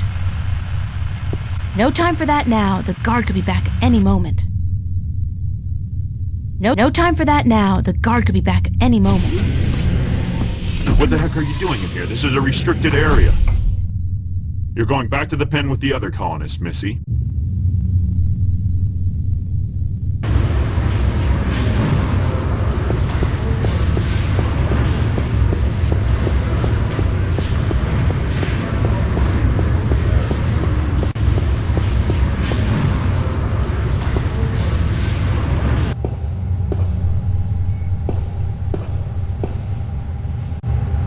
To purchase Instant Heat, the #1 source of manly vigor, please insert a cash or credit chip now.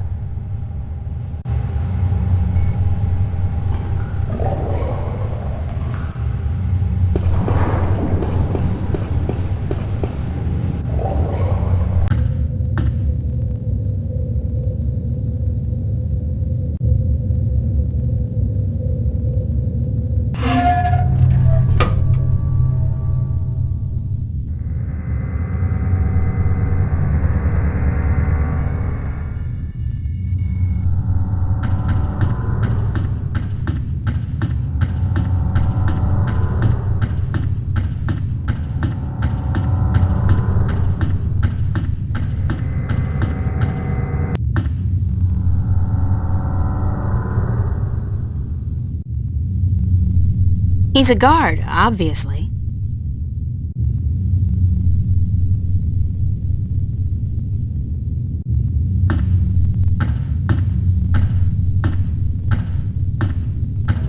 Good thing he doesn't have eyes in the back of his head.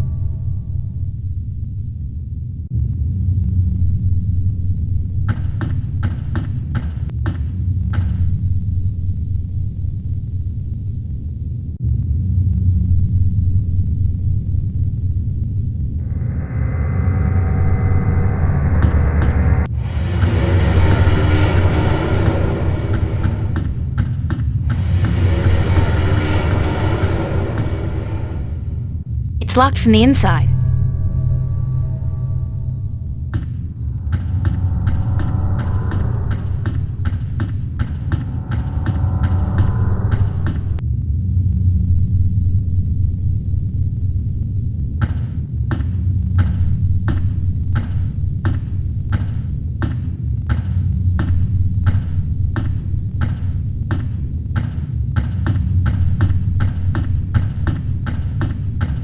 Who are you? Identify yourself. This is a restricted area.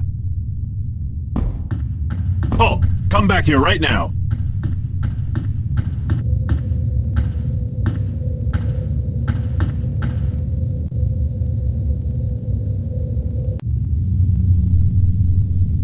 It's one of the station guards. Not while there's somebody in the room, I can't.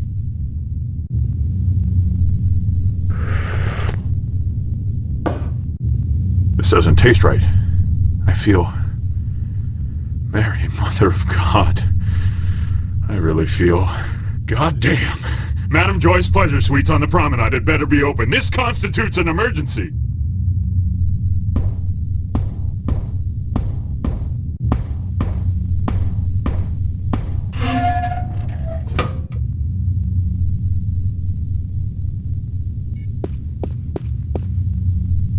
There's something in one of the pockets. It's a short and thin cylinder. A magnetic key, I believe. That might come in handy.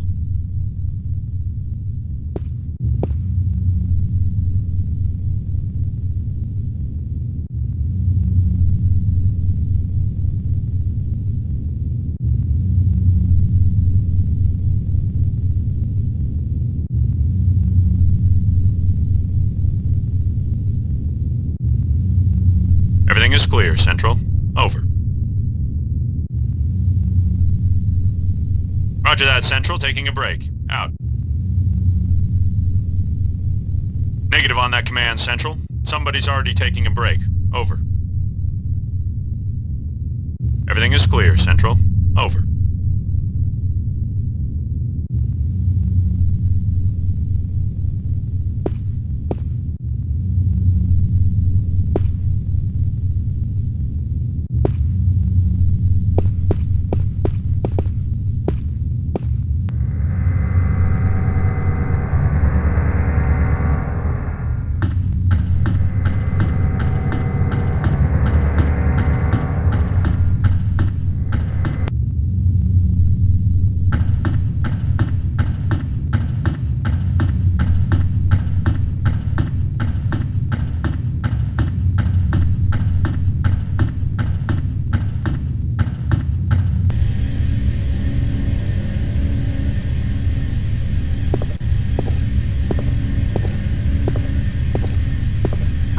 This is going to take ages.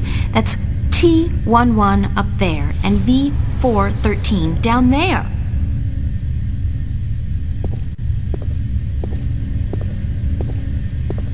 C34, 102, and 103. D99 1 to 4 and E2019.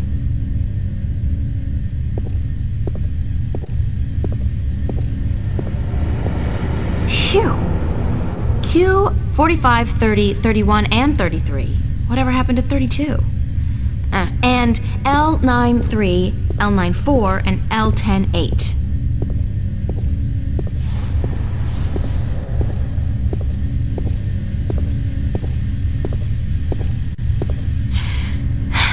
G42 1 to... This whole row seems to be the G42 series. G98 10, 13, and L10 10, 11, and 12.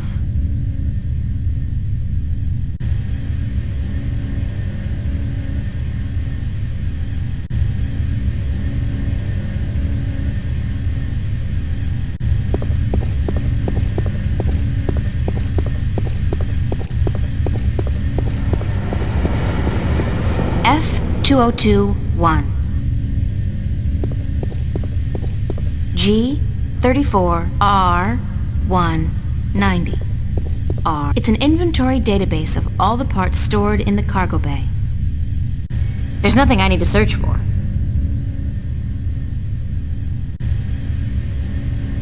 It's a magnetic key.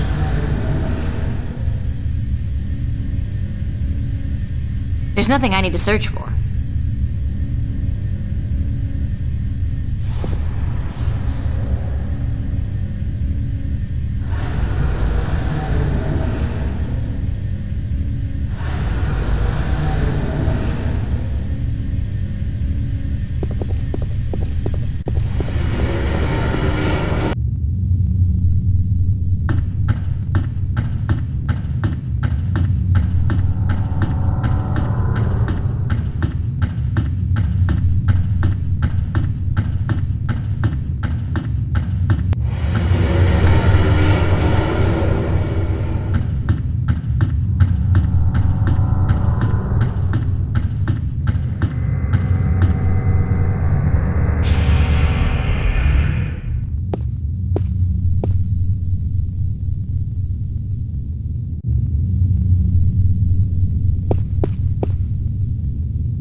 Roger on that command, Central. Moving into position. Out.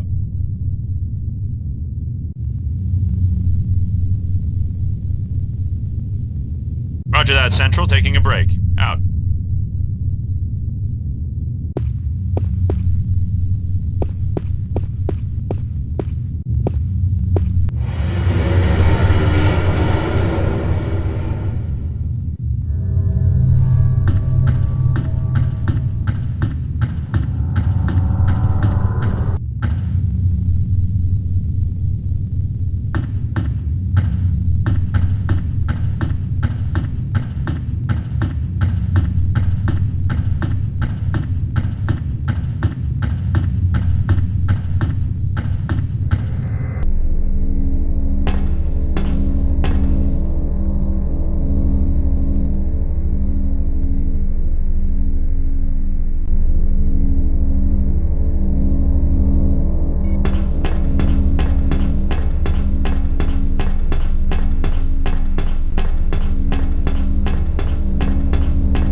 It's a single-person pod, used to maneuver outside the station to do general maintenance and, clean windows, I guess. We used to run simulations of similar pods back in school, just for fun. Oxygen filter? Damn, the filter's missing.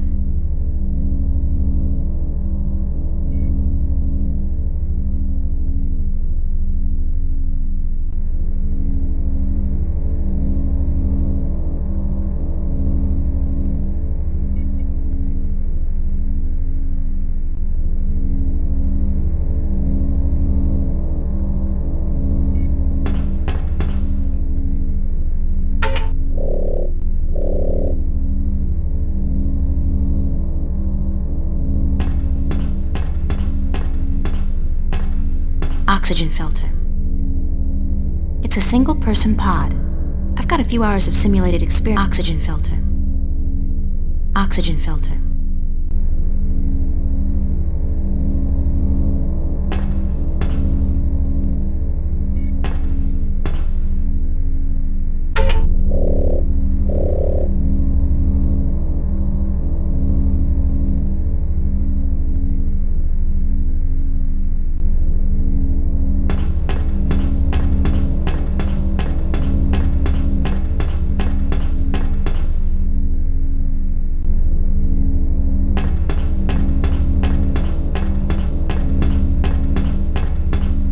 It's a single-person pod.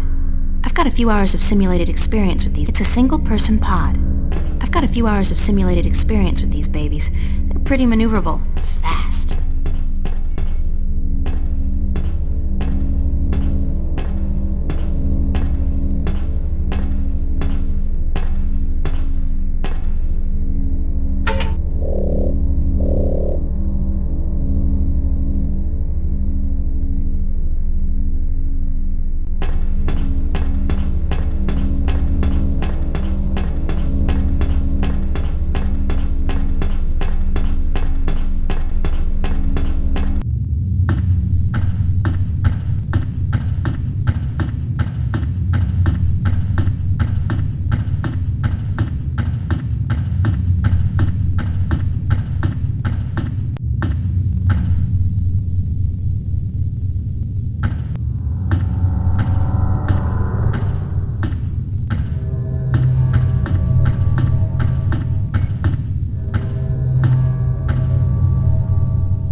Roger on that command, Central. Moving into position. Out.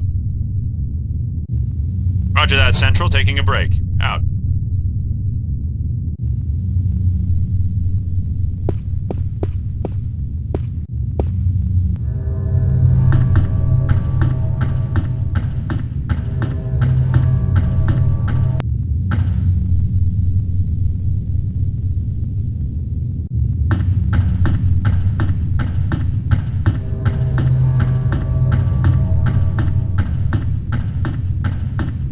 It's an electronic lock with a sliding cover.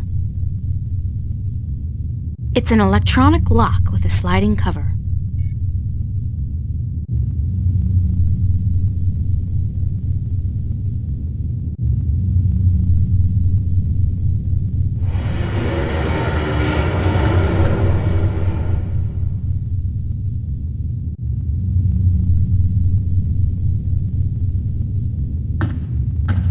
It's an electronic lock with a sliding cover.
It's an electronic lock with a sliding cover.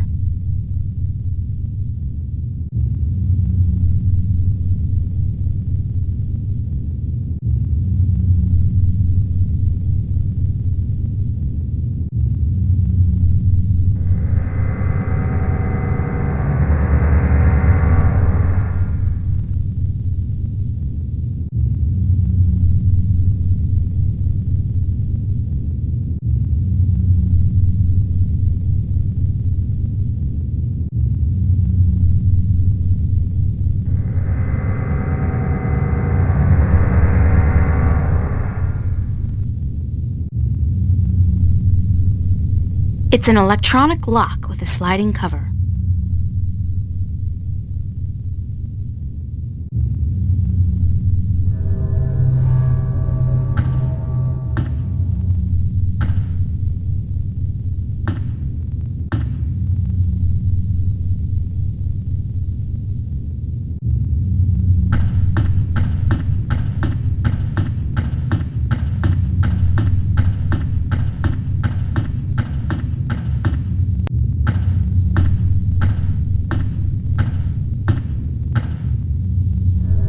Orange.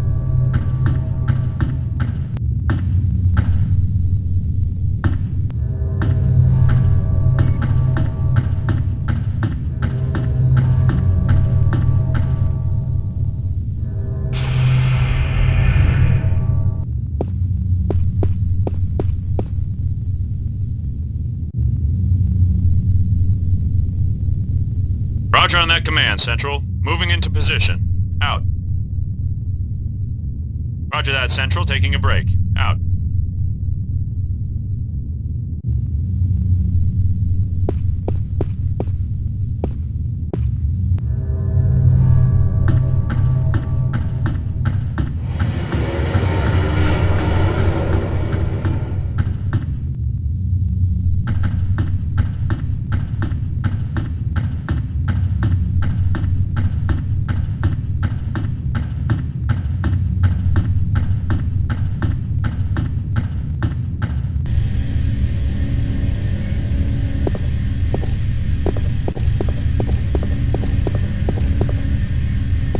I'll do a quick search for the oxygen filter I need.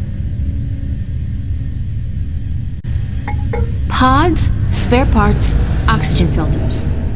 Bingo! They've got a bunch of them in stock stored at L109. L109.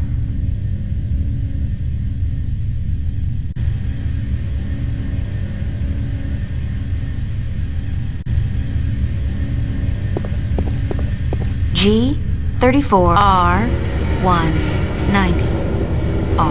RF202. A whole lot of boxes. A whole lot of boxes. A whole lot of boxes.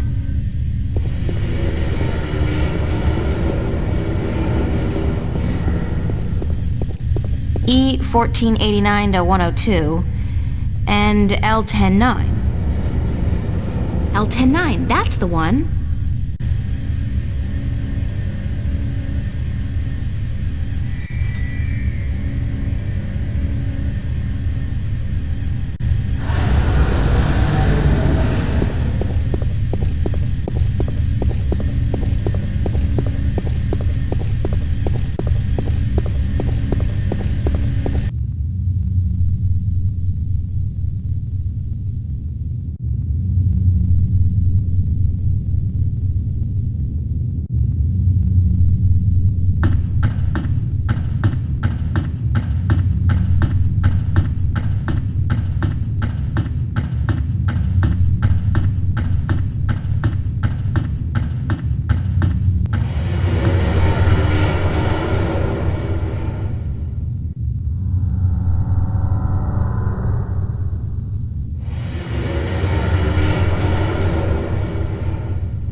Negative on that command, Central. Somebody's already taking a break.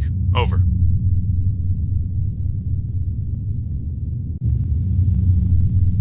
Everything is clear, Central. Over. Roger on that command, Central. Moving into position. Out. Roger that, Central. Taking a break. Out.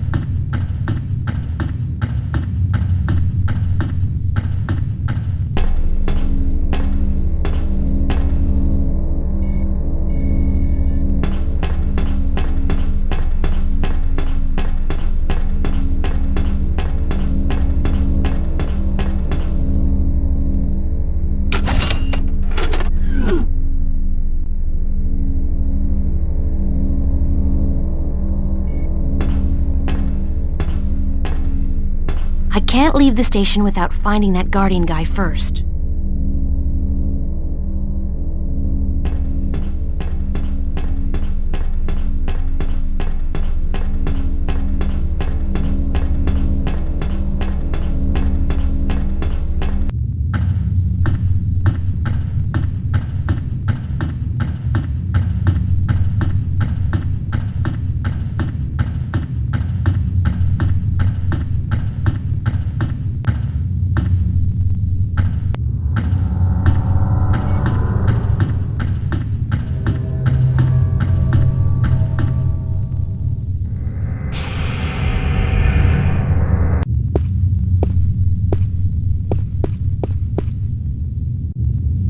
Roger on that command, Central. Moving into position. Out. Roger that, Central. Taking a break. Out.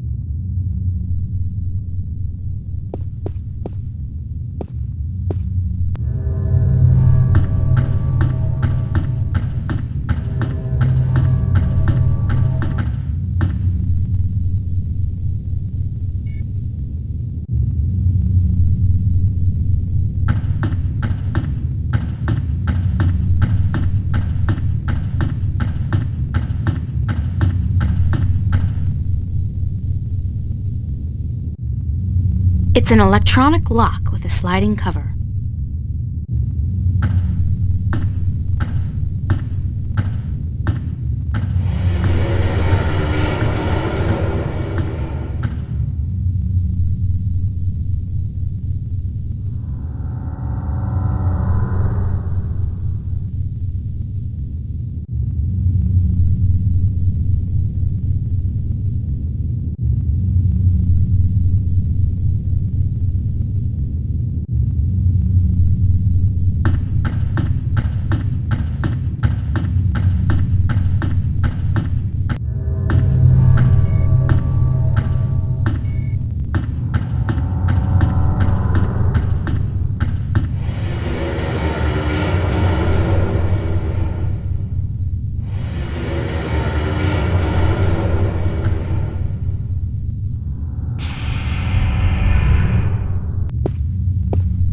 a bank of security monitors connected to cameras around the station.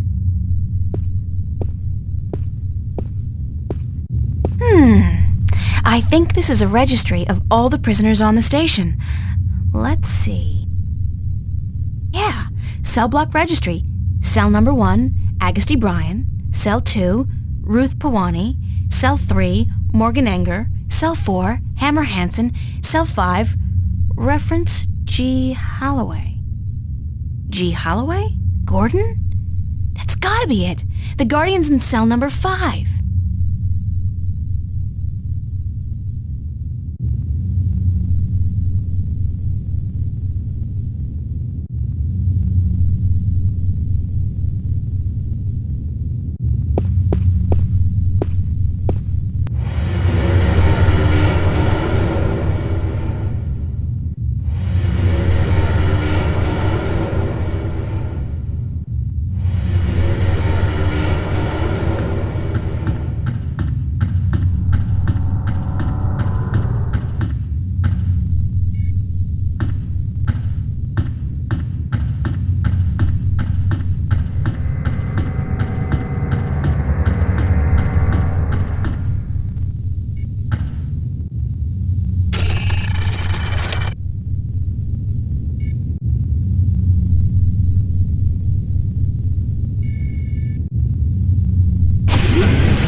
Hello.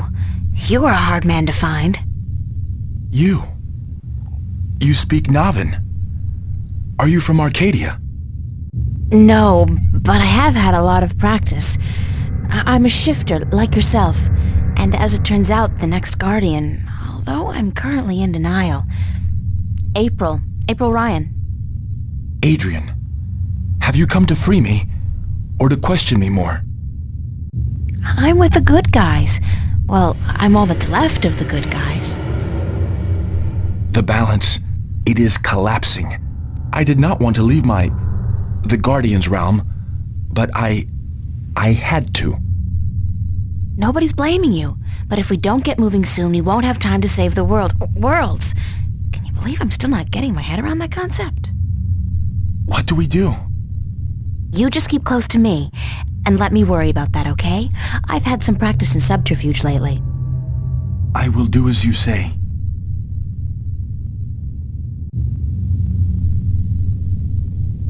It's Adrian, the Guardian.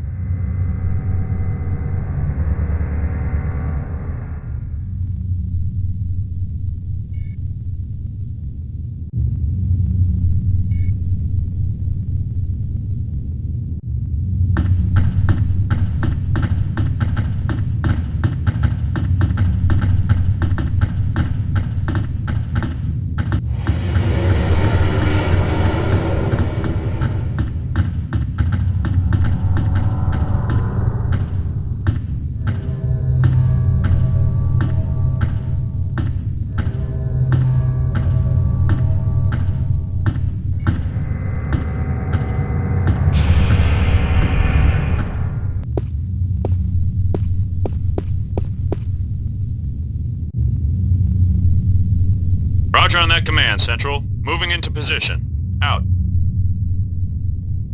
Roger that, Central. Taking a break. Out.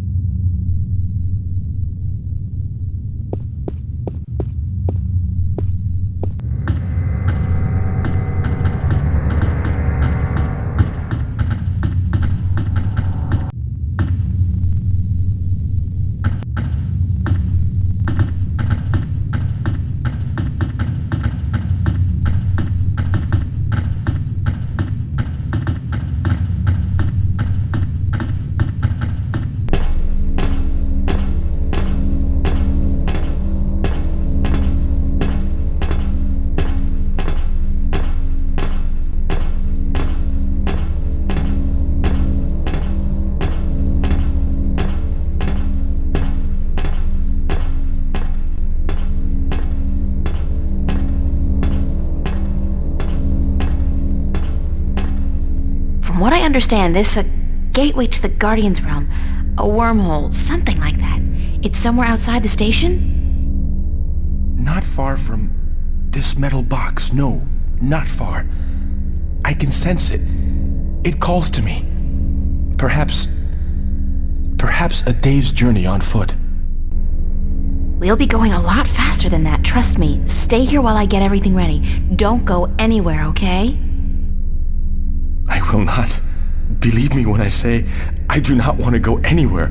This place frightens me.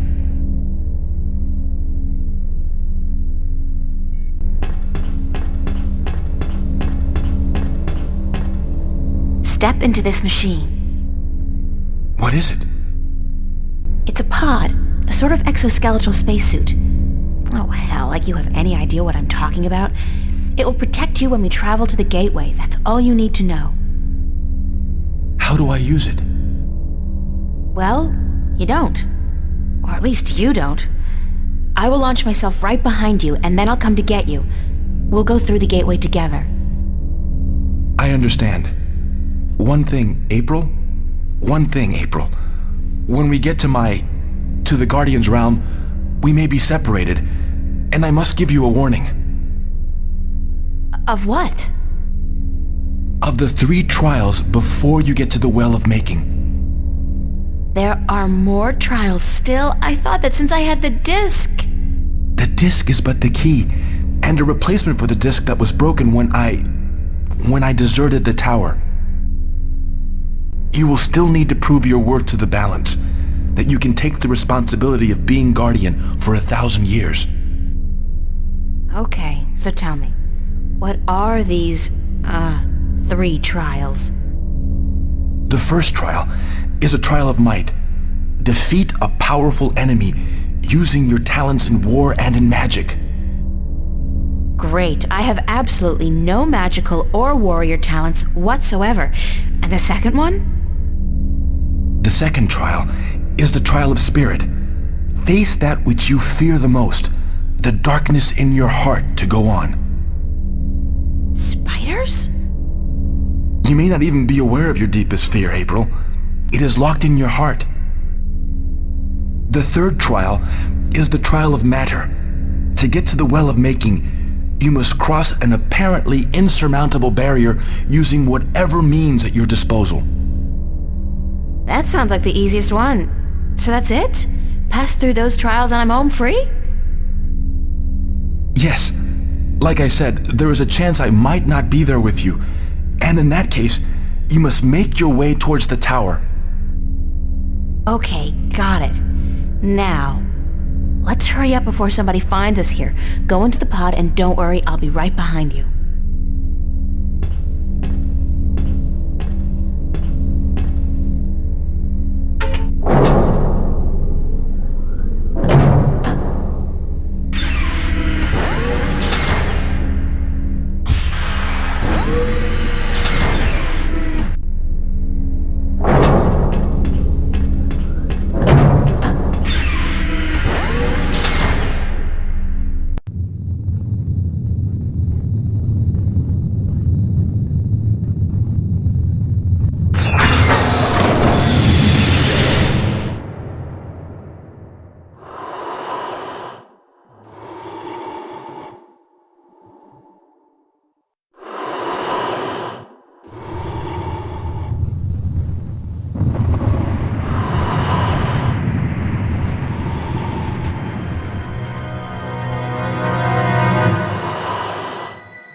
Anybody here?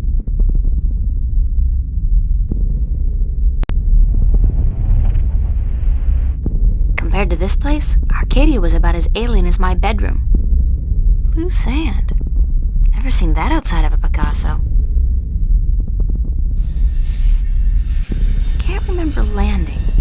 I remember the wormhole, the dimensional shift, then this.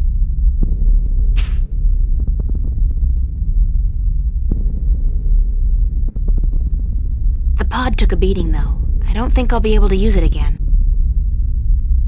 It's broken.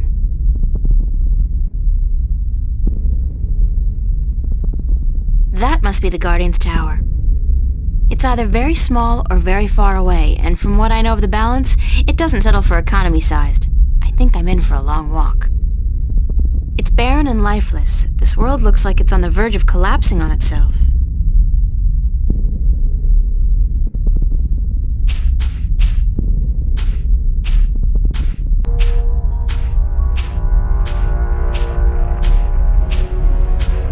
There's the second pod, but I don't see... Adrian!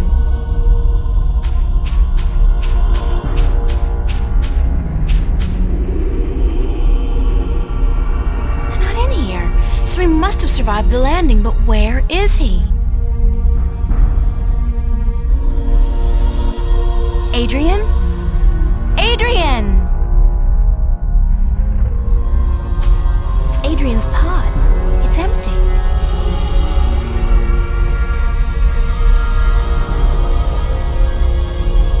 The tower's closer than it was before, so I'm making progress.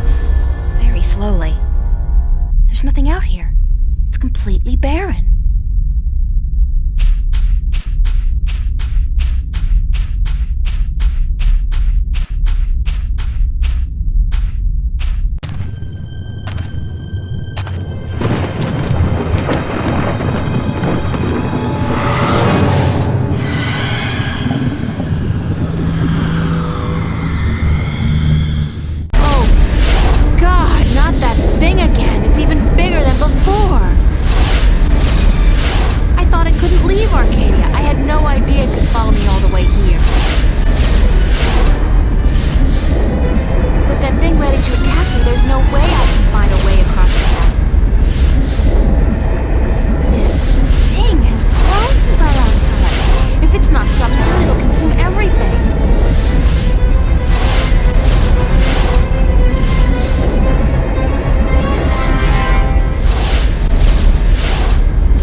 If I had wings, I could fly across.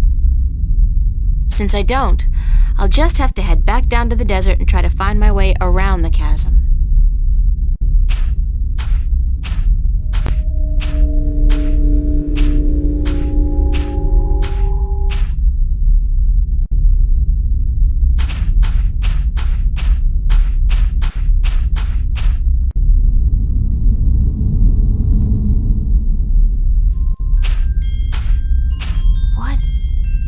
This? It looks like... home. It's home. It's not... It's like a projection, but it's definitely the kitchen back home. The way it used to look when I was 8 or 9. No, what's happening to me? Who's there?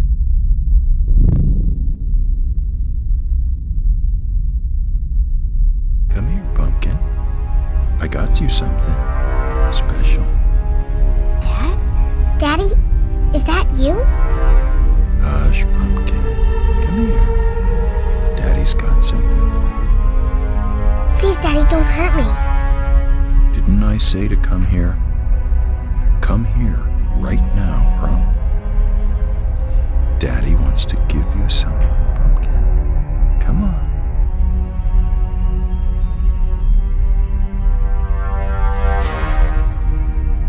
our kitchen, where Mommy cooks breakfast, lunch, and dinner and cleans the dishes.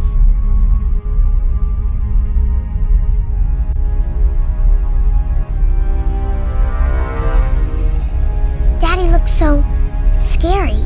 Come to Daddy, Pumpkin.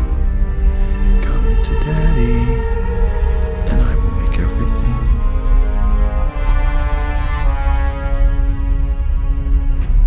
Come to Daddy, Pumpkin. Come to Daddy. I'm in my Sunday dress, looking my best for church.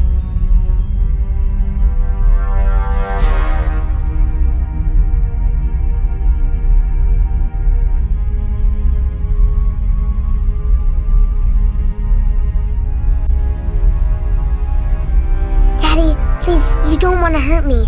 You're not a bad person. You're not. Really, don't. I'm not your daddy. I'm not your daddy. You came into our lives and you destroyed us. You took advantage of us. You're a frightful little beast. But Daddy, you gave me this.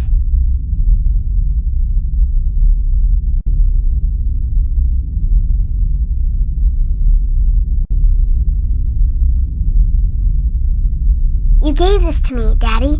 You do care. You do love me. You're just not very good at it. No. You destroyed us. We were a family, and you... God forgive me. What have I done? What have I done to you? You did nothing, Daddy. It wasn't your fault. It wasn't your fault that I got hurt. I'd been drinking, and she was so beautiful.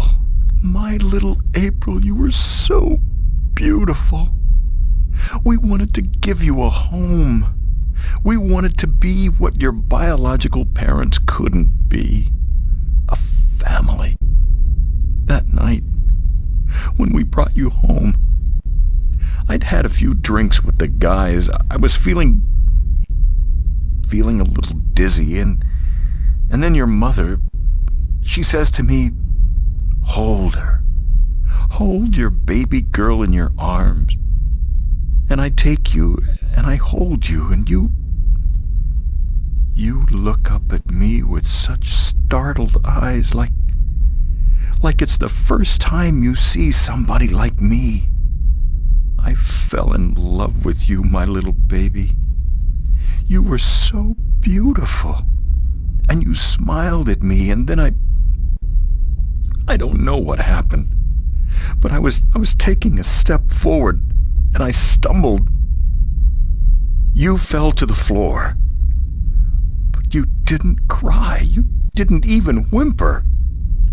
When the doctors told us you would never walk, oh, my baby, I couldn't stand the guilt. I don't know why that made me into the monster that I am. Why I decided that hurting you was the only way I could face my shame.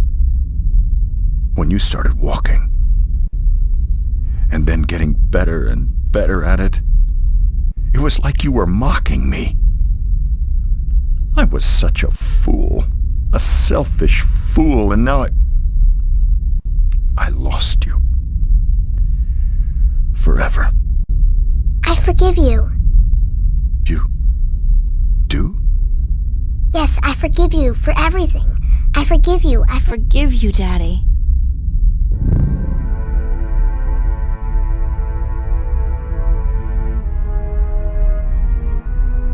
Those rocks look dark and forbidding, very ominous. Those rocks look dark and forbidding, very ominous.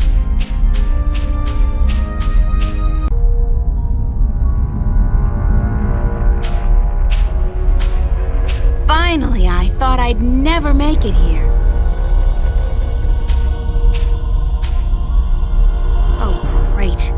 There's a large canyon circling the tower, and there doesn't seem to be any way across. It's some kind of conical sandstone structure, reaching about a third of the way to the base of the tower.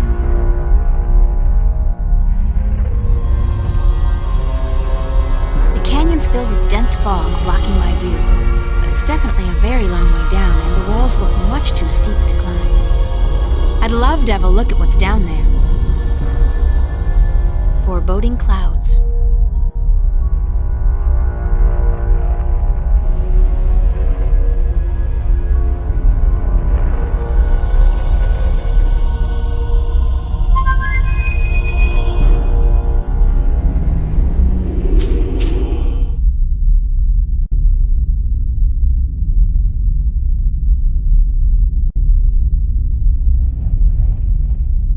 It worked! What?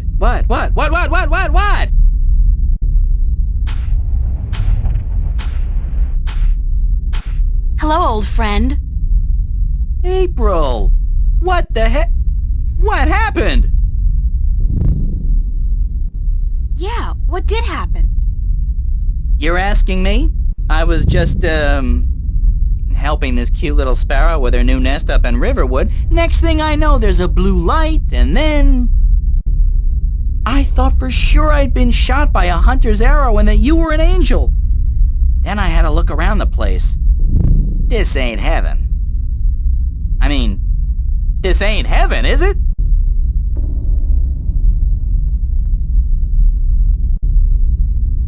This is the realm of the Guardian of the Balance. Really?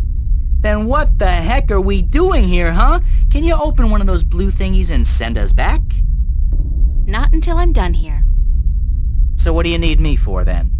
Please, just make a blue thingy and let me go home. I need to find a way across this canyon and into that tower over there. Why don't you just flap your wings and fly then? Oh, that's funny! I kill myself! Flap your wings and fly! Oh, baby! Whew, that's a zinger. I gotta write that down somewhere. Wait a minute. Oh, flap your wings and fly! Jeez. Anyways, when did you ever need my help? Oh, sure, you brought me along, let me do your dirty work once in a while, but come on! You could have done just as well on your own. I mean, you just left me high and dry at the end there, didn't you? Just up and left without a word of goodbye. I didn't mean to leave you like that, Crow, but you couldn't come with me. Oh, sure. Use me, then leave me. Don't worry, I know how that works. I'm not half as innocent as you seem to think. But I thought we were friends. Crow, we are friends. Good friends. That why you gave me the name Crow?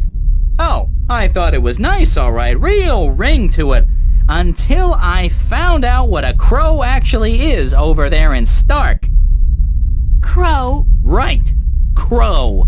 The sneakiest, dirtiest, most despised bird there is. They're like flying rats. You even have something called a scarecrow to chase us off with, don't you? I mean, crows are so stupid. They're scared off by straw people dressed in rags. Huh. And that's the name you come up with? Crow? Bah! That's not... No? No excuses. I can't bear it. Oh, the pain. The pain. That's all I am to you, a flying flea bag? I'm sorry, I can't bear to look at you anymore. I gotta fly. Stay and shut up, But you... Gave you that name because of a cartoon character I loved when I was a kid. His name was Crowboy. Crowboy? He was the star of a series of what we call animated cartoons. It's like puppet theater you can watch on a canvas or a screen. Puppet theater. I love puppet theater. Crowboy was just the coolest bird there ever was. He was a crow and a cowboy. And he had a hat and a lasso and an albatross called Old Whitey that he rode on. He had an albatross? His own albatross? And every week he'd come to a new town where the bad guys were making life tough for everybody else, and he'd sort it out like a real hero. He was a hero? Crowboy? So that's why I called you Crow. I figured you're not a cowboy, so it'll be just Crow. And besides, I think crows are cool. Oh, damn got right, me and my big beak. I couldn't keep it shut, could I? I had to say something stupid. I'm so stupid, dumb, stupid, dumb, stupid. It was a misunderstanding, Crow. It could have happened to anybody, even good friends, especially good friends. Yeah, but I'm so stupid. Are you gonna keep beating yourself up, or are you gonna help me? Time's running short. Of course I'm gonna help you. Anything for you, April. Just tell old Crow what to do, and he'll do it. Like that. I can be a hero too, just like Crow Boy. Okay, let me think.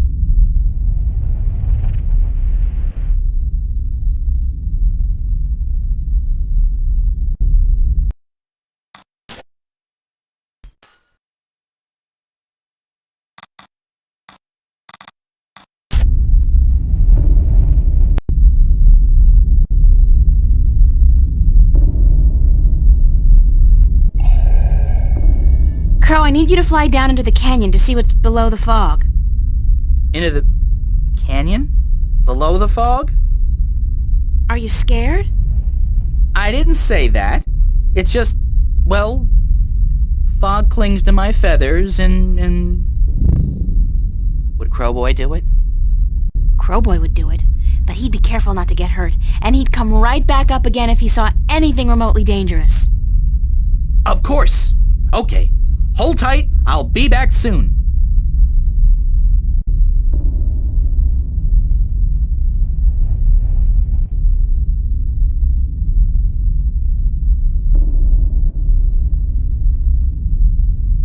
So what did you see, Crow? What was below the fog? You're not gonna believe me. What? I told you, you're not going to believe me. Just tell me what you saw. Nothing. Nothing? As in nothing out of the ordinary? No, as in nothing at all. The absence of anything. Below the fog, there was nothing. It was terrifying. Until you've seen what nothing looks like, you won't be able to fully appreciate something. Anything at all. I used to hate this blue sand. I mean, blue sand. What the heck? Now, though, I love it. It's sand, and it's blue. It's something. Not like that. Nothing down there. It was freaky. So there's no way I can climb down, cross over, and climb up on the other side? You'll fall into the nothing. I'm telling you, I don't even think time passes down there. You'd be falling through nothing forever. Damn.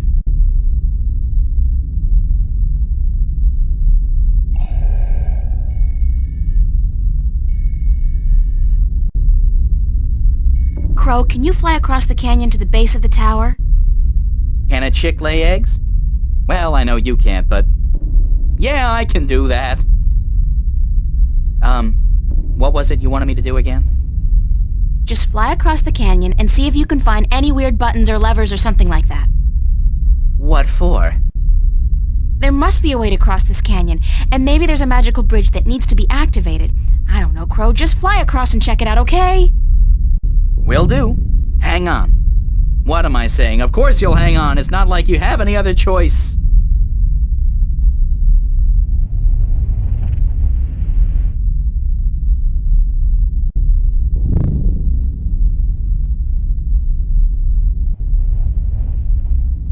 What did you find? No bridge, that's for sure. But there's a well on the other side, on top of that conical sandstone staircase right below the tower. It looked magical. It had that no good, stay the heck away blue shimmer to it. So I didn't fly any closer. Who knows where I'd end up? That's gotta be the Well of Making. Well, maybe it can be making us a bridge then. Making us a bridge! I'm killing today. You're easily amused, Crow. My brain's 1/10 the size of yours. What do you want from me? But maybe you got a point. Maybe the Well of Making can help us somehow. It was only a joke, April. I know, but still.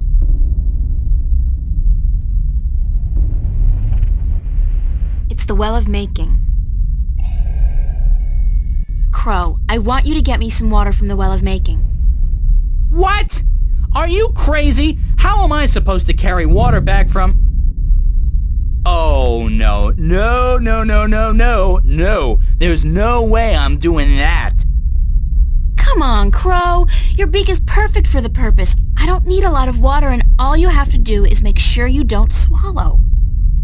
Hey, magic's got its upsides, I'm sure. I mean, where would social welfare be without magic? But magic water in my beak? No way. What if I did swallow? If I'm lucky, I'll just explode or something. If not, I've heard stories, April, and none of them are very nice. Magic's not a toy, nor is it a food, and it certainly doesn't belong in my beak. Please, time's running short and the balance is at stake. You've got to help me, Crow. Don't you want to be a hero? Hero? Sure. Stooge? No. Oh, curses and damnation and all things mean and ugly. Fine. I'll put my life on the line, tempt fate, and risk a certain and painful death by magical poisoning if... If what? If you'll promise to pluck my fleas for the next, year. 1 year? So honor and glory mean nothing to you? Not as much as a good flea plucking. No. Okay. Deal. Now, fly! Yike!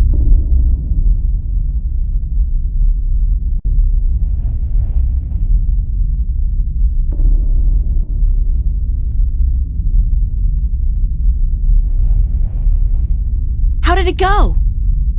Oh, good. Oh, what to do? What do I want you to do? I can't take the water, so you're gonna have to do whatever it is we need done with it. Alright.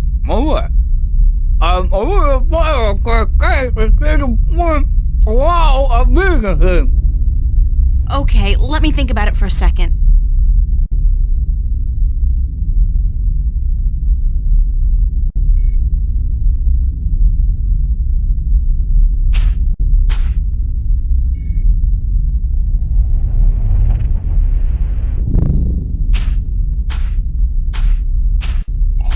Not while he's got his beak full of water. He'll spray it all over the place.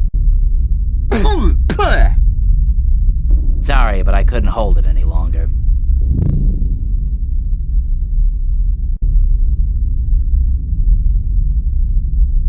Any idea what we should do? You're asking me? Me? You're actually asking me? For advice? Me, huh? Don't see nobody else around, do you? I don't perform well when I'm put on the spot like this, you know. But, okay, I'm thinking. I got wings. You need some flying done? I'm your man. Bird, I'm your bird. What happened to you after I left? I just flew around for a bit. Would you believe it? I actually went back to Marcuria Harbor to find the old man again, see what he was up to. I kinda miss him. I mean, I hate him and I hope his hair falls out, but we were together for 20 years, you know, and there were good days.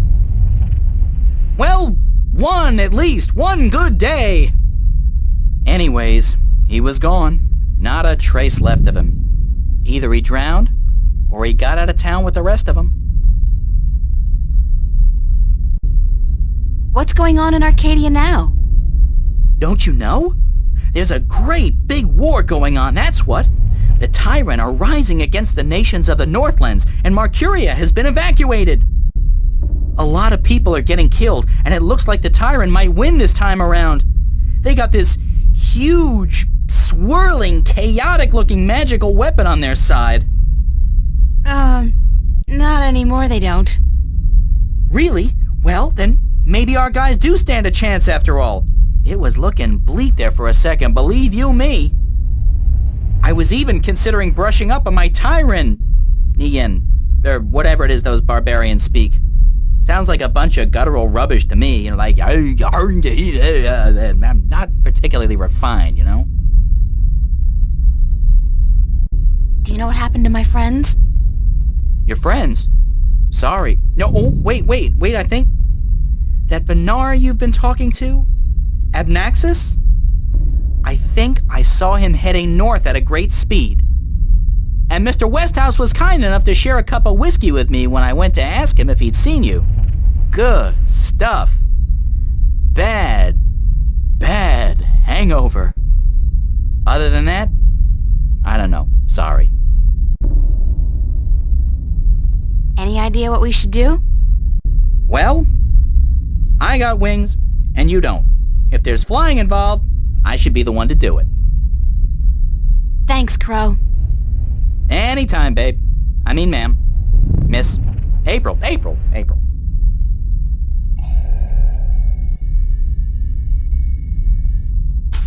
Crow, we need some more water from the Well of Making. Of course we do. And who's gonna have to go get it? Crow, who else?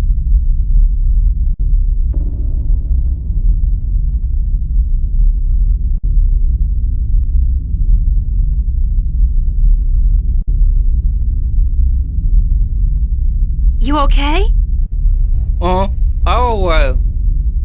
Okay, let's see. Where can we use the water?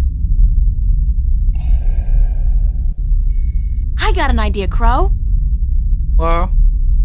You said there was nothing down there, right? The absence of anything. Uh-huh. The water in your mouth is magical water from the Well of Making. Whoa. So what if we add the magic of making to nothing? What happens then? Something, right? Something's better than nothing. Fly down there and spit the water out on top of the nothing. Then get out quickly. Something will happen, I'm sure of it. I'm just not sure what exactly. Okay.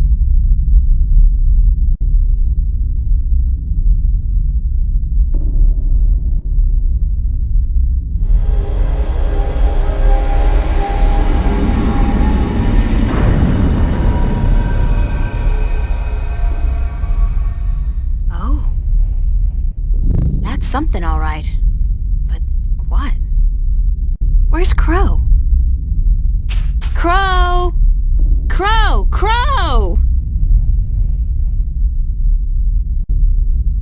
Oh, please let him be all right, wherever he is.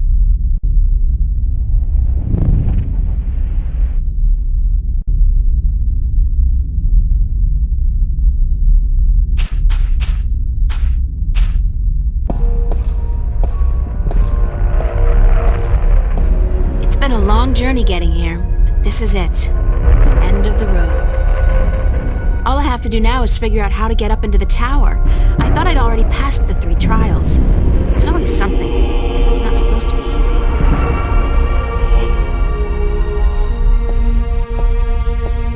I guess this must be the Well of Making. It's not as imposing as I thought it would be.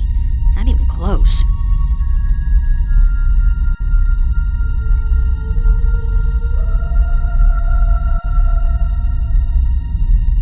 It's the Well of Making. It's very deep and very clear, and obviously magical.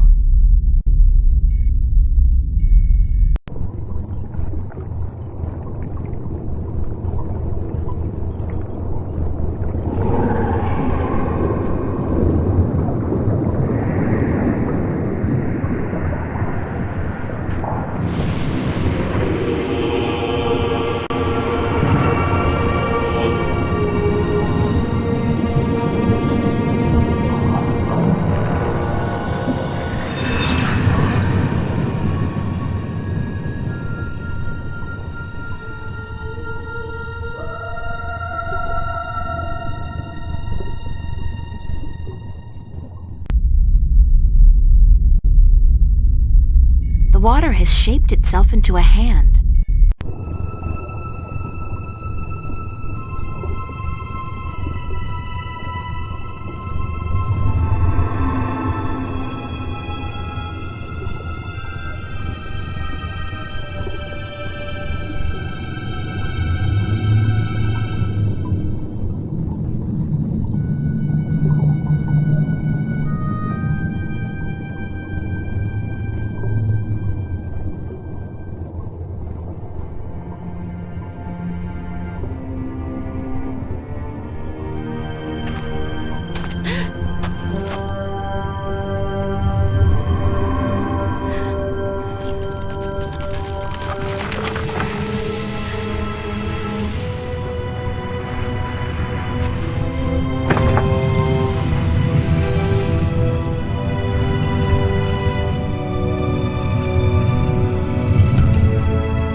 Thank God you came. I thought you were lost for good. My path here diverged from yours. You had to pass the 3 trials. You were right in warning me. This place is like a Freudian nightmare. The first psychologist to arrange field trips here will rake in a fortune. I mean, talk about shock therapy. It is a sacred place. Only the chosen few can pass through the desolation. But then why didn't my hand work on the Well of Making? I mean, I passed all the tests, right? That is a mystery. You are to be the 13th Guardian, are you not? The balance has picked you. Your hand should have unlocked the tower, like mine did. Why did it still react to your hand? Even though I left the tower, I am still the current Guardian, and I will continue to be until you go through the ritual and take my place. Hold on. I think we're about to move. The tower is letting us in.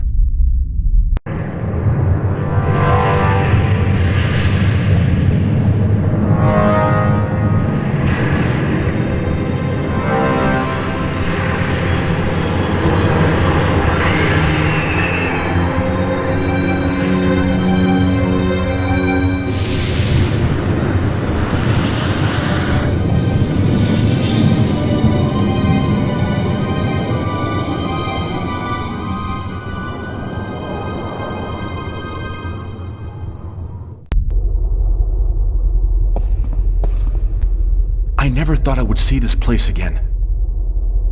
It's cold. Was it always this cold? I do not know. When I was here last, I did not feel much at all. Well, I'm freezing. I spent more than 1,000 years in this tower, and yet I cannot remember ever feeling warm or cold. Being Guardian, there is just the balance, and our duty to it. You didn't feel anything? There are no emotions. Emotions interfere with the balance. I was the conduit between magic and logic, between chaos and order, and I had to be clean. That sounds horrible. It never felt that way. I was content, as far as it was possible for me to be content, until the very end when I became restless. That's when you left the tower? I had no choice. The balance forced me out. I was polluting the flows that passed through me, through this room, and it was time for someone to succeed me. So now it's my turn to be Guardian. Are you afraid? I've never been so afraid in my life. 1,000 years. Everything will be gone when I'm done. My friends, my family, dead. My world probably changed beyond recognition.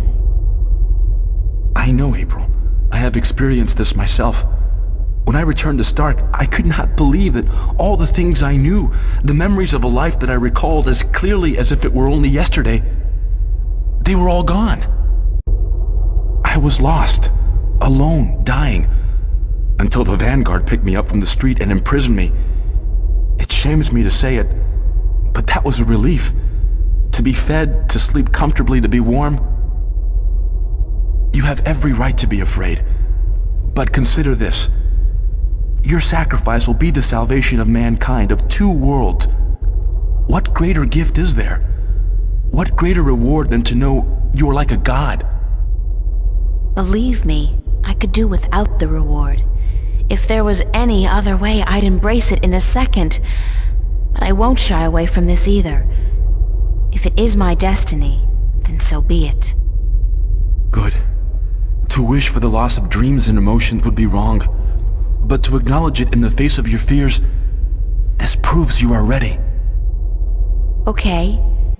So, what now? What do I do? Just walk to the edge of the disc. The tower will know what to do. If you are the new Guardian, the tower will embrace you. All right, here it goes. 1,000 years.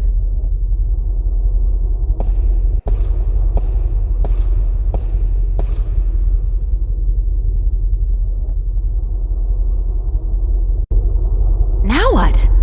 Nothing's happening. You are right. Then it is as I suspected. What? What did you suspect? That you are not the one chosen to take my place in the tower. You are not the 13th Guardian. If I'm not, then... I think I may be able to answer that question, Miss Ryan. You? How the hell did you get here? You didn't think your little games back at the station would fool anyone, did you? Well, aside from those moronic and useless guards. It puzzles me why Mr. McAllen could be such a visionary and yet be so lacking in his comprehension of human nature to surround himself with brainless louts. Maybe because he wasn't human. He was not. That would explain a lot. If he was not human, then what was he? You mean you didn't know? He was your boss, and you had no idea who you were working for. How pathetic can you get? Don't toy with me, child! Don't you dare toy with me! I don't. I do not know what came over me. I'm not prone to anger. In fact, I'm usually quite incapable of it. Must be the environment that's... I don't feel quite right. Like there's something in here that's calling to me. What are you doing to me? I don't know what you're talking about, Gordon. No matter. I can ignore this. It's so hot in here. Don't you feel it? The heat? I'm freezing. Maybe you should lie down for a minute or two. Maybe you should lie down, Miss Ryan. I actually have a good reason to be here, but you do not. After all, you are no longer a candidate in this race, are you? I may not become the new Guardian, but neither will you. The Balance will never accept you. Don't be so sure, April. That's your name, is it not? April? Yeah? I will be the Guardian. The Balance will have no choice. Not with you and the previous Guardian gone. And there's something here, isn't there? Someone's calling my name. Someone's... No. No.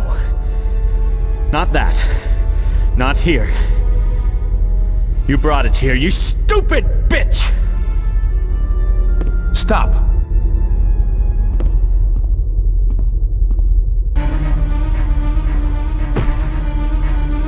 It's a large disc with a ring around it, made out of two stone serpents biting each other's tails. One of the serpents has almost completely swallowed the other. It's not a window, more like a mirror or a portal, with swirling blue mist outside and decorated with an image of a flaming eye. Adrian's not going to be able to hold out against Gordon forever. Gordon's the stronger one. He'll win if I don't do something.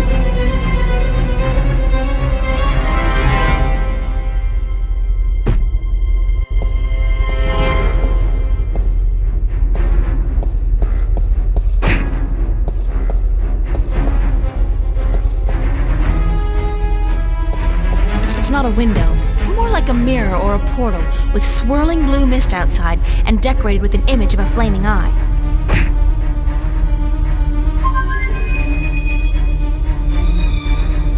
I guess he's not around. I should try again later.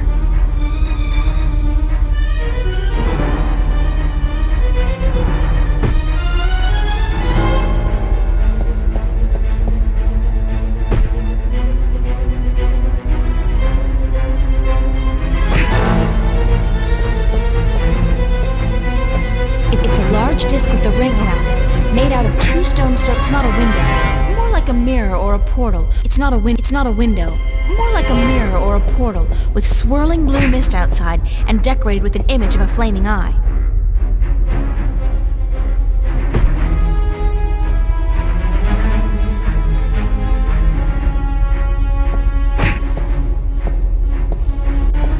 No, stay away from me, don't, no!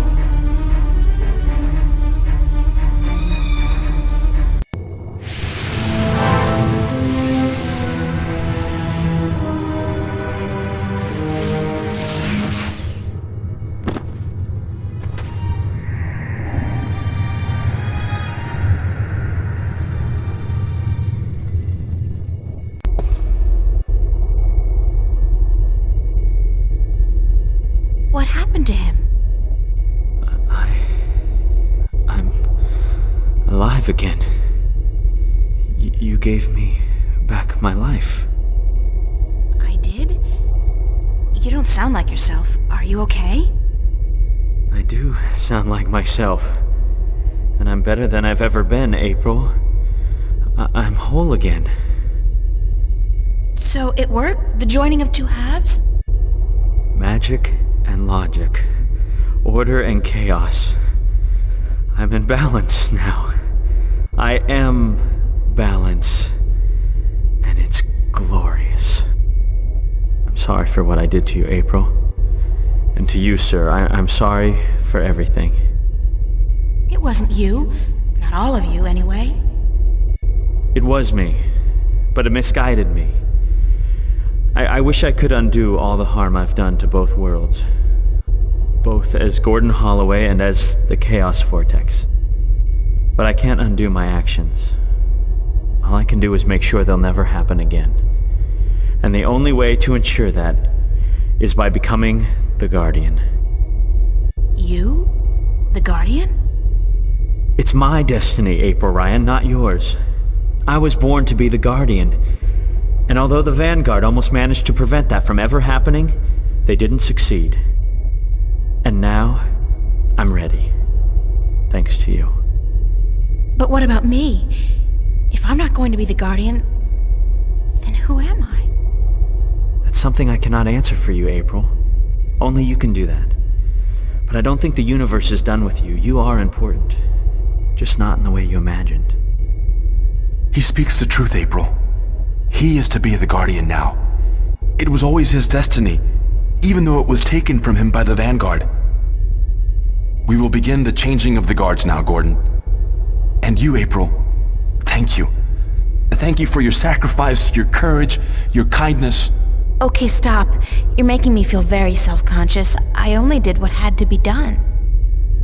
Which is more than most people would have done. Your journey here will be remembered, April Ryan. Remembered and retold for all time. Right now, I'm only concerned about what's coming next. Where do I go now? Where can I go? That is your choice to make. But do not fret. This world will never hurt you again. How do I get back to Stark? Or Arcadia, for that matter? Walk.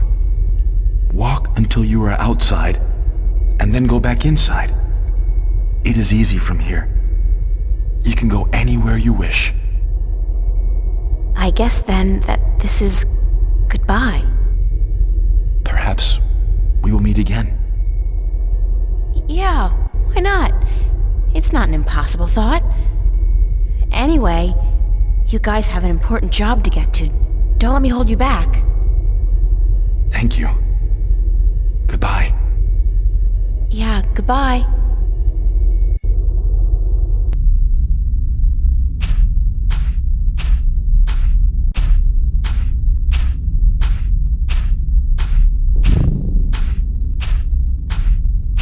So that's the end of that. Funny. I feel almost melancholy, despite everything that's happened. I'm actually gonna miss this adventure. After all, what am I doing now? Going back to school? Live like nothing has happened? Like I'm just a normal person? Well, It's a long way home. I'll figure it out before I get there. Wherever there is.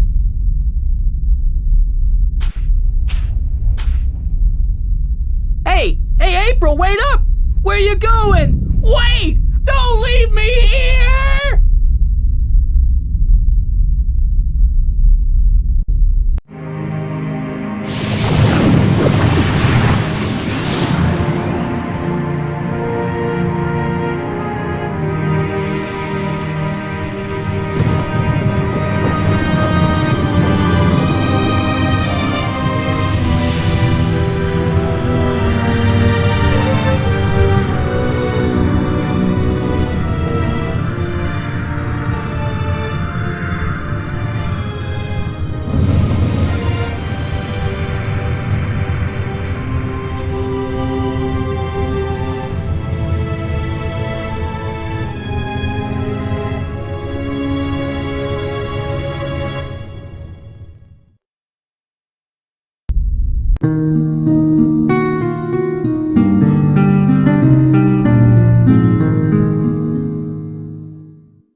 And so the story goes. Is that it? But whatever happened to April Ryan? And did that man, Gordon Holloway, become a good and just guardian? That is the end. If you had studied your scriptures, child, you would know that the 13th guardian was the last guardian to watch over the balance. Was it after his reign that the worlds were reunited? During his reign. Not long after the events I have just described. Please tell us more. Tell us what happened to April and about the reunification of Stark and Arcadia. I think I will save those stories for another night. I'm feeling tired, and it is late. I would see you out, but my legs... Thank you, Lady Alvani. We'll find our way out ourselves. Thank you again for your hospitality and for your story.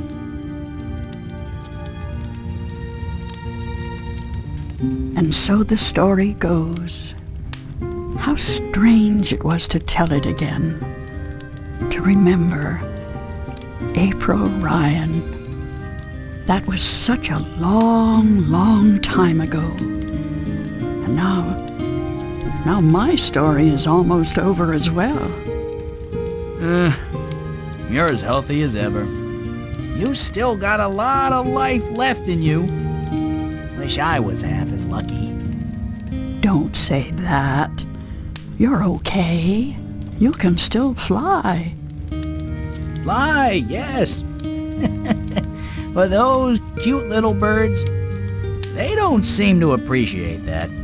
They're holding out for their young, handsome suitors, and they don't have time for an old crow like me. Well, you got me, Crow. Isn't that something? I guess. Yeah, sure. Of course. Unless you're not planning on going out there again, are you? On a new adventure? 'Cause, I don't know. I'm kinda happy staying here. Don't worry, Crow. I think our adventuring days are over. That doesn't mean we can't tell stories, does it? No, definitely not. Tell me one. Tell me the one about the young, beautiful warrior princess who single-handedly won the War of the Balance. I don't remember it quite like that, Crow, but let's see. This story begins a long, long time ago, when Stark and Arcadia were still to be reunited, and the Guardian was still on his throne.